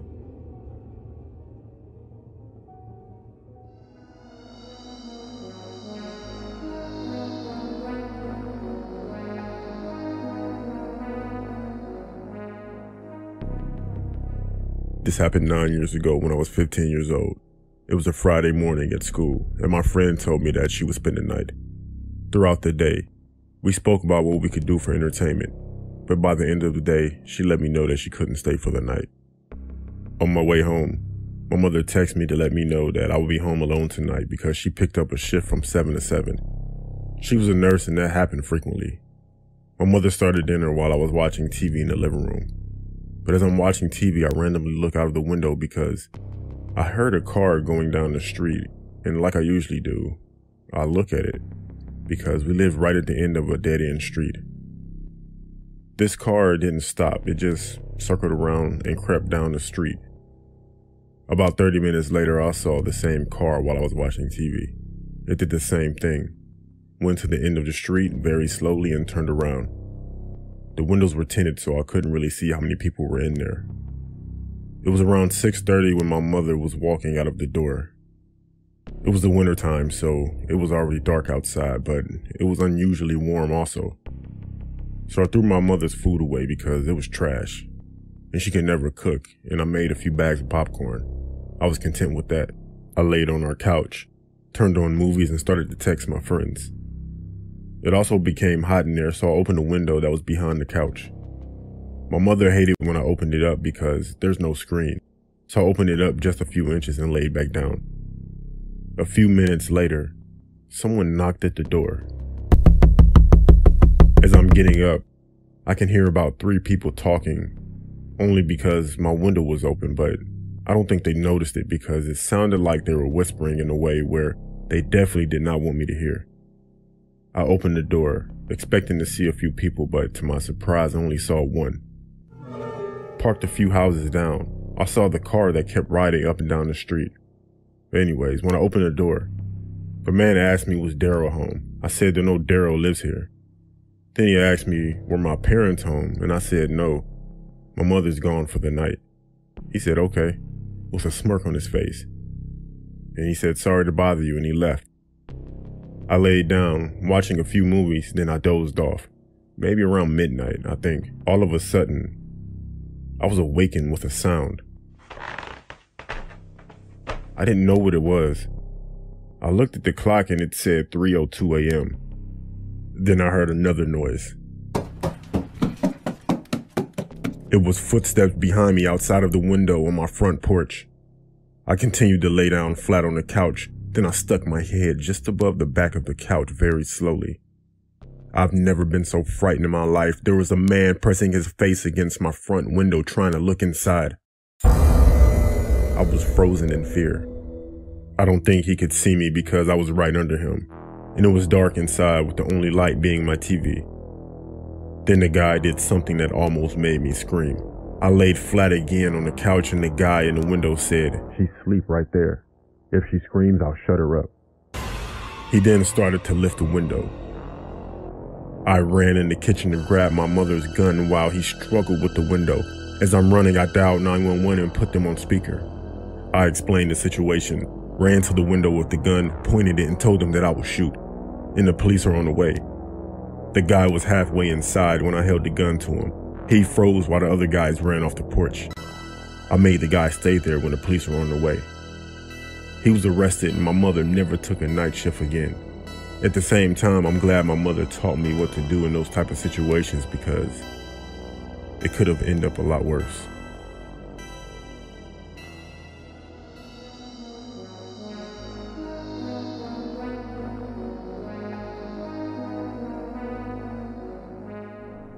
This story happened August 14th, 2003, when I was 14 years old. I lived on a street that had a lot of boys on it. All of us were the same age and would frequently spend the night over each other's houses and simply just hang out. There were literally around 10 boys the same grade. It was a Thursday afternoon when 5 of my friends came over to hang out. We were all inside my room when all of a sudden the power went out. I yelled outside my window to tell my father because he was cutting our grass. I went to check the fuses, but the power never turned back on. All of my friends went home, and shortly after that, they all started calling me, telling me that their power was also out. So we all met outside and played football in the street. At this point, it was all 10 of us plus other kids. Once it started to become darker outside, we started to notice that it was a blackout, but we didn't know the severity of it. It was very hard to see, so we all grabbed flashlights and played hide and seek. We ran everywhere on our block. My parents rode down our street while we were playing, along with other parents. After a while, we saw some old guy walking down the street that we didn't know, but we didn't pay any attention to him. As it grew later, we all decided to go home. A few guys came to my house, but no one's parents were home. At least that's what I noticed. I don't think anyone else noticed it though. My friend across the street stayed home, so we all called him. He was telling me that he wished that his mother would stay out of his room. I asked him why did he say that. He said because when he went to his room, his underwear was dumped all on his bed everywhere. I said that's weird. Then he said, I keep hearing her upstairs walking around the room. I told him that's impossible. Then me and a few of my friends got up and looked out of my window across the street at his room. I asked him, does he still hear the footsteps? And he said, yeah. Then we all saw someone walk across his window. It was that random guy we saw earlier. I told him that is not his mom, and they get out of the house. Then we called our other friends, ran across the street and ran into the house. We beat the crap out of that guy and called the police. We come to find out that this guy had been arrested in the past for similar acts. Luckily, we saw him when we did, because who knows what would have happened.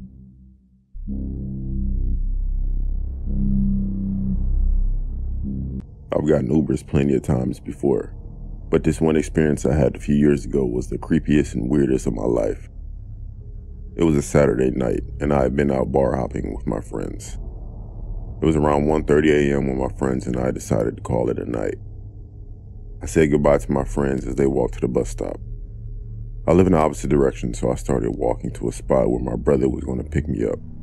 But as I pulled my phone out, I received a text message from my brother telling me that he can't pick me up as he had been called into work. He works nights. I opened up an Uber, and there was this one guy about 2 minutes away, so I clicked for him to pick me up. His name was Jim, and in his picture he was a balding middle-aged man with a mustache and some stubbled facial hair. An old car pulled up beside me. Jim looked out the window and confirmed that he was my Uber ride. Once I got inside, I noticed there was another person in the passenger seat. I said, "Oh, hi." They didn't reply to me. I asked Jim how his night was going. He didn't reply either. I was too drunk and too tired to care. Destination to my house was already on the app before I made the call for the Uber, so Jim started driving. I was scrolling through my phone and texting friends, and I started to hear Jim whisper and mumble to himself. I couldn't understand what he was saying, and if he was talking to me or the person next to him, but I ignored it. As we were driving, he started to become more on edge, and the things he was whispering to himself was becoming more coherent. One thing I heard Jim say in a loud whisper was, "You do it. I can't risk going back to jail." Even though I was drunk, that was enough for me to stop playing around on my phone and focus on my surroundings and keep a closer eye on Jim and the person next to him. The person hadn't said a word the whole time I was in the car, which I found weird. I looked around outside and we were on the freeway, which wasn't unusual as you had to take to get to my house. The next thing that happened is Jim pulled the car over at a rest stop. He once again started talking to himself. Jim then said, "I won't do it. You can't make me." He then hit the person next to him in the face, and he got out the car. He grabbed something from the trunk and walked off into the darkness. I was stunned with what was going on. I asked the person in the passenger seat if they were all right, but once again, they didn't say anything or do anything. I asked again, this time tapping him on the shoulder. Something didn't feel right after grabbing hold of him. It felt cold. I took a closer look at the person, and to my complete shock and horror, the man looked lifeless with a hoodie on, and with white and bluish purple type skin. The expression on his face was shocking. It was as if he were frightened to death. I sat back in the seat and couldn't believe what was going on. I could hear something from outside. It sounded like dirt being shoveled. That must have been what Jim was doing, digging some type of ditch or a grave. At that point, I got out of the car and ran down the road, hoping to spot another car to pick me up. This was a sobering experience, but I was still drunk and tired. I ran down the road, but didn't get very far without being out of breath and needing to throw up. I'm not sure if I'm running around at night after drinking or the horrifying experience. Maybe both, but I felt sick. I turned around to look at Jim's car. I started to fear the worst when I saw the car start. I thought he was about to chase me down, but he didn't. He just started the car and then sped off into the night, never to be seen again. I felt so relieved, but I still kept fearing he would come back. I carried on walking down the road until passing a car, and they gave me a lift home. This incident scarred me for life, and I never got an Uber again. My name is Kyle, and I'm an Uber driver and have been for around 3.5 years. Most of the time I work from early evening to late at night. I've had my fair share of rude, weird, and awkward customers, but I never thought I would have my life threatened. I think it was a Thursday night about 10:30 p.m. I get an alert from a guy named Caleb, needing a ride to a house that was located in the countryside. I pull up to a guy wearing dark blue jeans, a black hoodie, old white sneakers, and a baseball cap. I roll my window down and ask if he's Caleb. He nodded yes and got in the back of my car. I looked at him in the rearview mirror. He was just looking out the window with his cap down and had both of his hands in his pockets of his hoodie. That was enough for me to know that he wasn't interested in conversation, and the destination was already set up as I picked him up, so there was no need to make small talk either. As we were nearing the house, he sat forward and started looking out of the window, like he was looking for something or someone in particular. He was looking around the quiet, dark forest area, as was I. I then heard something thud on the floor of my car. Caleb then picked it up, whatever it was, and put it back in his pocket. But I took a look in the rearview mirror and saw that it was a gun. The butt of a handgun was sticking out of his pocket. I looked at Caleb to see if he'd noticed me looking at him, but he was still looking out of the window. My heart started racing and I began to panic. I was thinking like I was about to get killed and needed to think quickly on how I'm going to get out of this situation. We pulled up to an abandoned cottage that had been vandalized and forgotten about for years. And outside were 3 hooded men standing around a barrel with a fire inside. Before I had a chance to do anything, Caleb leaned forward, pointed the gun in the back of my neck, and grabbed the keys from my car, turning off the engine. At that point, the 3 men turned toward the car and started slowly approaching. I thought I was about to get robbed, beaten, or even worse, killed. Caleb then said, "Don't move," as he got out of the car. He approached the 3 men and started talking. One of the men then handed him something. I don't know what it was. I couldn't make it out. But shortly after that, talking turned into arguing. And it wasn't long before Caleb shot one of the men dead, before the other 2 ran off into the dark woods. Caleb then turned to me, pointed a handgun, and fired, causing the window to shatter. Thankfully, I wasn't hit. Another gunshot went off, coming from the woods. Caleb turned toward the sound of the gunshot and let off 2 more rounds before running off into the woods himself. I grabbed my phone and ran out of the car into the opposite direction. When I thought I was far enough away, I called the police. As I was running, I could still hear gunshots in the distance. I told the police to go to the address. I still had it on my phone, so I knew exactly where to send them. 2 police cars drove by, and one of them stopping for me as I was waving them down. Told them I was the one who called. I was taken back to the station to make a more official statement. I was also informed that the cottage was abandoned and found no one near the property in the woods. The only thing they found was my car and the shattered window. The police told me it was a drug deal gone bad, and I should be considered lucky that I wasn't killed. My name is Ed. I'm 25 years old, and I'm an Uber driver. The story happened about 4 months ago. It was late on a Friday night around 11 p.m., and I was doing my pickups around local bars and nightclubs. I had just finished dropping off some passengers when I got a notification from a guy named Jackson. I pulled up to his location when a man peered through my window asking if I was Ed, his Uber driver. I said, "Yeah, you Jackson?" He replied, "Yeah," and got in. Once he got in my car, I could see him more clearly. He had long, dirty blonde hair, an unshaven face, and red bags under his eyes. He was wearing jeans and a dark blue hoodie. I started driving toward the destination that he had marked down. It wasn't long before I could smell his foul odor. I took a few glances at him in the rearview mirror. He looked pretty paranoid.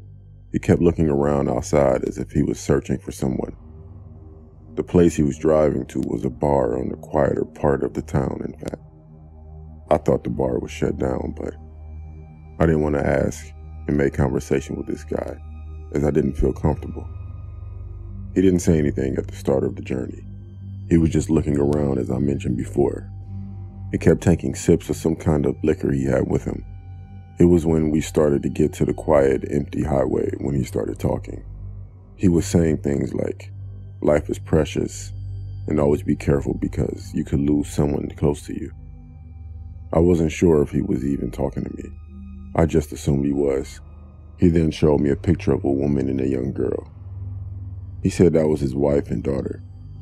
I awkwardly said, "You have a nice family." He then asked if I had a daughter. I said yes, but I don't really.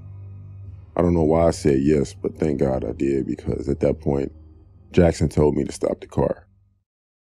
As I was stopping the car, he wrapped his arm around my throat and pointed something in the back of my head.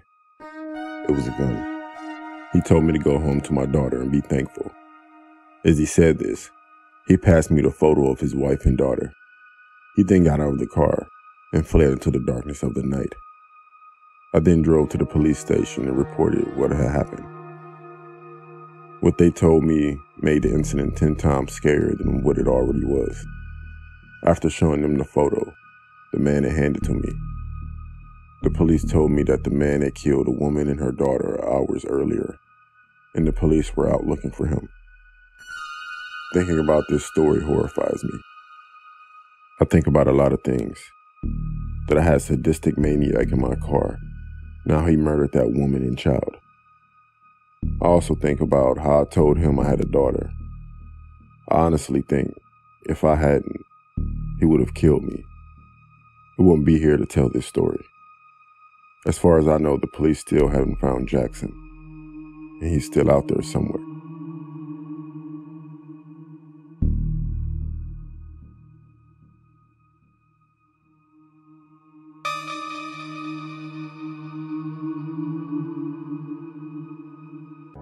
I mentioned in a previous post that for a good week, my car was in the shop getting fixed. This resulted in me lifting just about everywhere and having to deal with a lot of weirdos. Now, I already thought that the last Lyft driver I had was already pretty bad, but this guy takes the creepy cake. I had just finished my shift and this dude picks me up by the name of Angel. But anyways, as I get into the back seat of his car, he pulls up my Lyft photo and then zooms in on it repeatedly before he stares at me in the rearview mirror. "This is you?" He asks. Yeah. No way. How old are you? You look so cute. How old are you? As he says this, he keeps pulling up my Lyft photo. I'm 22. What? How old were you when you took this photo? You look like a child. You're so cute. Wow. In my head, I was just like, 2 years ago, get off my butt. But instead, I didn't really answer and just kind of brushed him off. He continues driving, all the while staring at me whenever he can. We get to a red light and he changes the radio station from Katy Perry to the Spanish channels. I instantly groan inside because I'm mixed race and this is getting pretty old for me. A lot of people do this thing to me where they try and see if I can speak their language or know enough about their culture, as if to approve me or something. You speak Spanish? You know this song? This is real Spanish music. You should give it a listen. No, I don't speak Spanish, thanks. Do you know any Spanish artists? No, I don't. Well, that's okay. Even if you don't speak Spanish, you'll do good on your honeymoon. I ask what he means by that, and he doesn't really give me an answer. Instead, he asks what my work schedule's like, how many days a week I work, is it always at that location, do I live alone, etc. I answer him instead in half-truths, saying, oh, I don't have a schedule yet or a fixed location as I'm training between locations. That way he can't really find me or know my routine at all. He just nods and hums, all the while still just glancing at me right in the mirror. A car cuts him off and then he honks before stating loudly, Move! Move! I have a really pretty girl in the backseat of my car. I tell him to let me out of the corner and he says no, that he'll take me to my door. Because I don't want it to be too obvious that I'm freaked out, I tell him to go up to these random townhouses which are all connected by a path and park. He lets me out at the front of some random house and I move behind it and then wait until he drives off before I zigzag around all of these pathways. I mean, hell. I almost got lost myself by walking around all these weird pathways until I finally found myself home. So yeah, Angel, let's definitely not encounter each other again.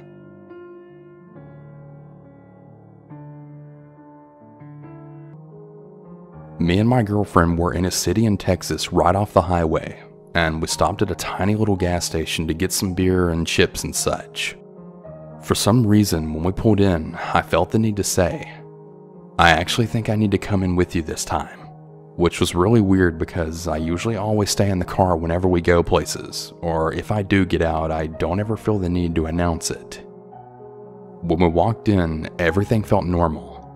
We were kind of just laughing and joking around about the half-naked Modelo girl cutout had a super pixelated face.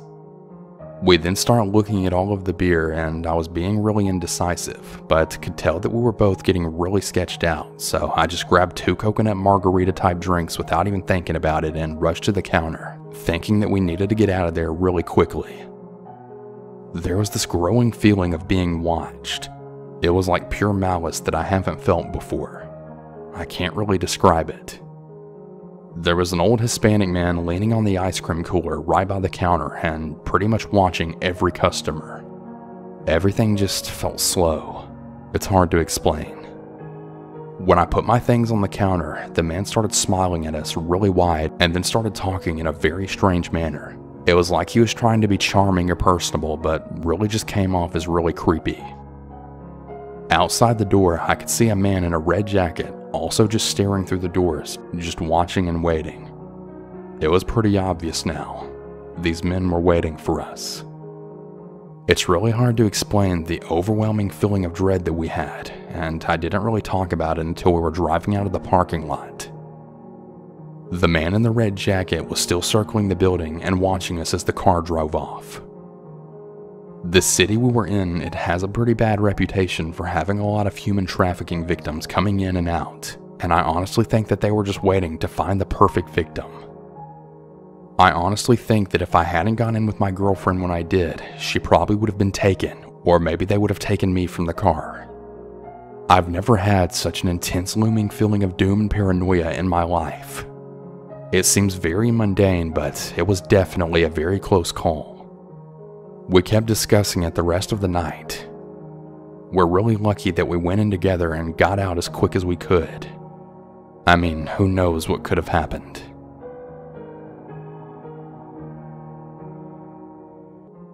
The story happened a couple of years ago after a breakup. I had a little time to myself and I just wanted to meet new people. Not necessarily to hook up, but just go on dates. Here enters JB. Seems nice enough, and we met at the nearest city. We had a pretty good date, and I say goodbye.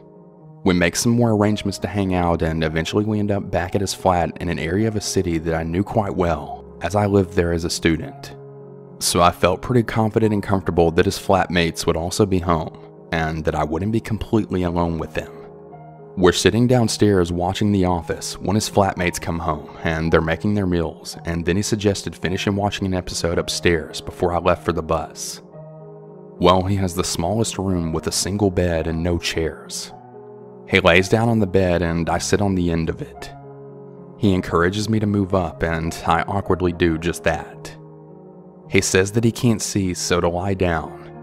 So I lie down on the bed pretty uncomfortably, but try to think logically, and we hadn't even kissed yet, so I mean, what could really happen? Right at that moment, I really wished that I had just left. Without even a cuddle or anything, the guy just grabs my arm and then tries to shove my hand down his shorts. Nope.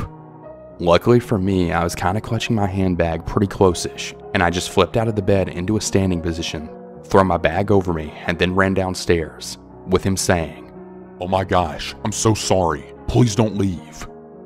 He had no shoes on and he didn't know that I used to live in the city. I was so out of there and down a different street that we had come down earlier. I was totally freaking out at the bus stop and on the phone trying to get a lift home before he finds me. I finally make it home and no, I never see him again.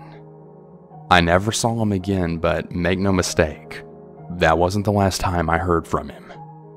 He went mighty quiet after I ignored his messages begging for me to meet up with him again. I spied on his Facebook when he did go quiet, just a little curious. And he had just moved in with a girlfriend. I mean, this was mere weeks after the event. Who moves in with someone that quick? Or maybe he was already seeing her. I guess I'll never really know. Cue about 6 months and nothing. I hadn't been on Plenty of Fish for a while after that.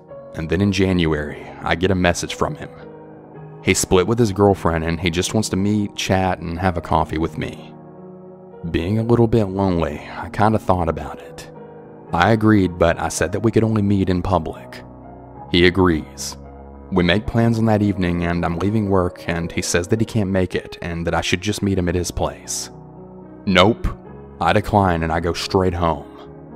This goes on for a further 6 months and him badgering and guilting me into saying that I'd meet him at a coffee place and then him changing the plans last minute, then me canceling. This probably sounds like nothing until about June, when I'd been messaging my friend who had lived the next town over. Let's call my friend M. M had a really psycho ex-girlfriend that he had told me all about, and M had a very normal name, but it was spelled pretty unusual, at least to me anyway. So one evening I'm chilling at home and I get a WhatsApp from a number that I don't recognize, and it's mentioned M and the way that his name is spelled. I obviously freak out and I then tell M that I think his crazy ex had sent me a message. Unfortunately, I've totally forgotten what the threatening message actually was, just that I was really freaked enough to ask who it was, and I then get a message back. "You know. M knows." So M freaks out and I keep getting calls from this number into the early hours and the caller kept hanging up whenever I answered.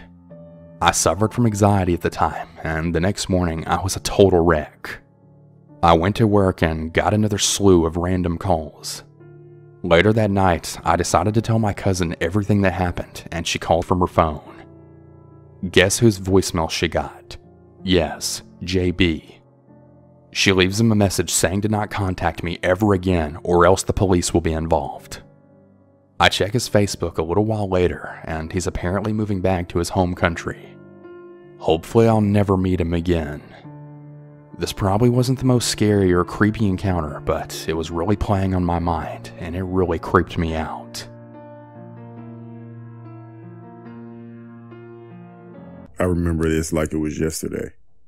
My brother and I were home alone for the night while our parents went out with their friends. He's 17 and I'm 13. My brother left soon after my parents, even though he was supposed to stay home. Recently, a new neighbor just moved in next door, some old guy. I saw him speaking with our parents the first day at his house. Anyway, we live in Florida and it was the wintertime, so it wasn't too cold. I say this because we have a pool in our backyard that's heated and I love swimming. At around 10:30 p.m. I decided to go swimming. I called my friend to let him know. So he said he'll come over. He only lives about a street away. I started to swim some laps and as I come up for some air, I saw the old man from next door standing on the outside of our fence leaning against the gate with the creepiest smile on his face. I lost all form in my swimming strokes and completely stopped. I played it cool and I said hi. He didn't even say hi, he went straight to, "I noticed that your parents aren't home." I told him that my older brother is, and he then said, "Nah, he's not. I didn't see him when I was watching you through your bedroom window." I didn't say anything. I was just shocked. He opened up the gate and started to speed walk toward me. I began to back up in order to climb out of the pool while yelling help. He was getting closer, then he stopped and looked behind me. My friend was on the other side of the fence running toward us, and also on the phone with the cops. My neighbor ran into his house. The cops came, but the old man denied everything. He didn't know that my friend recorded him before he called the cops. He was arrested and eventually moved away. I don't know what his plan was, but I'm glad my friend showed up. Obviously, my parents were pissed at my brother for leaving when he was supposed to stay at home to watch me. But they were happy I was okay. To this day, I haven't seen that guy since.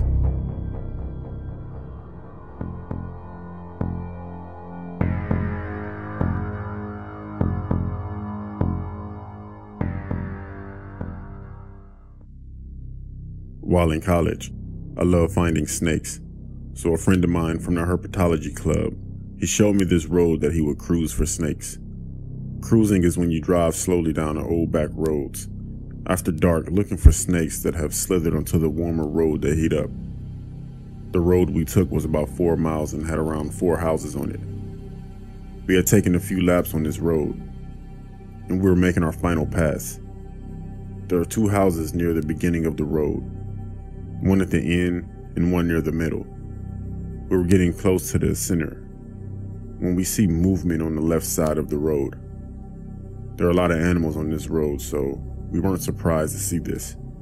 However, what shoots out is this kid, probably around 8 or 9, torn blue jeans and a ripped dark t-shirt. He takes one look at us. In his face is a mix of fear and pain. He looked back really quick from where he had come out of, then booked it across the road. The guy I'm with, he gets out of the car chasing to see if he's alright, and I pull the car up to the point where the boy went into the woods. I'm starting to get out of the car when my friend walks back quickly, and he just says, "Let's go now." We hop in the car and tear out of there. He says there's a graveyard about 10 yards into the woods where the boy had ran, and it was 5 gravestones with the same death date. They all had the same last name, and one was a boy who was 9. We never came back for the rest of the summer to that road. We usually would go out once or twice a week, but not anymore. The next year when my friend had graduated, I took my girlfriend out to that road.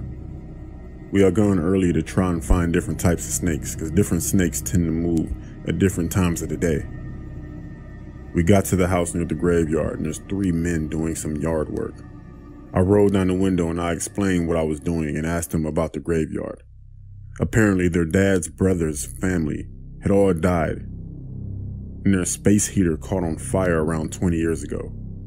I kept pushing and asking them about it, and they told me the firemen or whoever does it have found all the bodies in the rubble except for the youngest son, but they assumed he was too far burned. I asked if they had a little brother, and the 6'4", 250-pound man said he was the youngest. When I gave the description of the kid I saw, they all went white. They all have, individually seen the kid I was talking about, and he always runs into the gravesite. I have never been on that road again. Honestly, I have no plans on going back. I'm not too fond of the paranormal.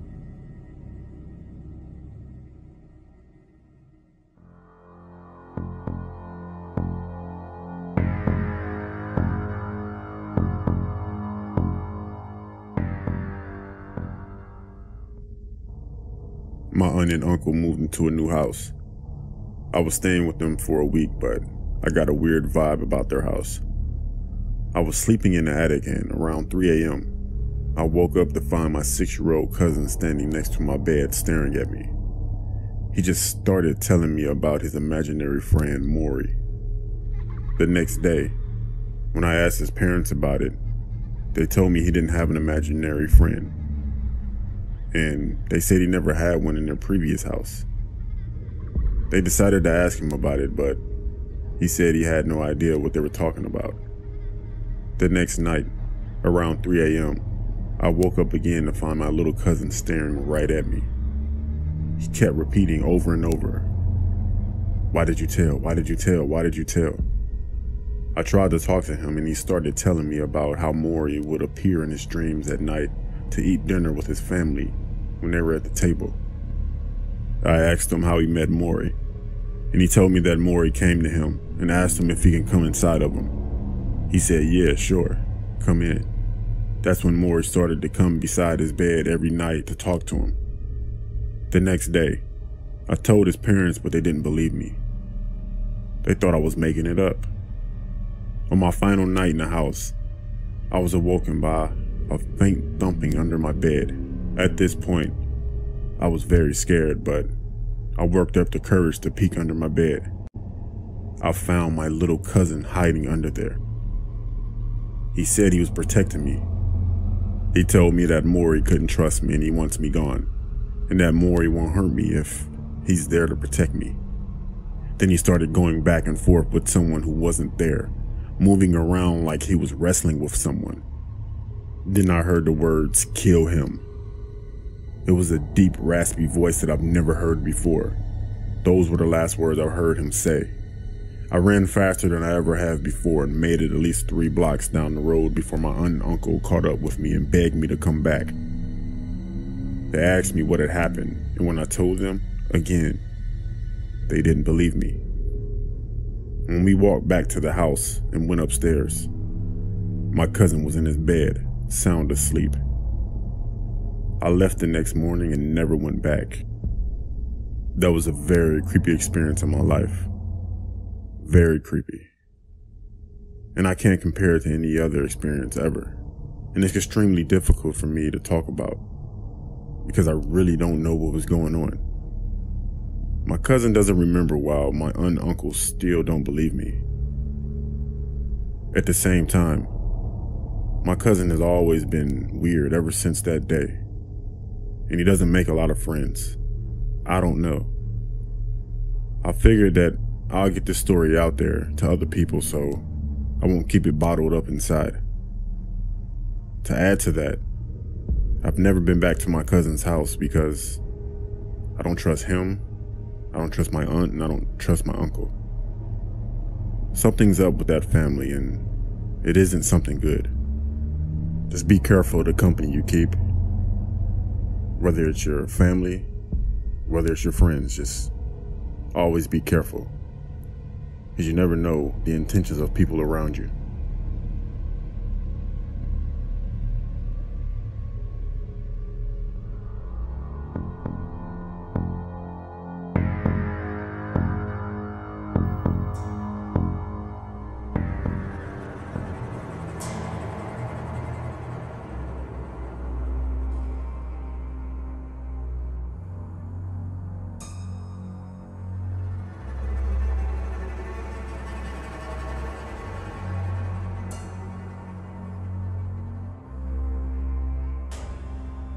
Panicking, asking why I was so bruised up. I went to the bathroom and discovered that I had scratches and bruises all up and down my arms, legs, and neck. They weren't so bad that I was bleeding or anything, but I did look like I had let someone poke at me with thumbtacks for a while. My parents were convinced that my sisters had attacked me, even after I told them that I had been in the trunk. We moved away that summer. Looking back, it's funny how quickly abnormal things like that become totally irrelevant when you get a change of scenery. Life goes on. My family and I still remember those events, but rarely ever speak of them. Not because we're afraid. It's because we don't really see much point to it. I wonder if that's how most people adapt after experiencing something they could never explain. Dismissive and indifferent. Like it may as well have never happened. I work summers as a camp counselor in the northern parts of Ontario, Canada. On the date this particular incident occurred, I was camping with a group of 10-year-old boys on the same lake the summer camp was based on. So like a routine camping trip, we canoed out to the site and set up our tents. Me and my co-counselor Mike take turns supervising the kids while they swim, build forts, and play games, etc. We cook some food over the fire, sit around and tell stories, cook s'mores, the typical Canadian camping experience. Around 9:30-ish, I tell the kids it's time for bed, and they head into their tents, which were positioned a small walk away from the shoreline, but still in line of sight from where we had the fire pit.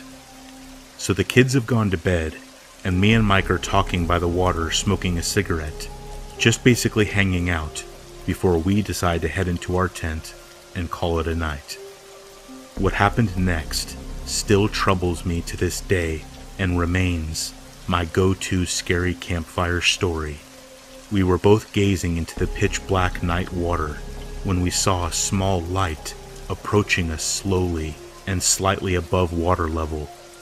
We speculated what it could possibly be for a few minutes before it came close enough for us to see that it was mounted on the front of a kayak and that someone was approaching our campsite.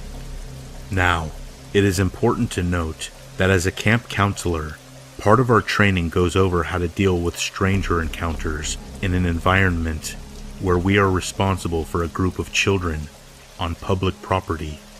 I was prepared to give the mystery paddler the typical speech about how we are camping with a group from a recognized organization, and we would respectfully ask that they find another campsite. However, this person's appearance shook me to the bone as the light drew nearer. Paddling this kayak was a woman who looked to be in her 60s. She had incredibly long wisps of gray hair that was trailing in the water. Her skin looked like old leather, and her dead-looking eyes were tough to spot under all her wrinkles. She looked directly at me, and when she spoke, I realized she was missing most of her teeth.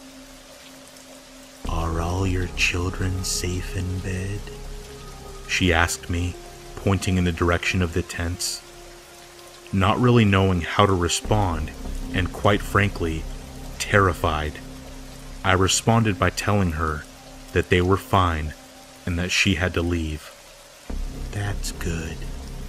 Just as expected for this time," she said with a smile, then turned her kayak and paddled off into the night. At this point in time, myself and Mike were legitimately very creeped out, not only by the appearance of this mystery woman who resembled a corpse, but also her inquiry on the whereabouts and safety of the kids that we had brought on this trip. Not knowing what else to do, we grabbed our hunting knives and sat by the fire after checking on the kids.